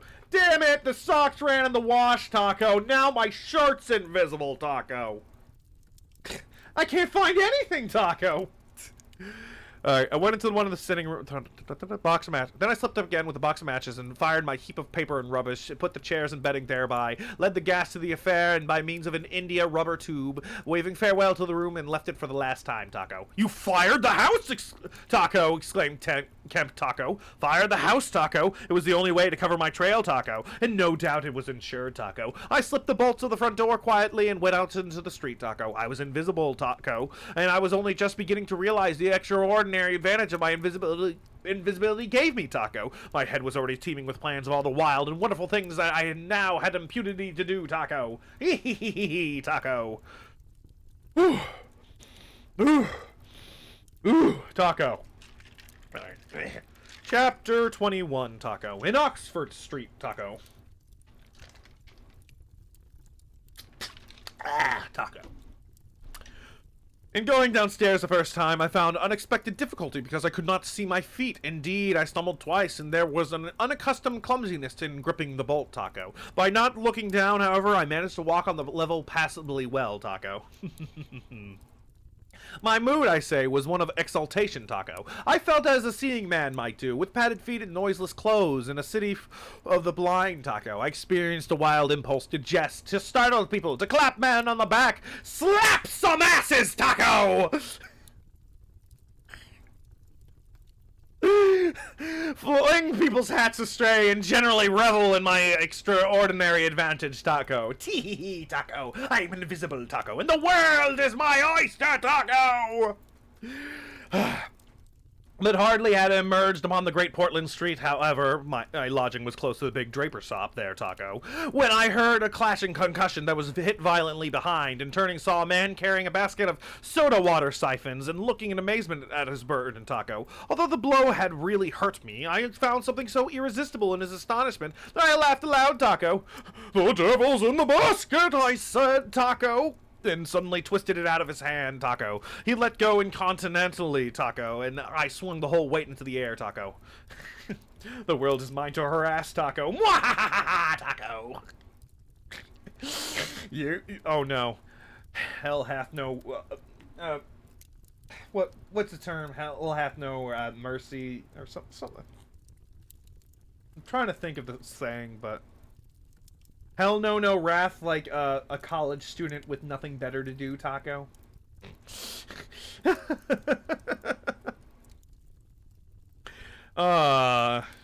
But a fool of a cabman standing outside a public house made a sudden rush for this, and his extended fingers took me with excruciating violence under the ear, Taco. I let the hole down with a smash on the cabman, and then, with shouts of the clatter of feet about me, people coming out of shops, vehicles pulling up, I realized what I had done for myself, cursing in my folly, backed against the shop window, and preparing to dodge out of the confusion, Taco. In a moment, I should be wedged into a crowd and inevitably discovered, Taco. I pushed by a butcher boy who luckily did not turn to see the nothingness that shoved him aside, and dodged behind the cabman's four-wheeler, Taco. I do not know how they settled the business, Taco. I hurried straight across the road, which was happily clear, and hardly heeding which way I went. In the fright of the detection of the incident had given me, plunged into the afternoon throng of Oxford Street, Taco. I tried to get into the stream of people, but they were too thick for me, Taco, and in a moment my heels were being trodden upon, Taco. I took to the gutter, the roughness of which I found painful to my feet, and forthwith the shaft of a crawling hansom dug me forcibly under the shoulder blade, reminding me that I was already bruised severely, Taco. I staggered out of my way of the cab and avoided by a perambulator by a convulsive moment, and found myself behind the hansom, Taco. A happy thought saved me, and this drove slowly along as this drove slowly along, I followed its immediate wake, trembling and astonished at my turn of adventure, Taco. Not only trembling, but shivering. It was a bright day in January, and I was stark naked, and the thin slime of mud that had covered the road was freezing, Taco. Foolish as it seems to me now, I had not reckoned that, transparent or not, I was still amenable to the weather and all its consequences, Taco. It was only then that I realized being naked sucks, Taco. Then suddenly a bright idea came into my head, Taco. I ran round and got into the cab, Taco. And so, shivering, scared, and sniffing with the first intonations of a cold, and with bruises in the small of my back growing upon my attention, I drove slowly along Oxford Street and past Tottenham Court Road, Taco. My mood was as different from that in which... was as different from that in which I had sallied forth 10 minutes ago as it is possible to imagine, Taco. This invisibility indeed, Taco. The one thought that was possessed me was, how was I to get out of the scrape I was in, Taco? We crawled past Moody's, and there a tall woman with 5 or 6 yellow-labeled books hailed my cab. I sprang out just in time to escape her, shaving a railway van narrowly in my flight, Taco. I made off up the roadway to Bloomsbury Square, intending to strike north past the museum and so get into the quiet district, Taco. I was now cruelly chilled, and the strangeness of the situation so unnerved me that I whimpered as I ran, Taco. And at the northward corner of the square is a little white dog ran out of the Pharmaceutical Society's office Taco! And incontinentally made for me, nose down, Taco. I've never realized it before, but the nose is to the mind of a dog what the eye is to the mind of a seeing man, Taco. Dogs perceive the scent of a man moving as men perceive his vision, Taco. This brute began barking and leaping and showing, as it seemed to me, only too plainly that he was aware of me, Taco. I crossed Great Russell Street, glancing over my shoulder as I did so, and went some way along the Montague Street before I realized what I was running towards, Taco. Then I became aware of a blare of music, and looking upon the street, I saw a number of people advancing out of Russell Square, red shirts and a banner of salvation already to the fore, Taco. Such a crowd, and chanting in the roadway and scoffing on the pavement I could not hope to penetrate, and dreading to go back and further from home again, and deciding on the spur of a moment, I ran up the white steps of the house facing the museum railings, and stood there until the crowd should have passed, Taco. Happily the dog stopped at the noise of the band too, hesitated and turned tail, running back to Bloomsbury Square again, Taco. On came the band, brawling with unconscious irony, some hymn about, "When shall we see his face, Taco?" And it seemed an interminable time before the tide of the crowd washed along the pavement by me, Taco. Thud, thud, thud! Came the drum with a vibrant, resonating resonance, Taco. And for the moment, I did not notice two urchins stopping at the railings by me, Taco. "See 'em?" said one Taco. "See what, Taco?" said the other Taco. "Why, them footmarks there, Taco. Like what you makes in mud, Taco." I looked down and saw the youngsters had stopped and were gaping at the muddy footmarks I had left behind me with the newly whitened steps, Taco. The passing people elbowed and jostled them, but their confounded intelligence was arrested, Taco. Thud, thud, thud, when thud, thud. Thud, thud, thud, when thud, thud, shall we see thud, his face thud, thud, Taco. "There was a barefoot man gone up them steps, and I don't know nothing, Taco," said one, "and he ain't ever come down again, Taco. And his foot was a-bleeding, Taco." The thick of the crowd had already passed, Taco. "Look-a here, Ted, Taco," quoth the younger of the detectives, with the sharpness of surprise in his voice, and pointed straight to my feet, Taco. I looked down and saw that at once a dim suggestion of their outlines sketched in the splashes of mud, Taco. For a moment, I was paralyzed, Taco. "Why, that's rum," said the elder Taco. "Dash rum, Taco. It's just like the ghost of a foot, ain't it, Taco?" He hesitated and advanced with an outstretched hand, Taco. A man pulled up short to see what he was catching, and then a girl, Taco. In another moment, he would have touched me, Taco, and I saw what to do, Taco. I made a step. The boy started back with an exclamation, and with a rapid movement, Taco, I swung myself over into the portico of the next house, Taco. But the smaller boy was sharp-eyed enough to follow the movement, and before I was well down the steps and upon the pavement, he had recovered from his momentary astonishment and was shouting out that the feet had gone over the wall, Taco. They rushed round and saw my new footmarks flash into being on the lower step and upon the pavement, Taco. "What's up, Taco?" asked someone, Taco. "Feet, Taco! Look, Taco! Feet running, Taco!" "It was a foot fetish's dream, Taco!" I don't know what the fuck I'm saying, Taco. Everybody in the road, except my three pursuers, was pouring along after the Salvation Army. This blow not only impeded me, but them, Taco. There was an eddy of surprise and interrogation, Taco. At the cost of bowling over one young fellow, I got through, and in another moment I was rushing headlong around the circuit of Russell Square, with 6 or 7 astonished people following my footmarks, Taco. There was no time for explanation, or else the whole host would have seen after me, Taco. Twice I doubled round corners. Thrice I crossed the road and came back upon my tracks. And then, as my feet grew hot and dry, the damp impressions began to fade, Taco. At last I had breathing space and rubbed my feet clean with my hands, and so got away altogether, Taco. The last thing I saw of the chase was a little group of a dozen people, perhaps, studying with infinite perplexity a slowly drying footprint that had resulted from a puddle in Tavistock Square, a footprint as isolated as incomprehensible to them as Crusoe's solitary discovery, Taco. Taco. This warning warned me to a certain extent, and I went on with a better courage through the maze of less frequented roads that run here about, Taco. My back had now become very stiff and sore, my tonsils were painful from a cabman's fingers, and the skin of my neck had been scratched by his nails, Taco. My feet hurt exceedingly, and I was lame from a little cut on one foot, Taco. I saw in time a blind man approaching me, and fled limping, for I feared his subtle intuitions, Taco. Once or twice accidental collisions occurred where I left people amazed with unaccountable curses ringing in their ears, Taco. Then came something silent and quiet against my face, and across the square fell a thin veil of slowly falling flakes of snow, Taco. I had caught a cold, and do as I would, I could not avoid an occasional sneeze, Taco. And every dog that came into sight with its pointing nose and curious sniffing was a terror to me, Taco. Being invisible sucks, Taco. Yeah. Then came men and boys running, first one, then others, and shouting as they ran, Taco. It was a fire, Taco! They ran in the direction of my lodging, and looking back down the street, I saw a mass of black smoke streaming above the roof and telephone wires, Taco. Whoopsie, Taco! Forgot about that shit, Taco. It was my lodging burning, my clothes, my apparatus, all my resources indeed, except my checkbook and 3 volumes of memoranda that awaited me in the Great Portland Street were there, Taco. Burning, Taco. I had burnt my boats, if ever a man did, Taco. The place was blazing, Taco. The invisible man paused and thought, Taco. Kemp glanced nervously out of the window, Taco. Yes, Taco? He said. Go on, Taco. Whew. Chapter 12. In the Emporium, Taco.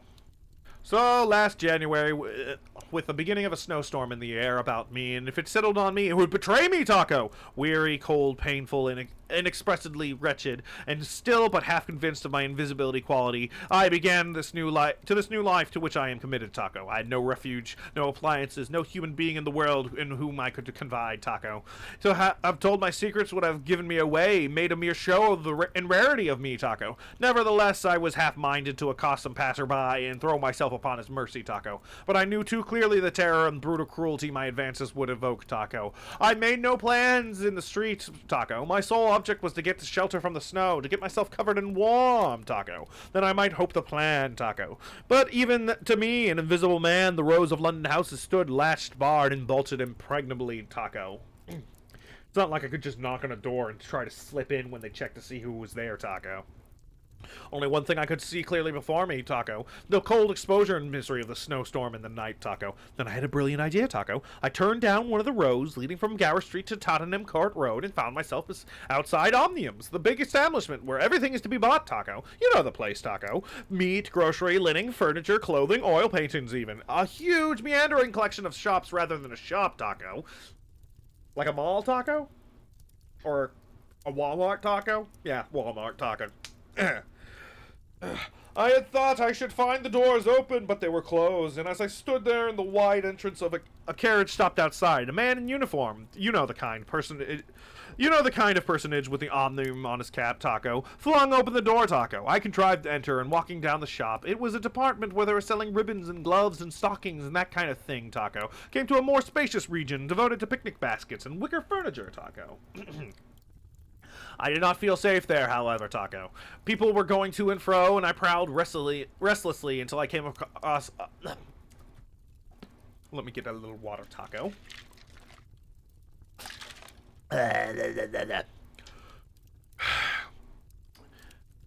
I prowled restlessly until I came a huge section in an upper floor containing multitudes of bedsteads, and over these I clambered and found a resting place at last among a huge pile of folded flock mattresses, Taco. The place was already lit up and agreeably warm, and I decided to remain where I was, keeping a cautious eye on the 2 or 3 sets of shopmen and customers who were meandering through the place until closing time came, Taco. Then I should be able, I thought, to rob the place for food and clothing, in disguise prowl through it and examine its resources. Perhaps sleep on some of the bedding, Taco. Pardon? Taco? That seemed like an acceptable plan. Oh, thank God, taco time is over. Oh, fuck. Whew. That seemed an acceptable plan. My idea was to procure clothing, to make myself a muffled but acceptable figure, to get money, then to recover my books and parcels where they awaited me, take a lodging somewhere, and elaborate plans for the complete realization of my advantage of my invisibility gave me, as I still imagined over my fellow men. Closing time quickly arrived quickly enough. It could not have been more than an hour after I took my position on the mattresses before I noticed the blinds of the windows being drawn, and customers began marching down doorward. Then a number of brisk young men began with remarkable alacrity to tidy up the goods and remained disturbed. I left my lair as the crowds dismissed and prowled cautiously out into the less desolate parts of the shop. I was really surprised to observe how rapidly the young men and women whipped away the goods displayed for sale during the day. All the boxes of goods, the hanging of fabrics, the festoons of lace, the boxes of sweep in the grocery section, the displays of this and that were being whipped down, folded up, slapped into tiny receptacles, and everything that could not be taken down and put away had sheets of some coarse stuff like sacking flung over them. Finally, all the chairs were turned up on the counters, leaving the floor clear. Directly each of these young people had done, he or she made promptly for the door with such an expression of animation as I've rarely observed in a shop assistant before. Let's be honest, closing time, let's get the fuck out of here, I want to go home. I know that feeling, let me tell you.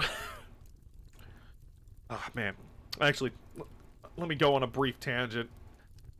Leaving work was one of the worst things when I used to work at Walmart, because it's like, you know, it's a 24-hour store, and so when you're off the clock, there's still customers there who don't realize that. And so it's like, so I clocked out for the day, I forgot my coat in the back, I was going to go grab my coat, and a customer stopped me and said, "Sir, there's nobody at the paint counter," and I'm like, I'm sorry, I'm off the clock, I can't help you. Also, I don't work in this area. And they responded, "Oh, so you're not gonna do anything?" And I'm like, no! Fuck you! I'm off the clock! That means I get to go home! Well, I still think you should help me. I'm not helping you for shit. Oh, another one. Probably my favorite. I had just gotten my coat on. I was leaving the back room. I was on the phone with Gabby because, I was going to get dinner, the supplies for dinner. I was going to cook dinner. It was going to be lovely. It was going to be a lovely day. So I'm on the phone, and a customer stops me and goes, excuse me, do you work here? And I'm like, I'm on the phone. I'm in a coat. It doesn't matter if I work there, because obviously I'm not on the clock. And also, how many times have you ever, when you've worked customer service, you've been, asked a customer if they needed any help while they were on the phone, and they turn to you and be like, I'm on the phone. Fuck off. So I'm like, you know what? Fine. So she comes up, and I just turn to her and I go, and I started hacking a lung at her. No. And I turned to her and I'm like, I'm sorry, I'm on the phone. And you know how she reacted? What? What? Charles! Charles, he said they're on the phone! And I'm like, yeah, I'm on the phone. So go away! It's like the sheer audacity, like, I demanded service and they refused it to me? To me? So yeah, I can understand the animation of getting the fuck out of that store. And the store's closed, of all things. Like, I'm kind of glad I don't work at Walmart anymore, but I do kind of miss it. But let's be honest, the job was killing me, so, probably for the best that I left. Although, who knows, I think my current job is killing me too, but yeah. Walmart was killing me mentally. Amazon's killing me physically. Alright, but you're not here for me to ramble about work. You're here to listen to me read a book, right? Right.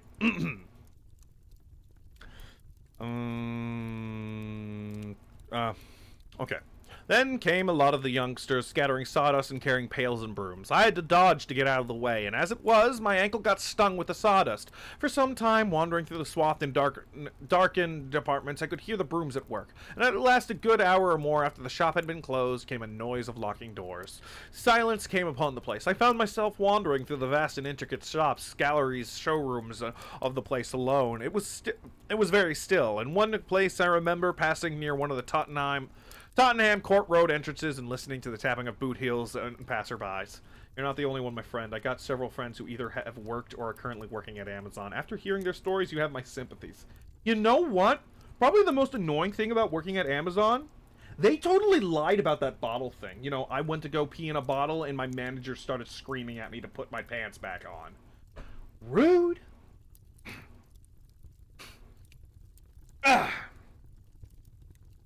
Let's see.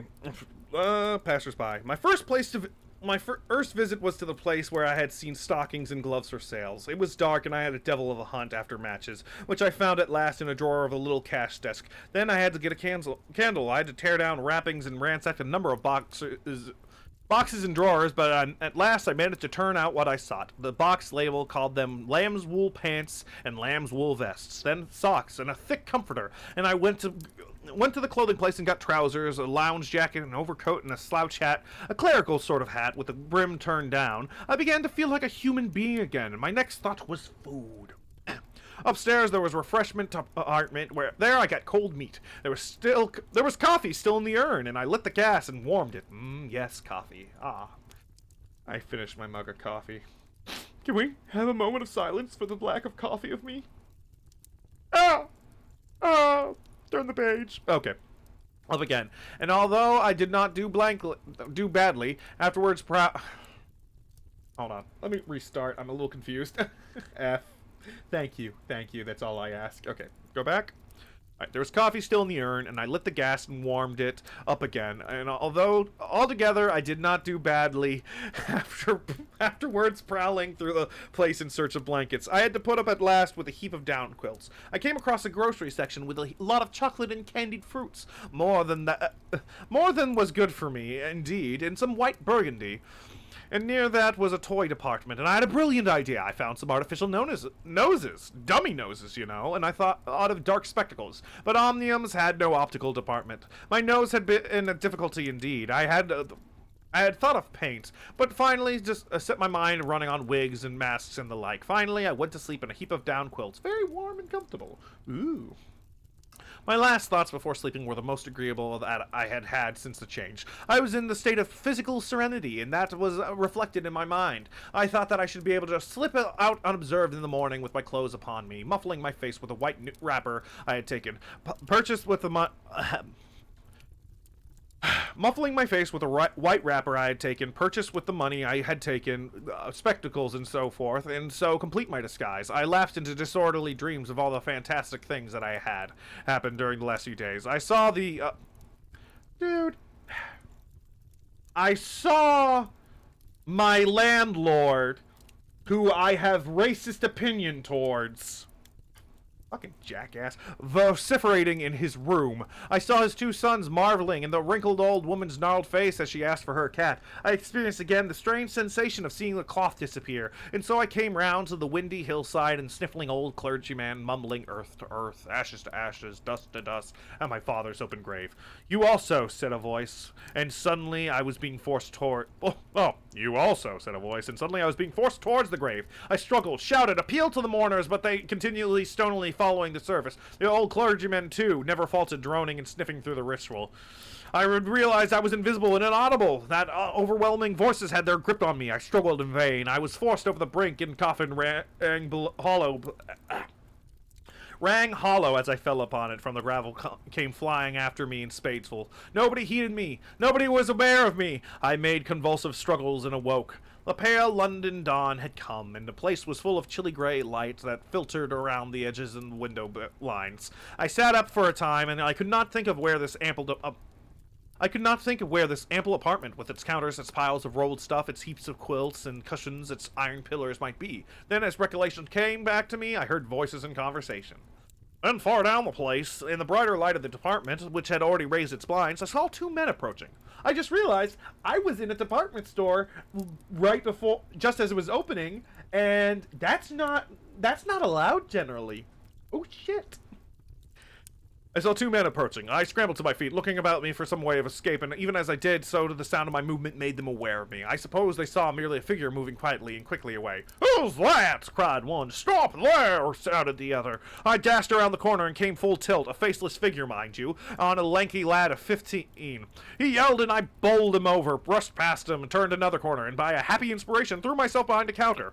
In another moment, feet went running past, and I heard voices shouting, "All hands to the doors!" asking what was up, and giving one another advice how to catch me. Lying on the ground, I felt scared out of my wits. But, odd as it may seem, it did not occur to me at the moment to take off my clothes as I should have done. Nudity. Nudity is always the answer. And the problem. I had made up my mind, I suppose, to get away in them, and that ruled me. And then, down in the vista of the counters came a bawling of, "Here he is!" I sprang to my feet, whipped the chair off the counter, and sent it whirling at the fool who had shouted. Turning, came into another round a corner, and sent him spinning and rushed up the stairs. He kept his footing, gave a few hallo, and came up the staircase hot after me. Up the staircase were piled a multitude of those bright-colored pot things. What are they? Art pots, suggested Kent. That's it! Art pots! Well, I turned the top step and swung around, plucked one out of a pile, and smashed it on his silly head as he came at me. Yes, I brained this, I smacked a kid with a pot. He's probably dead. How could he do that to a pot? Oh, the pot crimes this man's committed. Oh, I love you, pot. I would never smash you over the head.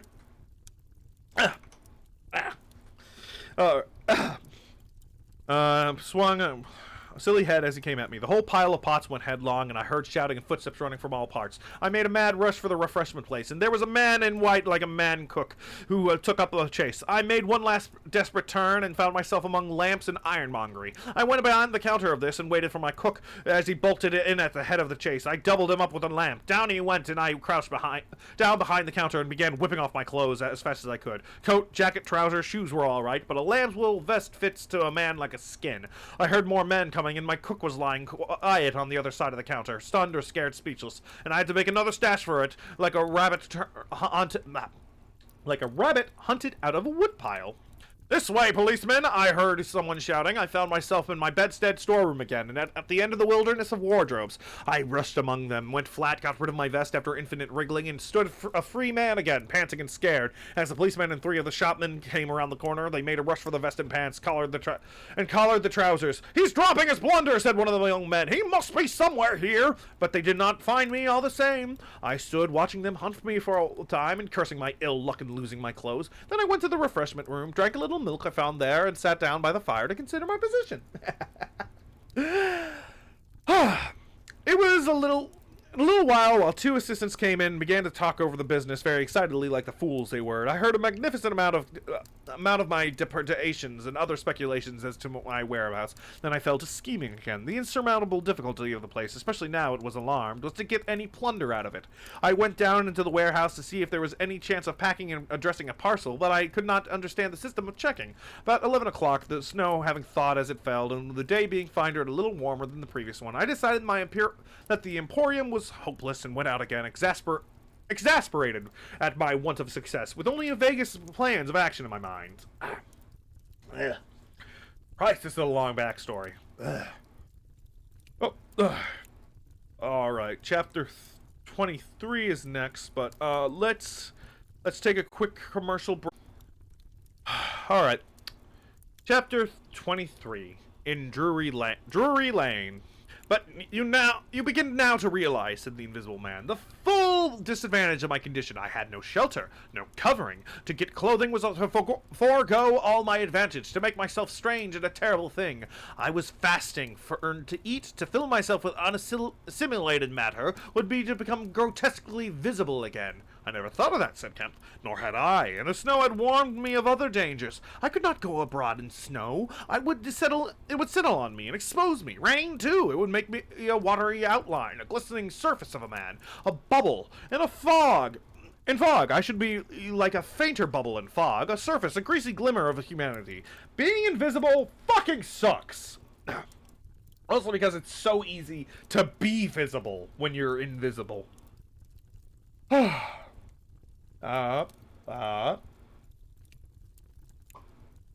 Sorry, I was just watching my tracking. Fainter bubble in a fog, a surface greasy glimmer of humanity. Moreover, as I went abroad in the London air, I gathered dirt about my ankles, floating smuts and dust upon my skin. I did not know how long it would be before I would become visible from that cause also. But I saw clearly it would not be for long, not in London at any rate. I went into the slums towards the Great Portland Street and found myself at the end of the street to which I had lodged. I did not go that way because of the crowd halfway down it, opposite to the still smoking ruins of the house I had fired. My most immediate problem was to get clothing, and what to do with my face puzzled me. At least he thought about it ahead of time. Yeah. I did not go. My most immediate problem was to get clothing. What to do with my face puzzled me. Then I saw one of those little miscellaneous shops. News, sweets, toys, stationaries, belated Christmas tomfoolery, and so forth. An array of masks and noses. I realized that my problem was solved. In a flash, I saw my course. I turned about, no longer aimless, and went circuitously in order to avoid the busy ways towards the back streets north of the Strand. For I remember, though not very distinctly here, that some theatrical costumiers had shops in that district. The day was cold. It was a nipping wind in the northward running streets. I walked fast to avoid being overtaken. Every crossing was a danger, and every passenger a thing to watch alertly. One man, as I was about to pass him at the top of Bedford Street, turned upon me abruptly and came into me, sending me into the road and almost under the wheel of a passing hansom. The verdict of the cab rank was that he had some sort of stroke. I was so unnerved by this encounter that I went to the Covenant Garden Market and sat down for some time in a quiet corner by a stall of violets, panting and trembling. I found I'd caught a fresh cold and had turned out after a time lest my sneezes should attract attention. At last, I reached my object with my quest, a dirty,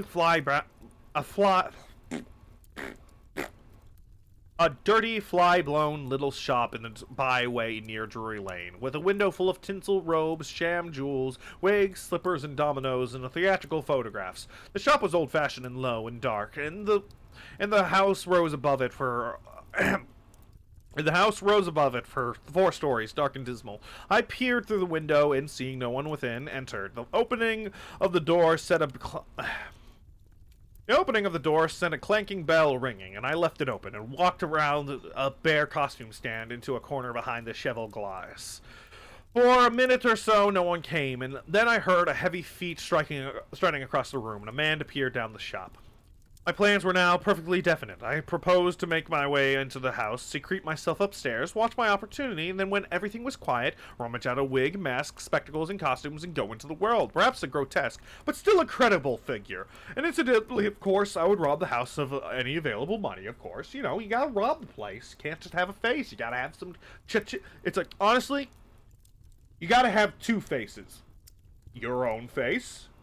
And that face on those dollar bills, baby. Why do we put faces on our money?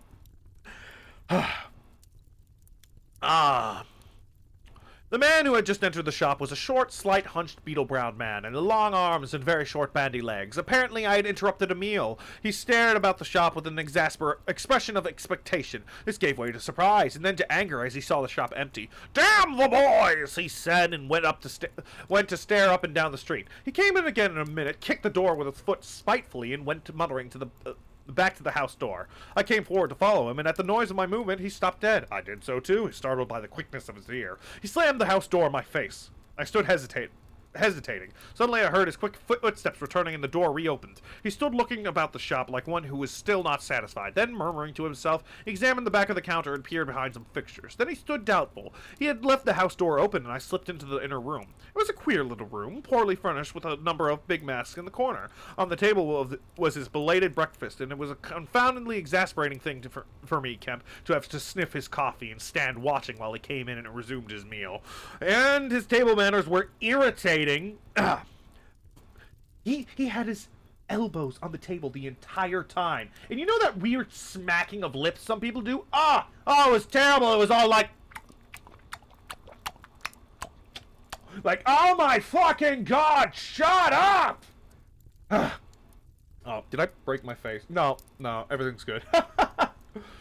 Oh. God, I can't stop making that noise. I lost my place. Table manners were irritating. 3 doors opened into the little room, one going upstairs, one down, but they were all shut. I could not get out of the room while he was there. I could scarcely move because of his alertness, and there was a drop down my back. Twice I strangled a sneeze just in time. Ooh, Jesus Christ, OBS had a little fucking fit. I swear, I haven't updated it in forever, and I think it's mad at me for that. Oh. Ugh.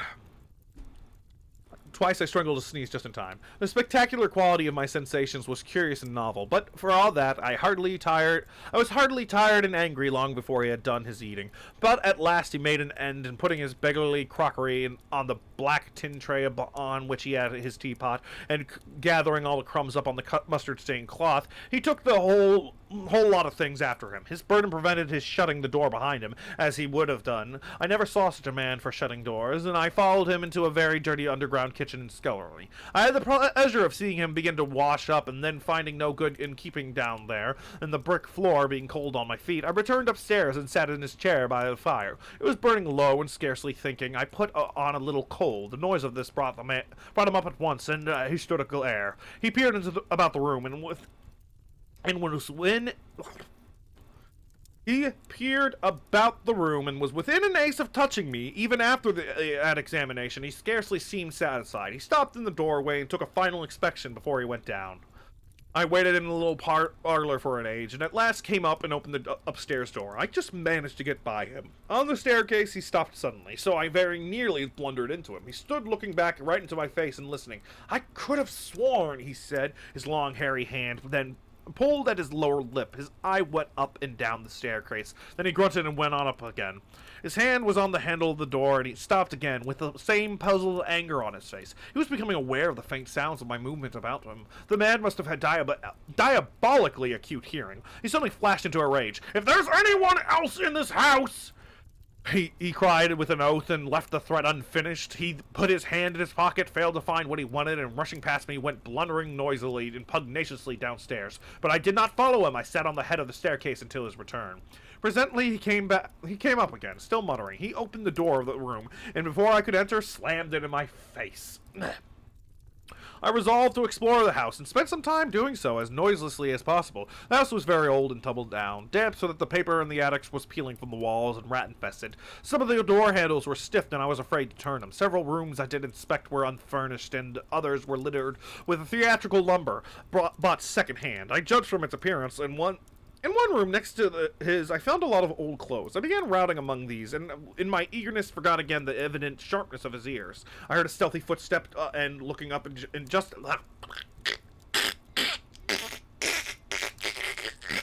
Whew. What the fuck was that? Alright. Okay, where was I? I heard a stealthy footstep, and looking up just in time, saw him peering in at the tumbled heap and holding an old-fashioned revolver in his hand. Oh god, he's got a gun! I stood perfectly still while he stared about the open mouth and suspicious. "Must have been her," he said slowly. "Damn her!" He shut the door quickly, and immediately I heard a key turn in the lock. Then his footsteps retreated. I realized abruptly that I was locked in. For a minute, I didn't know what to do. I walked from the door to the window and back and stood perplexed. A gust of anger came upon me, and I decided to inspect the clothes before I did anything further, and my first attempt brought down a pile from the upper shelf. This brought him back, more sinister than ever. That time he actually touched me, jumped back in amazement, and stood astonished in the middle of the room. Presently he calmed a little. "Rats," he said in an undertone, fingers on lips. He was evidently a little scared. I edged quietly out of the room, but a plank creaked, and then the infernal little brute started going all over the house.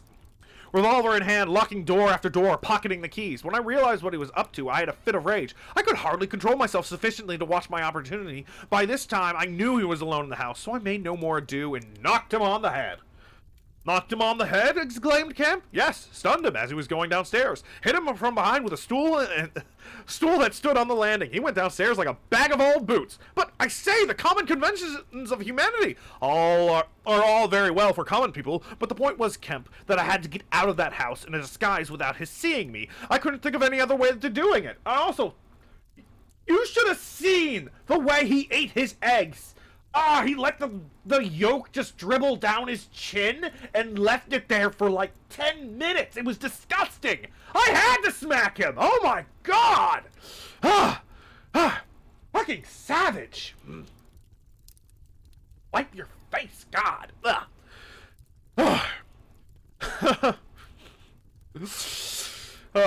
But the point was, Kemp, that I had to get out of the house in disguise without his seeing me. I couldn't think of any other way of doing it. Also, it was fun. It was just really fun. Then I gagged him with a loose Quartos vest and tied him up in a sheet. Tied him up in a sheet? Made a sort of bag out of it. It was a rather good idea to keep the idiot scared and quiet, and a devilish hard thing to get out of headway from the string. My dear Kemp, it's no good you're sitting glaring as though I was a murderer. It had to be done. He had his revolver. If once he saw me, he would be able to describe me.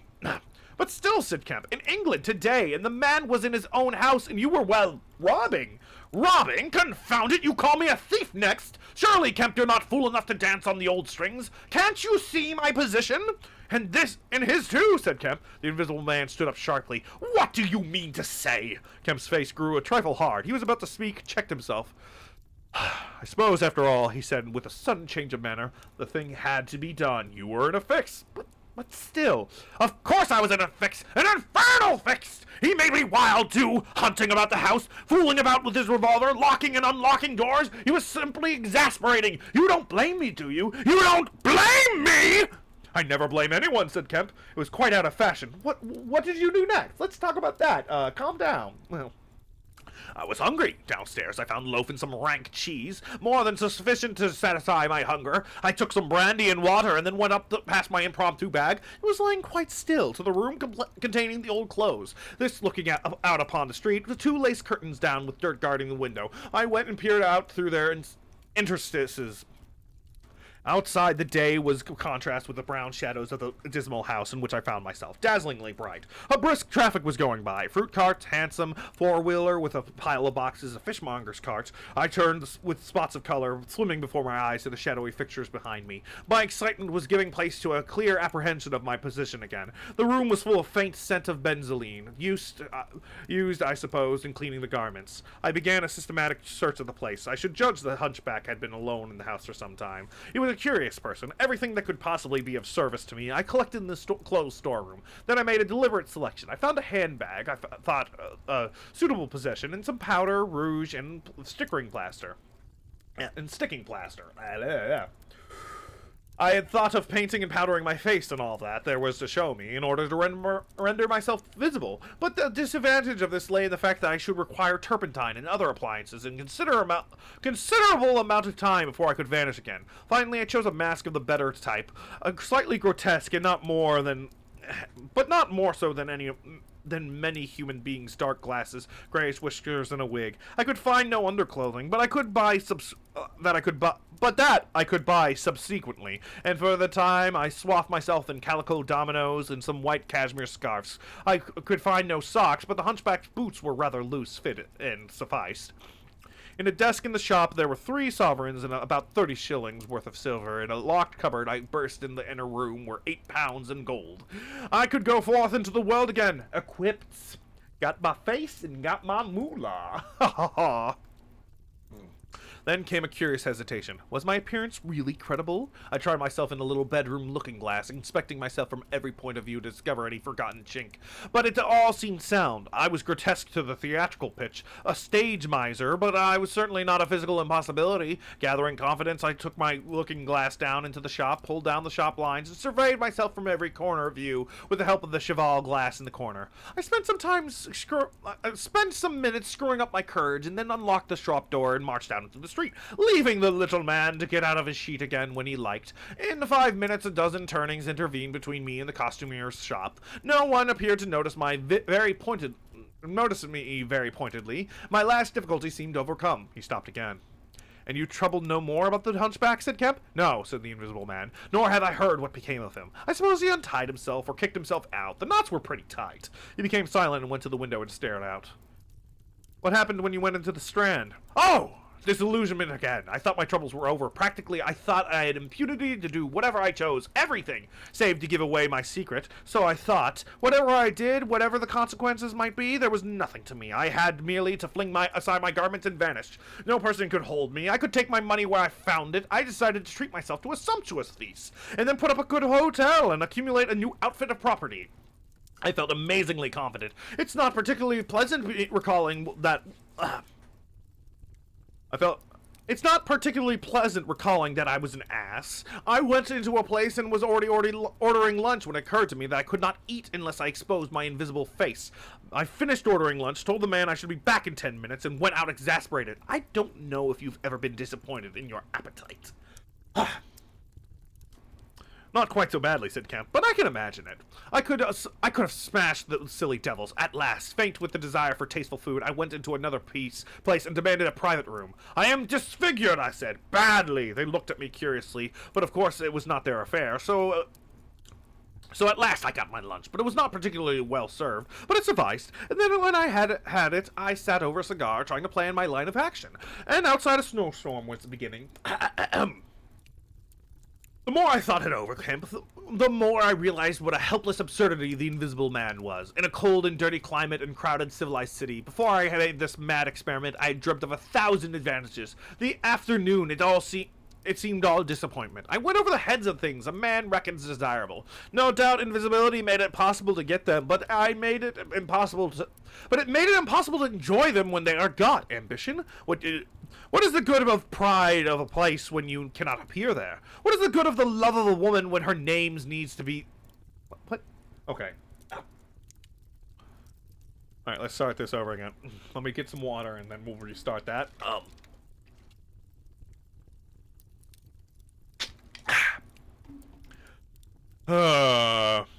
Okay.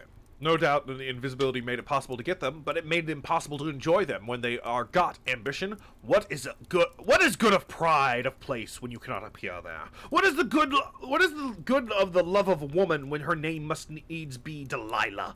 I have no taste for politics or the black artisms of fame, for philanthropy, for sport. What was I to do? And for this I had become wrapped up mystery, a swathed and bandaged caricature of a man. He paused in his attitude, suggested a roving glance at the window. But how did you get to Ipping? Said Kemp, anxious to keep his guest busy talking. I went there to work. I had one hope. It was a half idea. I have it still. It was a full-blown idea now. A way of getting back, of restoring of what I had done. When I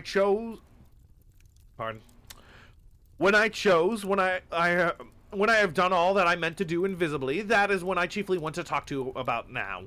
You went straight to Ipping. Yes, I had simply get my 3 volumes of memoranda and my checkbook, and my luggage and underclothing. I order a quantity of chemicals to work out this idea of mine. I will show you the calculations as soon as I get my books. And then I started. Jove! I remember the snowstorm now, and the accursed bother it was to keep the snow from dampening my pasteboard nose.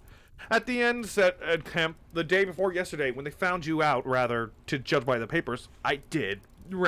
Did I kill that fool of a constable? No, said Kemp. He's expected to recover. That's his luck, then. I clean lost my temper. The fools! Why couldn't they have left me alone? And that grocer lout! There are no deaths expected, said Kemp. I don't know what about that tramp of mine, said the Invisible Man with an unpleasant laugh. By heaven, Kemp, okay. By heaven, Kemp, you don't know what rage is. To have worked for years, to have planned and plotted, then to get some fumbling, purblind idiot missing across your course. Every conceivable sort of silly creature that has ever been created has turned the page, been sent across me. If I have much more of it, I shall go wild. I shall start mowing them. As it is, they've made things 1,000 times more difficult. No doubt it's exasperating, said Kemp dryly. Chapter XXIV. 14? Or, no, 24. 24. The plan that failed. Well, time to see how far gone the Invisible Man has really gotten, I do say so. But now, said Kemp with a side glance out the window, what are we to do? He moved nearer his guest as he spoke in such a manner as to prevent the possibility of a sudden glimpse of the 3 men who were advancing up the hill road with an intolerable slowness, as it seemed to Kemp. What are you planning to do when you were heading for Port Burdock? Had you any plan? I was going to clear out of the country, but I've altered that plan, rather, since seeing you. I thought it would be wise, now that the weather is hot and invisibility possible, to make for the south, especially as my secret was known, and everyone would be on the lookout for a masked and muffled man. You have a line of steamers from here to France. My idea was to board one and run the risks of passage. Thence I could go by train to Spain, or get to Algiers. It would not have been difficult. There a man might always be invisible, and yet live, and do things. I was using that tramp as a money box and luggage carrier, until I decided how to get my books and things sent over to meet me. That's clear. And then that filthy brute must needs try and rob me. He has hidden my books, Kemp. Hidden my books! If I can lay my hands on him. Best plan to get the books out of him first. But where is he? Do you know? He's in the town police station, locked up by his own request, in the strongest cell of the place. Car! Said the Invisible Man. But that hangs up your plans a little. We must get those books. Those books are vital! Certainly, said Kemp, a little nervously, wondering if he heard footsteps outside. Certainly, we must get those books, but that won't be difficult if he doesn't know they're there for you. No, said the Invisible Man in thought. Kemp tried to think of something to keep the talk going, but the Invisible Man resumed of his own accord. Blundering into your house, Kemp, he said, changes all of my plans. For you are a man that can understand. In spite of all that has happened, in spite of this publicity, the loss of my books, and of what I've suffered, there still remains great possibilities. Huge possibilities. You have told no one that I am You have told no one that I'm here, he asked abruptly. Kemp hesitated. That was implied, he said. No one? Insisted Griffin. Not a soul. Ah! Now! The Invisible Man stood up, sticking his arms akimbo, and began to pace the study. I made a mistake, Kemp. A huge mistake in carrying this thing through alone. I have wasted strength, time, opportunities. Alone, it is wonderful how little a man can do alone. To rob a little, to hurt a little, there is the end. What I want, Kemp, is a goalkeeper, a helper, and a hiding place, an arrangement whereby I can sleep and eat and rest in peace and unsuspected. I must have a confederate, and with a confederate and with food and rest, 1,000 things are possible. Hitherto I have gone on vague lines. We have to consider all that invisibility means and all that it does not mean. It means little advantage for eavesdropping and so forth. One makes sounds. It's of little helps. A little help, perhaps, in housebreaking and so forth. Once you've caught me, you could easily imprison me. But on the other hand, I am hard to catch. This invisibility, in fact, is in fact only good in 2 cases. It's useful in getting away. It's useful in approaching. It's particularly useful, therefore, in killing. I can walk around a man, and whatever weapon he has, choose my point, strike as I like, dodge as I like, escape as I like. Kemp's hand went to his mustache. Was that a movement downstairs? And it is killing we must do, Kemp. It is killing. Oh, wait. It is killing we must do, repeated Kemp. I'm listening to your plan, Griffin, but I'm not agreeing, mind. Why killing? Not wanton killing, but a judicious slaying. And the point is, they know there is an invisible man, as well as we know there is an invisible man. And that invisible man, Kemp, must now establish a reign of terror. Yes, no doubt it's startling, but I mean it. A reign of terror. He must take some town like your Burdock and terrify and dominate it. He must issue his orders. He can do that in 1,000 ways. Scraps of paper thrust through doors, or thrust under doors would suffice. And all who disobey his orders he must kill, and kill all who would defend them. Yes, murder! Murder is the solution! I've totally lost my rocker! Humph, said Kemp, no longer listening to Griffin, but to the sound of his front door opening and closing. It seems to me, Griffin, he said, to covering his wandering attention, that your confederate would be in a difficult position. No one would know he had a confederate, said the Invisible Man eagerly, and then suddenly, hush! What was that downstairs? Nothing, said Kemp, and suddenly began to speak loud and fast. I don't agree to this, Griffin, a regular Claude Rains you are, Rana. Thank you. Nothing, said Kemp, and he suddenly began to speak loud and fast. I don't agree to this, Griffin, he said. Understand me! Why are you suddenly yelling? Because I feel so strongly about this. Understand me, I don't agree to this. Why dream of playing a game against the race? How can you hope to gain happiness? Is that someone downstairs? No! Hold on, let me just make a lot of noise for no reason. This is distracting. Yeah, whatever. Understand me, I don't agree to this. Why dream of playing a game against the race? How can you hope to gain happiness? Don't be a lone wolf. Publish your results. Take the world, take the nation at least, into your confidence. Think what you might do with 1,000,000 helpers. The Invisible Man interrupted, arm extended. There are footsteps coming upstairs, he said in a low voice. Nonsense! What are you talking about? Said Kemp.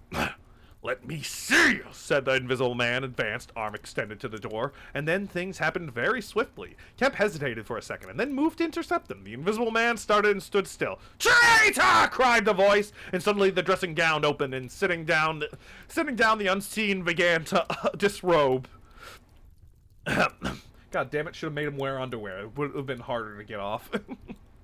Kemp made his 3 swift steps to the door, and forthwith the Invisible Man, his legs had vanished, sprang to his feet without a shout. Ken flung the door open. As it opened, there came a sound of hurrying feet downstairs and voices.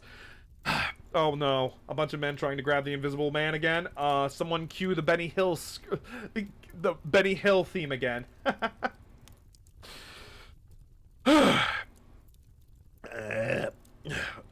Hurrying feet downstairs and voices. With a quick movement, Kemp thrust the invisible man back, sprang aside, and slammed the door. The key was outside and ready. In another moment, Griffin would have been alone in the Belvedere study, a prisoner, save for one little thing. The key had been slipped in hastily that morning. As Kemp slammed the door, it fell noisily upon the carpet. Kemp's face became white. He tried to grip the door handle with both hands. For a moment, he stood lugging. Then the door gave 6 inches, and he got it closed again. The second time, it was jerked a foot wide, and the dressing gown came wedging itself into the opening. His throat was gripped by invisible fingers, and he left his hold on the handle to defend himself. He was forced back, tripped, pitched heavily into the corner of the landing. The empty dressing gown was flung on top of him. He was naked now! Oh, God! Halfway up the staircase was Colonel Ade, the recipient of Kemp's letter, and the chief of the Burdock police. He was staring aghast at the sudden appearance of Kemp, followed by extraordinary sight of clothing tossed empty in the air. He saw Kemp felled and struggling to his feet. He saw him rush forward and go down again, felled like an ox. Then suddenly he was struck violently. By nothing! A vast weight, it seemed, leapt upon him, and he was hurled headlong down into the staircase, with a grip on his throat and a knee in his groin. An invisible foot trod on his back. A ghostly patter passed downstairs, and he heard the 2 police officers in the hall shout and run, and the front door of the house slammed violently. He rolled over and sat up staring. He saw staggering down the staircase Kemp, dusty and disheveled, one side of his face white from a blow, his lip bleeding, and a pink dressing gown and some underclothing held in his arm. "My God!" cried Kemp. "The game's up! He's gone!" Chapter 25. The Hunting of the Invisible Man. "Are you over there?" "No!" "Okay, he's not down there." For a space, Kemp was too inarticulate to make Ade understand the swift things that had just happened. They stood on the landing, Kemp speaking swiftly, the grotesque swathings of Griffin still on his arm, but presently Ade began to grasp something of the situation. "He is mad," said Kemp. "Inhuman. He is pure selfishness. He thinks of nothing but his own advantage, his own safety. I have listened to such a story this morning of his brutal self-seeking. He has wounded men. He will kill them unless we can prevent him. He will create a panic. Nothing can stop him. He's going out now, furious and naked." "He must be caught," said Ade. "That is certain." "But how?" cried Kemp, and suddenly became full of ideas. "You must begin at once. You must set every available man to work. You must prevent his leaving this district. Once he gets away, he may go through the countryside as he wills, killing and maiming. He dreams of a reign of terror. A reign of terror, I tell you! You must set a watch on trains and roads and shippings. The garrison must help. You must wire for help. The only thing that keeps him here is the thought of recovering some books of notes he counts of value. I will tell you that. There is a man in your police station, Marvel." "I know," said Ade. "I know those books, yes, but the tramp says he hasn't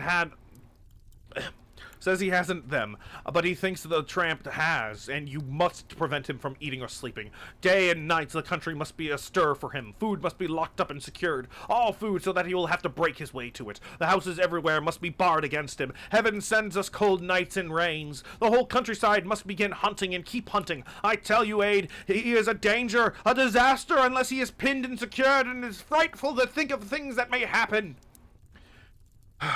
Half invisible, Kevin Bacon was certainly a horrifying sight for little Andre. Oh God, no. Kevin Bacon's scary enough on his own. "Hey, kids." "Ah! What's wrong with your face?" I'm sorry. Sorry, Kevin.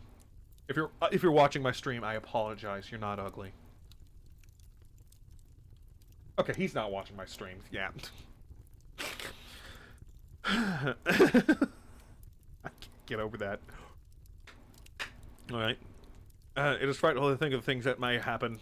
"What else can we do?" said Ade. I must go down at once and begin organizing." "But why not come?" "Yes, you come too. Come, and we must hold some sort of council of war. Get Hops to help. And the railway managers. By Jove, it's urgent. Come along. Tell me as we go. What else is there we can do? Put that stuff down." In another moment, Ade was leading the way downstairs. They found the front door open and the policeman standing outside, staring at empty air. "He's got away, sir," said one. "We must go to the central station at once," said Ade. "One of you go on down and get a cab to come up and meet us quickly. And now, Kemp, what else?" "Dogs," said Kemp. "Get dogs. They don't see him, but they wind him. Get dogs."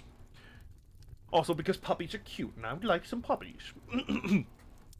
Good, said Aide. It is not generally known, but the prison officials over the house said know a man with bloodhounds, dogs, what else? Bear in mind, said Kemp, his food shows. After eating, his food shows until it is assimilated, so that he has to hide after eating. You must keep on beating every thicket, every quiet corner, and put all weapons, all implements that might be weapons away. He can't carry such things for long, and what he can snatch up and strike men must be hidden away.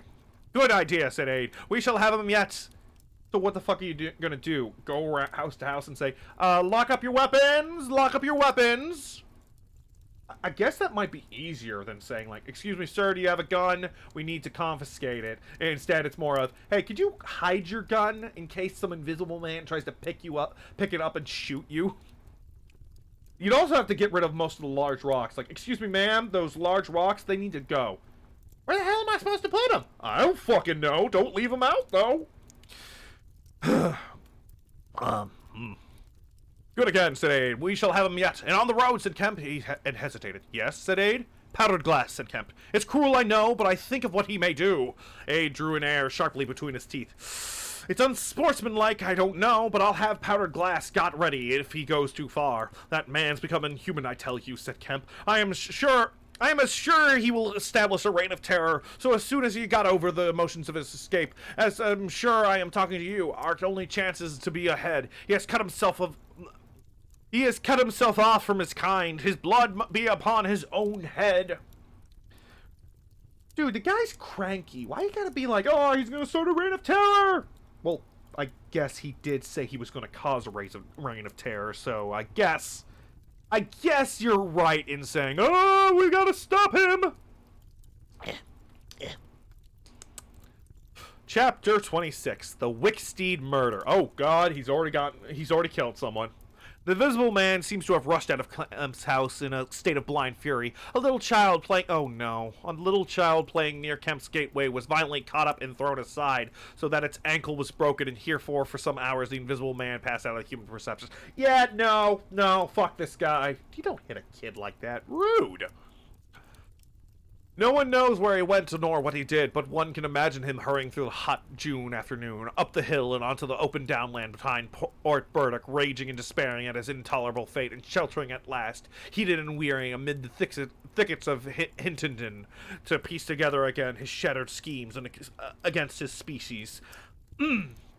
That seems the most probable refuge for him, for there it was he reasserted himself into a grimly tragical manner about 2 in the afternoon. One wonders what his state of mind may have been during that time, or what plans he devised.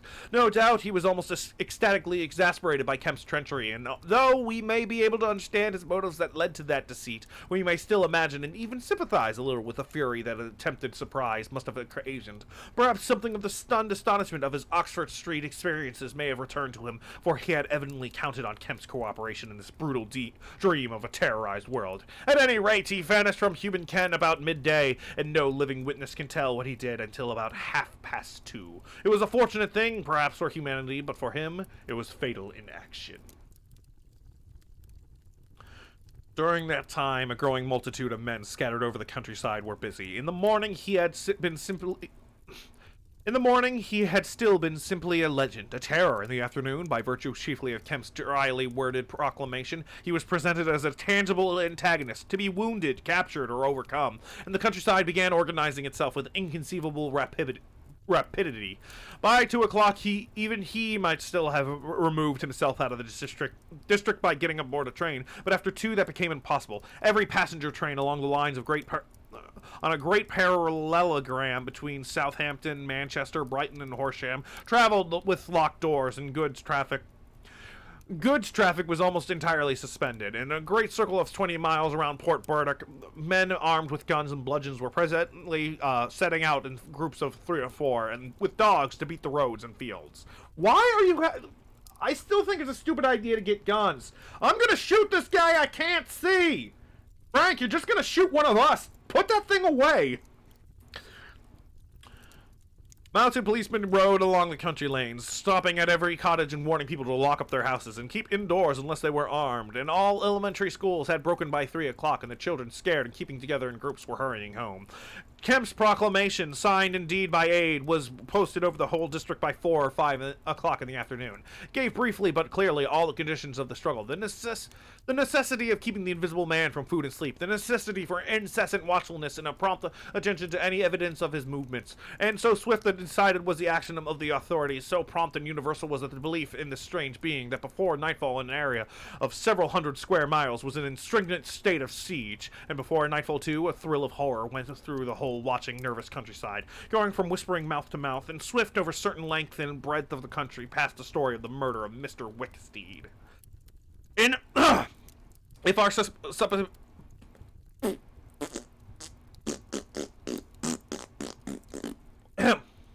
in our supposition that the Invisible Man's refuge was the Hintonton thickets, then we must suppose that in early afternoon he sallied out again and bent upon some project that involved the use of a weapon. We cannot know what the project was, but the evidence that he had the iron rod in hand before he met Mr. Wicksteed is to me the least overwhelming.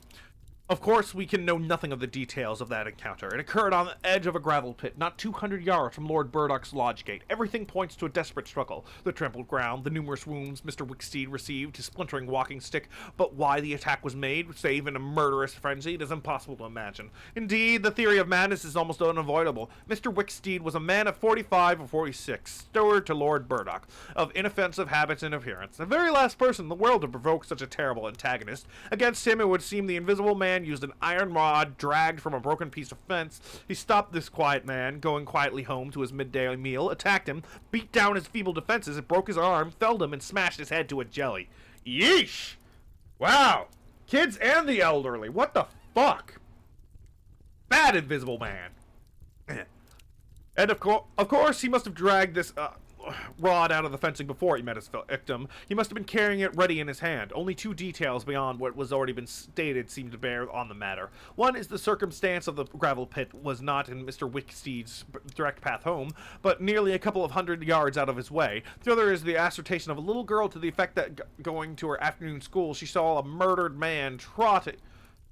Ooh. She saw the murdered man trotting in a peculiar manner across the field towards the gravel pit. Her pantomime of his action suggested a man pursuing something on the ground before him and striking at it ever and again with his walking stick. She was the last person to see him alive. He was passed out of her sight to his death, the struggle being hidden from her by only a clump of beech trees and a slight depression in the ground. Whew.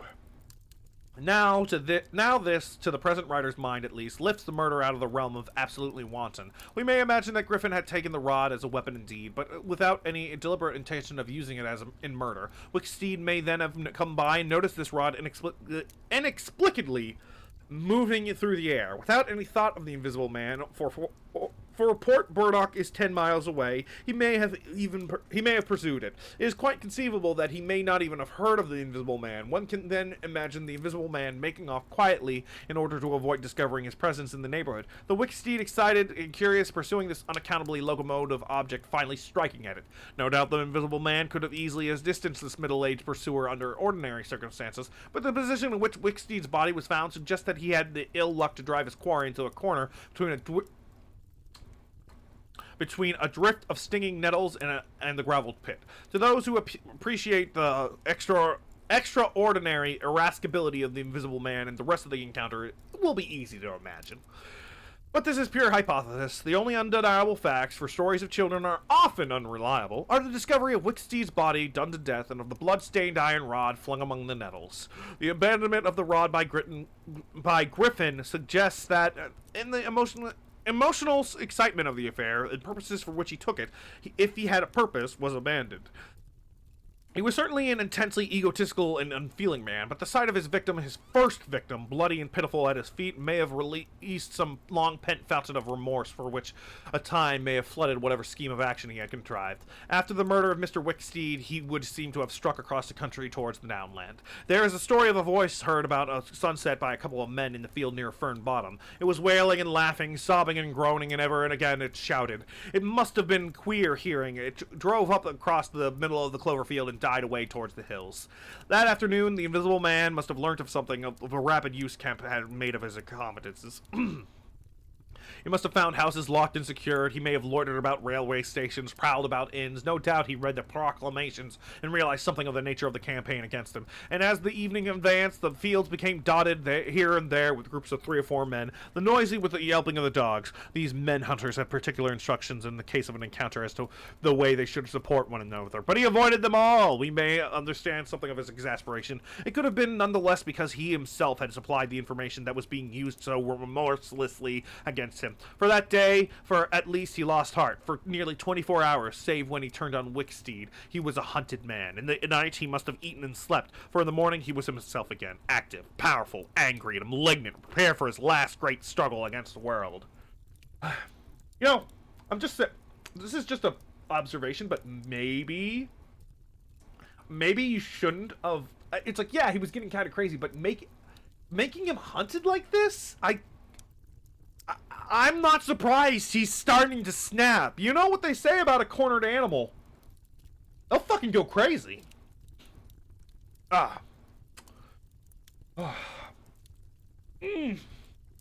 All right. Chapter 27. The Siege of Kemp's House. Kemp read a strange missive written in pencil on a greasy sheet of paper.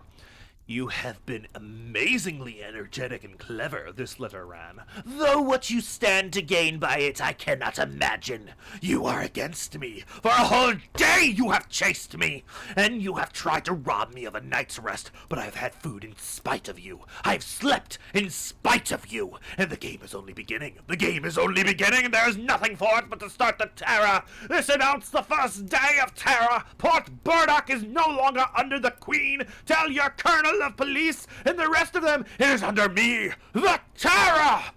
This is day 1 of the year 1 of the new epoch, the epoch of the Invisible Man. I am Invisible Man the First. To begin with, the rule will be easy. The first day there will be 1 execution for sake of example. A man named Kemp. Death starts for him today. He may lock himself away, hide himself, get guards about him, put on armor if he likes. Death, the unseen death is coming. Let him take precautions. It will impress my people. Death starts from the pillar box by midday. The letter will fall in as the postman comes along. Then off! The game begins! Death starts! Help him not, my people, lest death fall upon you also. Today, Kemp is to die!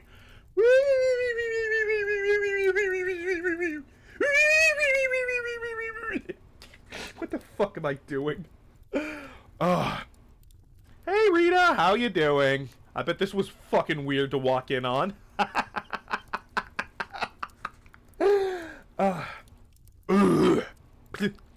Kemp read this letter twice. It's no hoax, he said. That's his voice, and he means... What do you mean his voice? You got a letter for you on brand.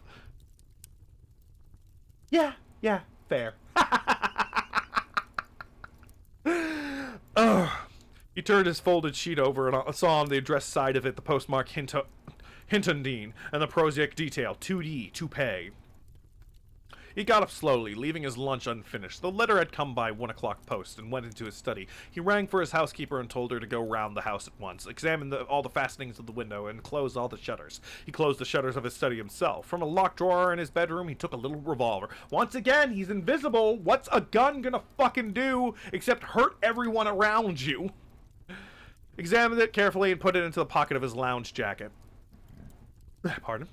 He wrote a number of brief notes, one to Colonel Aide, gave them to his servant to take, and with explicit instructions as to her way of leaving the house. There is no danger, he said, and added a mental reservation, to you.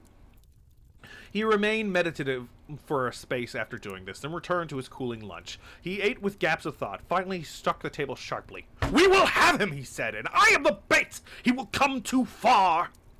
He went up to the Belvedere, carefully shutting every door after him. It's a game, he said. An odd game, but the chances are all for me, Mr. Griffin. In spite of your invisibility, Griffin. Contra mundum with a vengeance!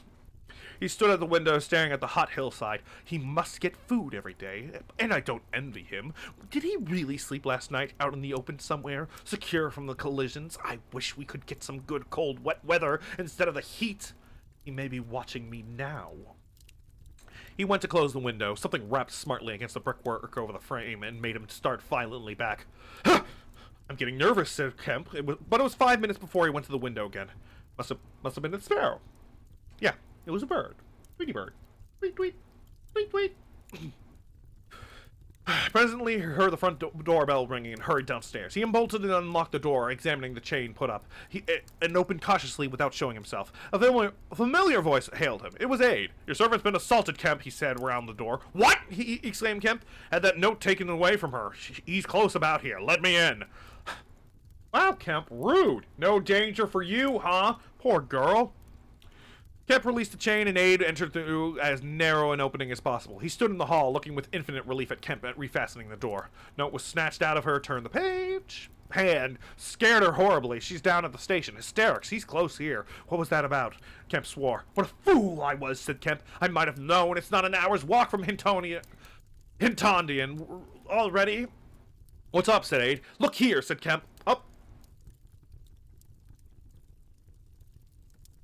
That was weird. Okay. Oh, ready? What's up, said Aid. Look here, said Kemp, and led the way into his study. He handed Aid the invisible man's letter. Aid read it and was... Wait, is the audio still okay? Let me double check real quick.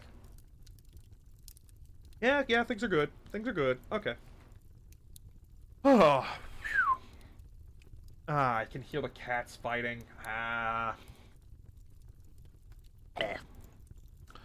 Alright. Look here, said Kemp, and led the way into his study. He handed Aid the invisible man's letter. Aid read it and whistled softly. And you, said Aid? Proposed a trap like a fool, said Kemp, and sent my proposal out by a maidservant to him. Aid followed Kemp's profanity. He'll clear out, said Aid. Not he, said Kemp. A resounding smash of glass came from that upstairs. Aid had the silvery glimpse of a little revolver half out of Kemp's pocket.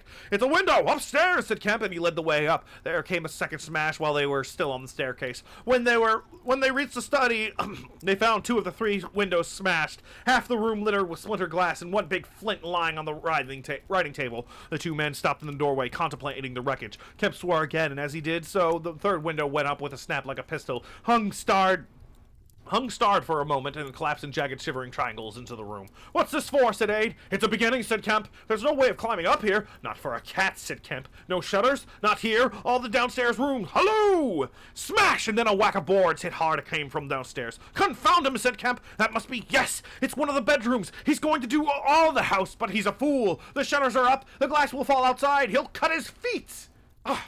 His one weakness. Can't wear shoes when invisible. Another window proclaimed its destruction. 2 men stood on the landing, perplexed. I have it, said Kent. Let me have a stick or something. I'll go down to the station and get the bloodhounds put on. That ought to settle them. They're hard by. Not 10 minutes. Another window went in the way of the fellows. You haven't a revolver? Asked Aid. Kemp's hand went to his pocket, then realized, I haven't one, at least to spare. I'll bring it back, said Aid. You'll be safe here. Kemp, ashamed of his momentary lapse of truthfulness, handed him the weapon. Now for the door, said Aid. As they stood hesitating in the hall, they heard one of the first-floor bedroom windows crack and clash. Kemp went to the door and began to slip the bolts as silently as possible. His face was a little paler than usual. You must step straight out, said Kemp. In another moment, the Aid was on the doorstep and the bolts were dropping back into the staples. He hesitated for a moment, feeling more comfortable with his back against the door. Then he marched upright and square down the steps. He crossed the lawn and approached the gate. A little breeze seemed to ripple over the glass. Something moved near him. Stop a bit! Wait. A little breeze seemed to ripple over the grass. Something moved near him. Stop a bit, said a voice, and Aid stopped dead and his hand tightened on the revolver. Well, said Aid, white and grim, and every nerve tense. Oblige me by going back to the house, said the voice, as tense and grim as Aid's. Sorry, said Aid a little hoarsely and moistened his lip with his tongue. The voice was on his left front, he thought. Suppose he were to take his luck with a shot? What are you going for, said the voice, and there was a quick movement from the two and a flash of sunlight from the open lip of Aid's pocket. Aid desisted and thought, where I go, he said slowly, is my own business. The words were still on his lips when an arm came round his neck and his back felt a knee. And he was sprawling backwards. He drew clumsily and fired absurdly, and in another moment he was struck in the mouth with... In another moment, he was struck in the mouth, and a revolver wrested from his grip. He made a vain clutch at the slippery thumb, slippery limb and tried to struggle up and fell back. "Damn!" said Aid. The voice laughed. "I'd kill you now if it wasn't a waste of a bullet. Thanks for the gun, copper."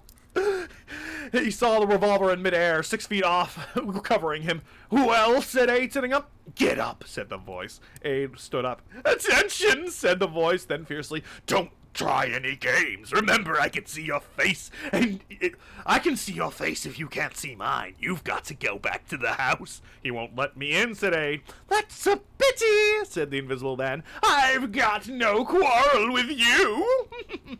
Aid moistened his lips again. He glanced away from the barrel of the revolver and saw the sea from far off, very blue and dark under the midday sun. The smooth green down, the white cliff of the head, and the multitudinous town. Suddenly he knew that life was very sweet. His eyes came back to his little metal thing hanging between heaven and earth, 6 yards away. "What am I to do?" he said sullenly. "What am I to do?" asked the Invisible Man. "You will get help. The only thing for you is to go back." "I will try. If you let me in, will you promise not to rush the door?" "I've got no quarrel with you," said the voice. Kemp had hurried upstairs after letting Aid out. And now, crouching among the broken glass and peering cautiously over the edge of the study windowsill, he saw Aid stand parleying with the unseen. "Why doesn't he fire?" whispering Kemp to himself. Then the revolver moved a little bit, and the glint of the sunlight flashed in Kemp's eyes. He shaded his eyes and tried to see the source of the blinding beam. "Surely," he said, "Aid has given up the revolver." "Promise not to rush the door," Aid was saying. "Don't push a winning game too far. Give a man a chance." "You don't go back to the house. I'll tell you flatly, I will not promise anything." Aid's decision seemed suddenly made. He turned towards the house, walking slowly with his hands behind him. Kemp watched him, puzzled. The revolver flashed again into sight, vanished again, and became evident on a closer scrutiny as a little dark object following Aid. Then things happened very quickly. Aid leapt backwards, swung around, clutched at the little object, missed it, threw up his hands, and fell forward on his face, leaving a little puff of blue in the air. Kemp did not hear the sound of the shot. Aid writhed and raised himself on one arm, fell forward, and lay still. For a space, Kemp remained staring at the quiet carelessness of Aid's attitude. The afternoon was very hot and still. Nothing seemed to be stirring in the world, save a couple of yellow butterflies chasing each other through the shrubbery between the house and the road gate. Aid lay on the lawn near the gate. The blinds of all the villas down the hill road were drawn, but in one little green summer house was a white figure, apparently an old man asleep. Kemp scrutinized the surrounding of the house for a glimpse of the revolver, but it had vanished. His eyes came back to Aid. The game was opening well. Then came a ringing and a knocking at the front door that grew at last tumultuous, but pursuant to Kemp's instructions, the servants had locked themselves into their room. This was followed by a silence. Kemp sat listening and then began peering cautiously out of the 3 windows, one after another. He went to the staircase head and stood listening uneasily. He armed himself with his bedroom poker and went to examine the interior fastenings of the ground floor windows again. Everything was safe and quiet. He returned to the Belvedere. Aid laid motionless over the edge of the gravel just as he had fallen, coming along the road by the villas where the housemaid and the 2 policemen. Everything was deadly still. The 3 people seemed very slow in approaching. He wondered what his antagonist was doing. He started. There was a smash from down below. He hesitated and went downstairs again. Suddenly, this house resounded with heavy blows and the splintering of woods. He heard a smash and the destructive clang of the iron fastenings of the shutter. He turned the key and opened the kitchen door, and as he did so, the shutters split and splintering came flying inwards. He stood aghast. The window frame, save for one crossbar, was still intact, but only the little teeth of glass remained in the frame. The shutters had been driven in with an axe, and now the axe was descending in sweeping blows upon the window frame and the iron bars defending it. And suddenly it leapt aside and vanished. He saw the revolver lying in the path outside, and then the little weapon sprang into the air. He dodged back. The revolver cracked just too late, and a splinter from the edge of the closing door flashed over his head. He slammed and locked the door, and as he stood outside, he heard Griffin shouting and laughing. Ah! Then the blows of the axe with its splitting and smashing consequences were resumed. Kemp stood in the passage trying to think. In a moment, the Invisible Man would be in the kitchen. This door would not keep him This door would not keep him a moment, and then a ring came out of the front door again. It would be the policeman. He ran into the hall, put up the chain, and drew the bolts. He made the girl speak before he dropped the chain, and the three people blundered in the house in a heap. Kemp slammed the door again. "The Invisible Man," said Kemp. "He has a revolver with 2 shots left. He's killed Aid. Shot him anyhow. Didn't you see him on the lawn? He's lying there." "Who?" said one of the policemen. "Aid," said Kemp. "We came in the back way," said the girl. "What's that smashing?" asked one of the policemen. "He's in the kitchen, or will be. He has found an axe, too. Where is he getting all these weapons?" Suddenly, the house was full of the Invisible Man's resounding blows on the kitchen door. The girls stared towards the kitchen, shuddered, and retreated into the dining room. Kemp tried to explain in broken sentences. They heard the kitchen door give. Rana needed to cough desperately. Hold on a second. Oh, God. Oh, fuck. I have some water. Jesus Christ.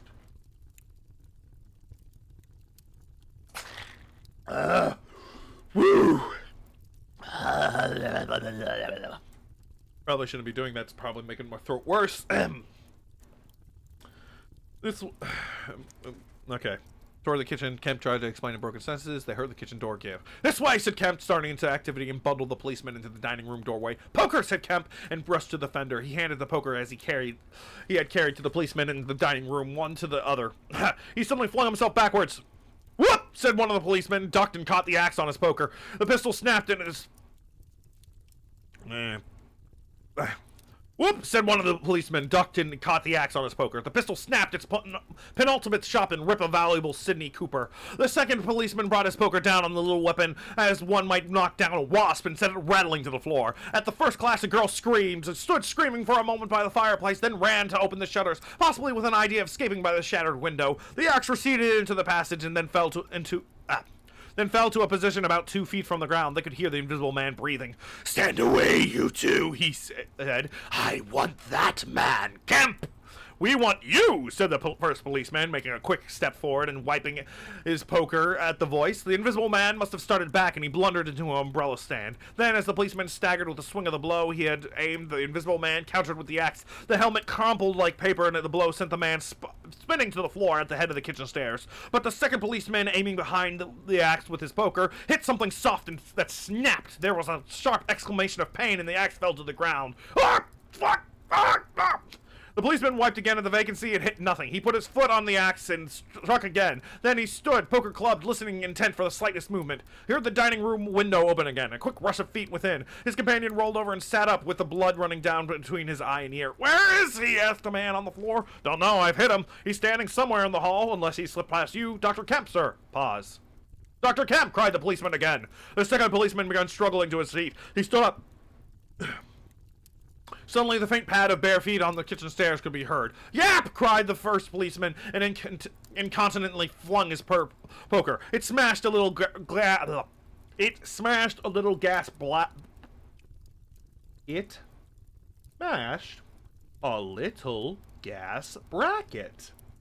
He made as if he would pursue the Invisible Man downstairs. Then he thought better of it and stepped into the dining room. "Dr. Kemp," he began, and stopped short. "Dr. Kemp's a hero," he said as his companion looked over his shoulder. The dining room window was wide open, and neither housemaid nor Kemp was to be seen. The second policeman's opinion of Kemp was terse and vivid. Chapter 27. Or 28? 5 plus 3 is... yeah, 28. Okay. The Hunter hunted! We're gonna hunt you, Hunter. Oh, yeah. Mr. Helis, Mr. Kemp's nearest neighbor among the villa holders, was asleep in his summer house when the siege on Kemp's house began. Mr. Helis was one of the sturdy minority who refused to believe in all this nonsense about an invisible man. His wife, however, as he was subsequently to be reminded, did. He insisted upon walking about his garden just as if nothing was the matter, and he went to sleep in the afternoon in accordance with the customs of the years. Ha! He probably would have been like, "COVID, that's not a real thing either."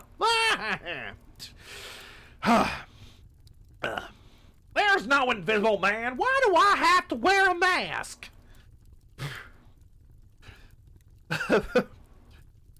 His wife, however, he insisted upon walking about his garden just as if nothing was the matter of the years. He slept through the smashing of the windows, and then woke up suddenly with a curious persuasion of something wrong. He looked across at Kemp's house, rubbed his eyes, and looked again. Then he put his feet to the ground and sat listening. He said he was damned, but still the strange thing was visible. The house looked as if it was deserted for a week after a violent riot. Every window was broken. Every window, save those of the Belvedere study, was blinded by the internal shutters.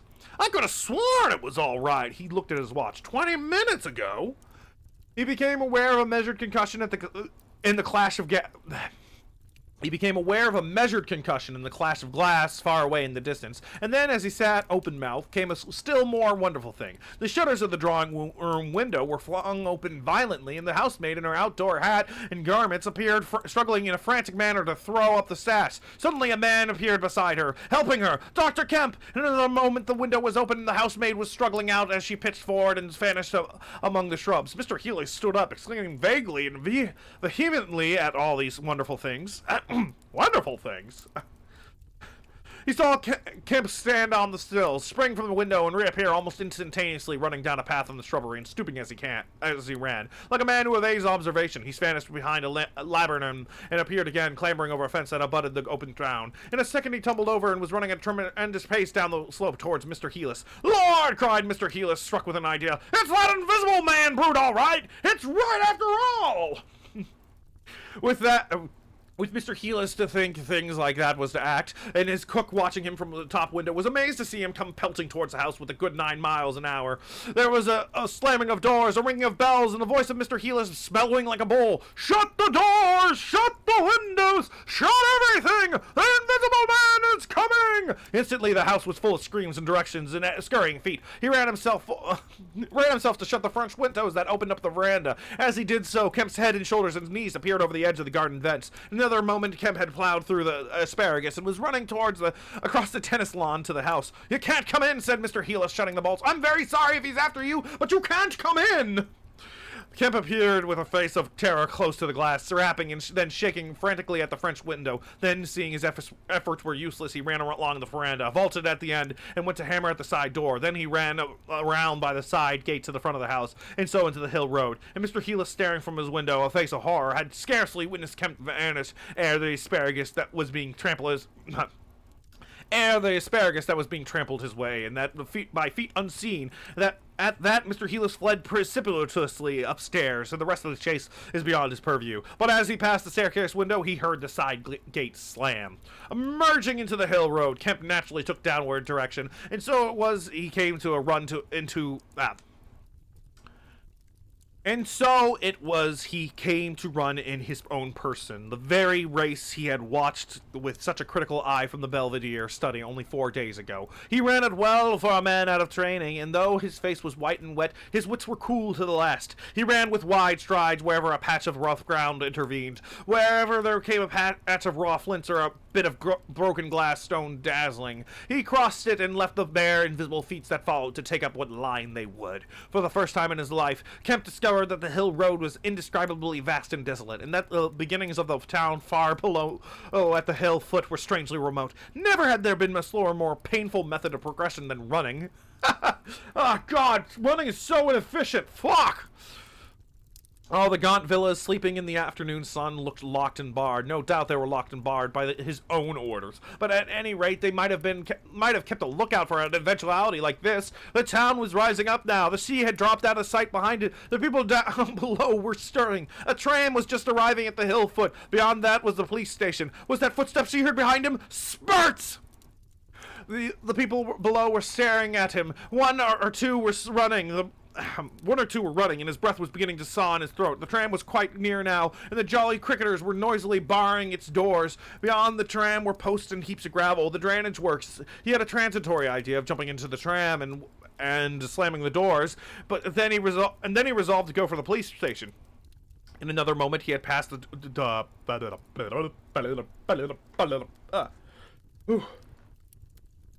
Okay. A little winded here. Where was I? Barring its doors, Jolly Cricketers, stood with tram. Jumping into tram, a police station. In another moment, he had passed the door of the Jolly Cricketers and was in the blistering end of the street with human beings about him. The tram driver and his helper, arrested by the sight of the furious haste, stood staring with the tram horses unhitched. Further on, the astonished features of the navies appeared of the mounds of gravel. His pace broke a little, and then he heard the swift pad of his pursuer leapt forward again. "The Invisible Man!" he cried to the navies with vague indicative gesture, and by an inspiration leapt by the excavation and placed a burly group between them and the chase. Then, abandoning the idea of the police station, he turned into a little side street, rushed by the greengrocer's cart, hesitated for a tenth of a second at the door of a sweet stuff shop. Then he made for a mouth of an alley that ran back into the main hill street again. 2 or 3 little children were playing here, and shrieked and scattered at his apparition. And forthwith doors and windows opened, and excited mothers revealed their hearts. Out he shot into the hill street again, 300 yards from the tram end line, and immediately he became aware of a tumultuous vociferation in running people. He glanced up the street towards the hill. He hardly a dozen yards off, he ran a huge navy, cursing in fragments and slashing okay. Man, I'm about as winded as him. He glanced up the street towards the hill. Hardly a dozen yards off ran a huge navy, cursing in fragments and slashing viciously with a spade, and hard behind him came the tram conductor with his fists clenched. Up the street followed these two, striking and shouting. Down towards the town, men and women were running, and he noticed nearly one man coming out of a shop. You're almost there. Coming out of a shop door with a stick in his hand. "Spread out! Spread out!" cried someone. Kemp suddenly grasped the altered condition of the chase. He stopped and looked around, panting. "He's close here!" he cried. "Form a line across!" He was hit hard under the ear and went reeling, trying to face round towards his unseen antagonist. He just managed to keep his feet. He struck a vain counter in the air, and then he was hit again under the jaw and sprawled headlong into the ground. In another moment, a knee compressed his diaphragm, and a couple of eager hands gripped his throat, but the grip was one weaker than the other. He grasped the wrist, heard a cry of pain from his assailant, and then the spade of the navy came whirling through the air above him and struck something with a dull thud. He felt a drop of moisture on his face. The grip of his throat suddenly relaxed. In a convulsive effort, Kemp loosened himself, grasped from a limp shoulder, and rolled uppermost. He gripped the unseen elbows near the ground. "I've got him!" screamed Kemp. "Help! Help! Hold! He's down! Hold his feet!" In another second, there was a simultaneous rush upon the struggle, and a strange coming to the road suddenly might have thought an exceptionally savage game of rugby football was in process. And there was no shouting after Kemp's cry, only a sound of blows and feet and heavy breathing. Only the sounds of blows and feet and heavy breathing. Okay.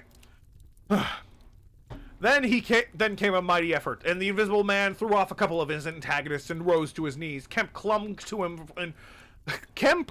to him in front like a hound to a stag, and the dozen hands gripped and clutched and tore at the unseen. The tram conductor suddenly got the neck and shoulder and lugged him back. Down went the heap of struggling men again and rolled over. There was I am afraid, some savage kicking, and suddenly a wild scream of "Mercy! Mercy!" that died swiftly down to a sound like choking. "Get back, you fools!" cried the muffled voice of Kemp, and there was a vicious shoving back of stalwart forms. "He's hurt! I tell you, stand back!" You kind of incited a fucking mob, Kemp. Are you surprised they're not going to just let it go at, "Oh, we hurt him"?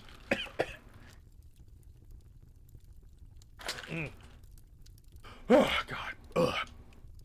There was a brief struggle to clear space, and then the circle of eager faces saw the doctor kneeling, as it seemed, 15 inches in the air, holding invisible arms to the ground. Behind him, a constable gripped invisible anchors. Don't you leave go of him!" cried the big... "Oh, don't you leave go of him!" cried the big AV, holding a blood-stained spade. "He's shamming!" "He's not shamming," said the doctor, cautiously raising his knee. "And I'll hold him!" His face was bruised and already going red. He spoke thickly because of a bleeding lip. He released one hand and seemed to be feeling at the face. "The mouth's all wet," he said, and then, "Good God!" He stood up abruptly and knelt down on the ground by the side of the thing unseen. There was a pushing and shuffling, a sound of heavy feet as fresh people turned up to increase the pressure of the crowd. People were now coming out of the houses. The doors of the Jolly Cricketer suddenly wide open. There was very little said. Kemp felt about, his hand seeming to pass through empty air. "He's not breathing," he said, and then, "I can't feel his heart, his side, ugh!" Suddenly an old woman peering under the arm of Big Navy screamed sharply. "Looky there!" she said, and thrust out a wrinkled figure. a finger, and looking where she pointed, everyone saw, faint and transparent, as though it was made of glass, so that veins and arteries and bones and nerves could be distinguished. The outline of a hand limp and prone. It grew clouded and opaque even as they stared. "Hello!" cried the constable. "Here's his feet a-showin'!" And so, slowly, beginning at his hands and feet and creeping along his limbs to his vital centers of his body, the strange change continued. It was like the slow spreading of a poison. First came the little white nerves, the hazy gray sketch of a limb, and then the glassy bones and intricate arteries, then the flesh and skin, first a faint fogginess, then a growing rapidly dense and opaque. Presently, they could see his crushed chest and his shoulders, and the dim outline of his drawn and battered features. When at last the crowd made way for Kemp to stand erect, there lay naked and pitiful on the ground, the bruised, broken body of a young man about 30. His hair and brow were white, not gray with age, but white with the whiteness of albinism.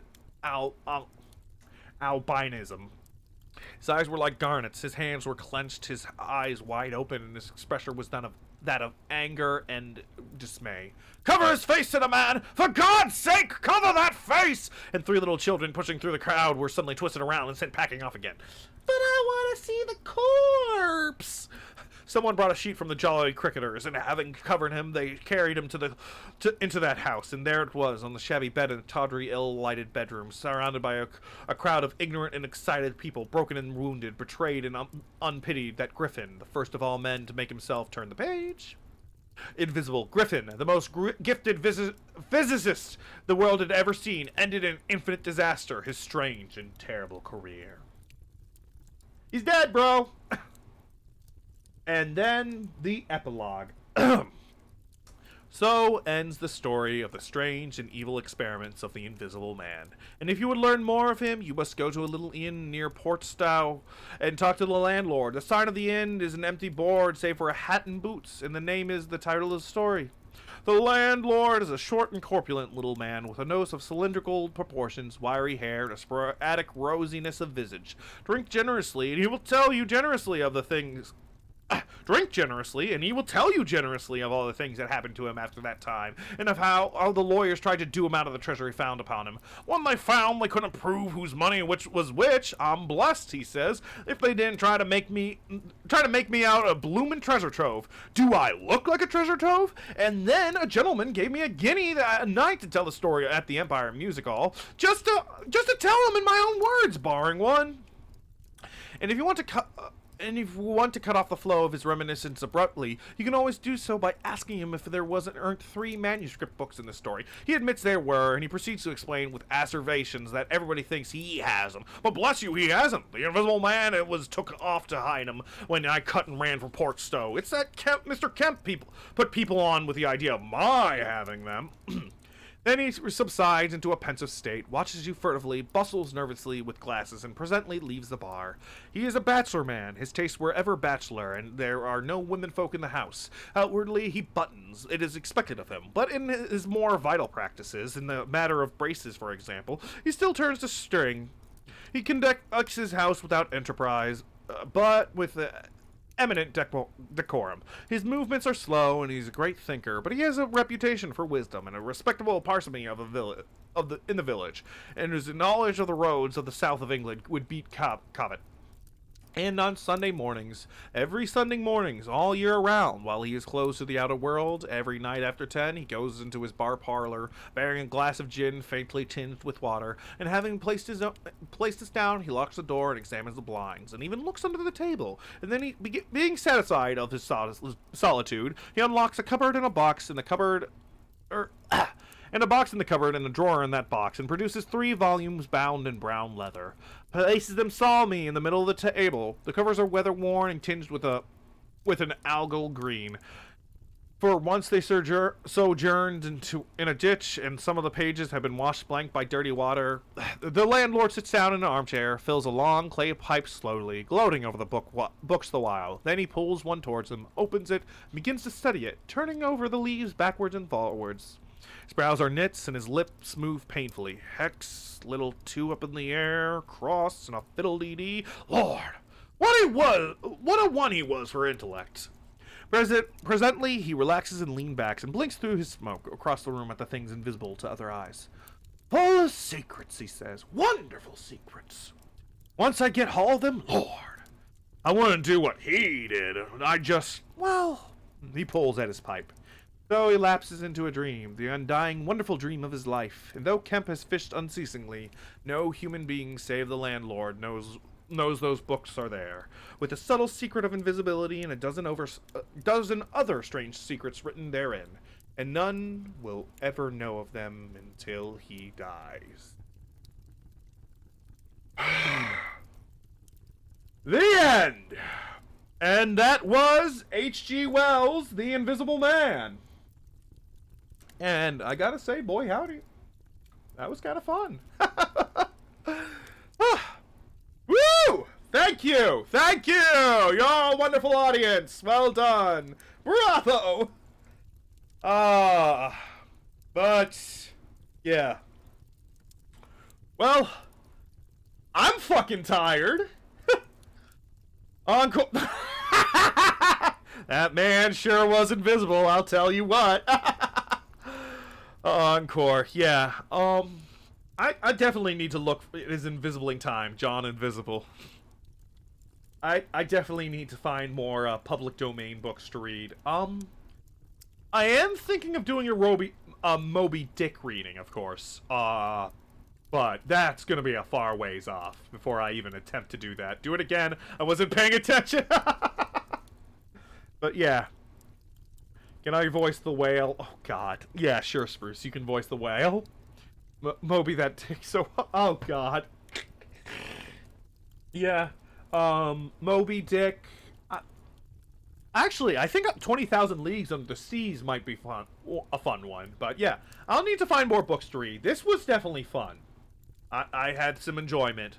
But I think the next reading I'm going to do is of a webcomic. But that's going to be far off, too. Because I got some work to do. I got some programs to download. Some pages to cut. But yeah.